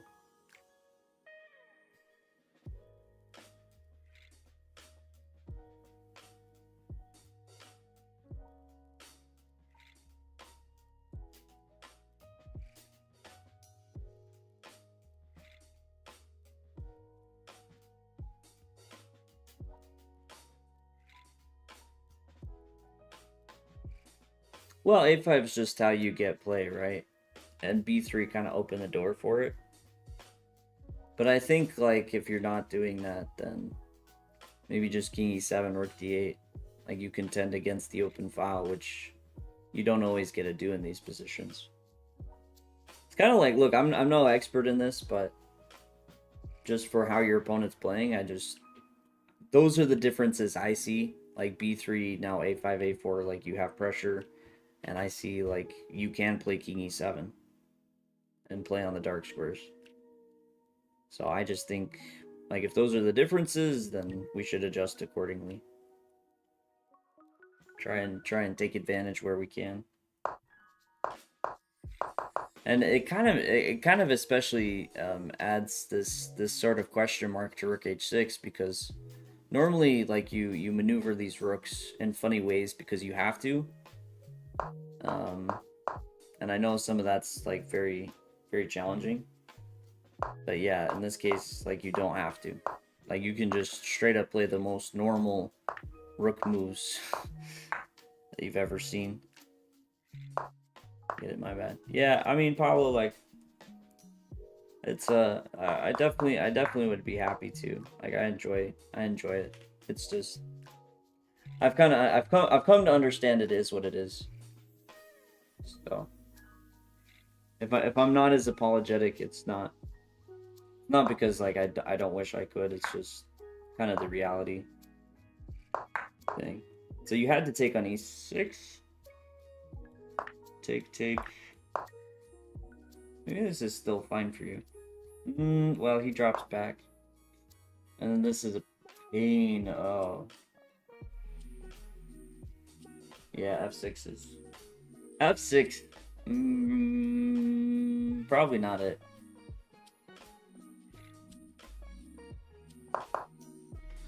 Yeah, knight d8 sneaky.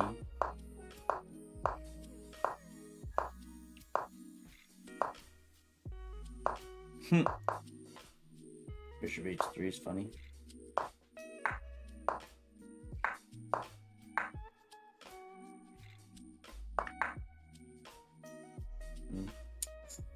And there you resigned. Ding. Ding. Yeah, interesting. Berlin, the positions are fascinating. I don't know if I'd ever get into really diving into it because the subtleties and all that. Seems like a pain. Okay, so part of the challenge is I don't expect, Jenny, that you'd see much of this line again. So that's kind of tough. I mean, of course you can take it away like, hey, if he does trade the bishop, if he does play b3, those are those ideas. But I think the biggest thing, and maybe you did try and do this, but the biggest thing to take away is when your opponent does play a bit unusual, like really think about those potential differences. They can be difficult to pick up on, and you're not always playing the most incredible thing. Like one of the differences is just king e7, rook d8. Like you're not necessarily playing this most incredible combination that you're punishing. Like why in the world is he playing it? But you are taking into consideration, hey, this is different. Why is it different? Why is it doing? And you go through all that. Now, I would also add into that, it really increases the importance of understanding the moves that are more commonly played. Why are they more commonly played? Because it's hard to truly understand the differences between moves if you don't have that connection to why the moves are played in the first place. So it also starts in just pushing yourself for understanding over memorization. And then when you truly understand something, it kind of opens the door. You almost know all lines how to play. No, not really.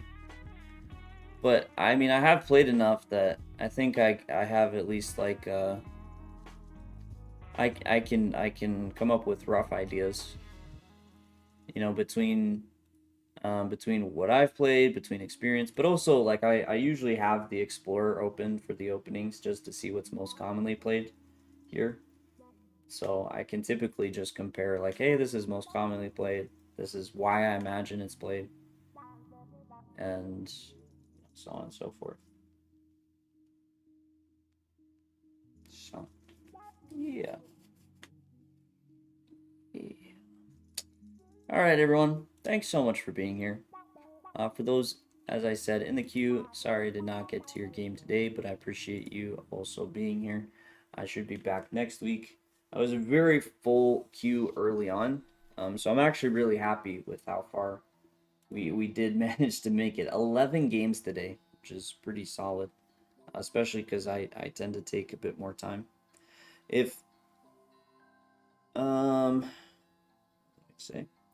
let's say it should be back tomorrow and streaming. I've been absent, but we should relatively be back to a semi-normal streaming schedule.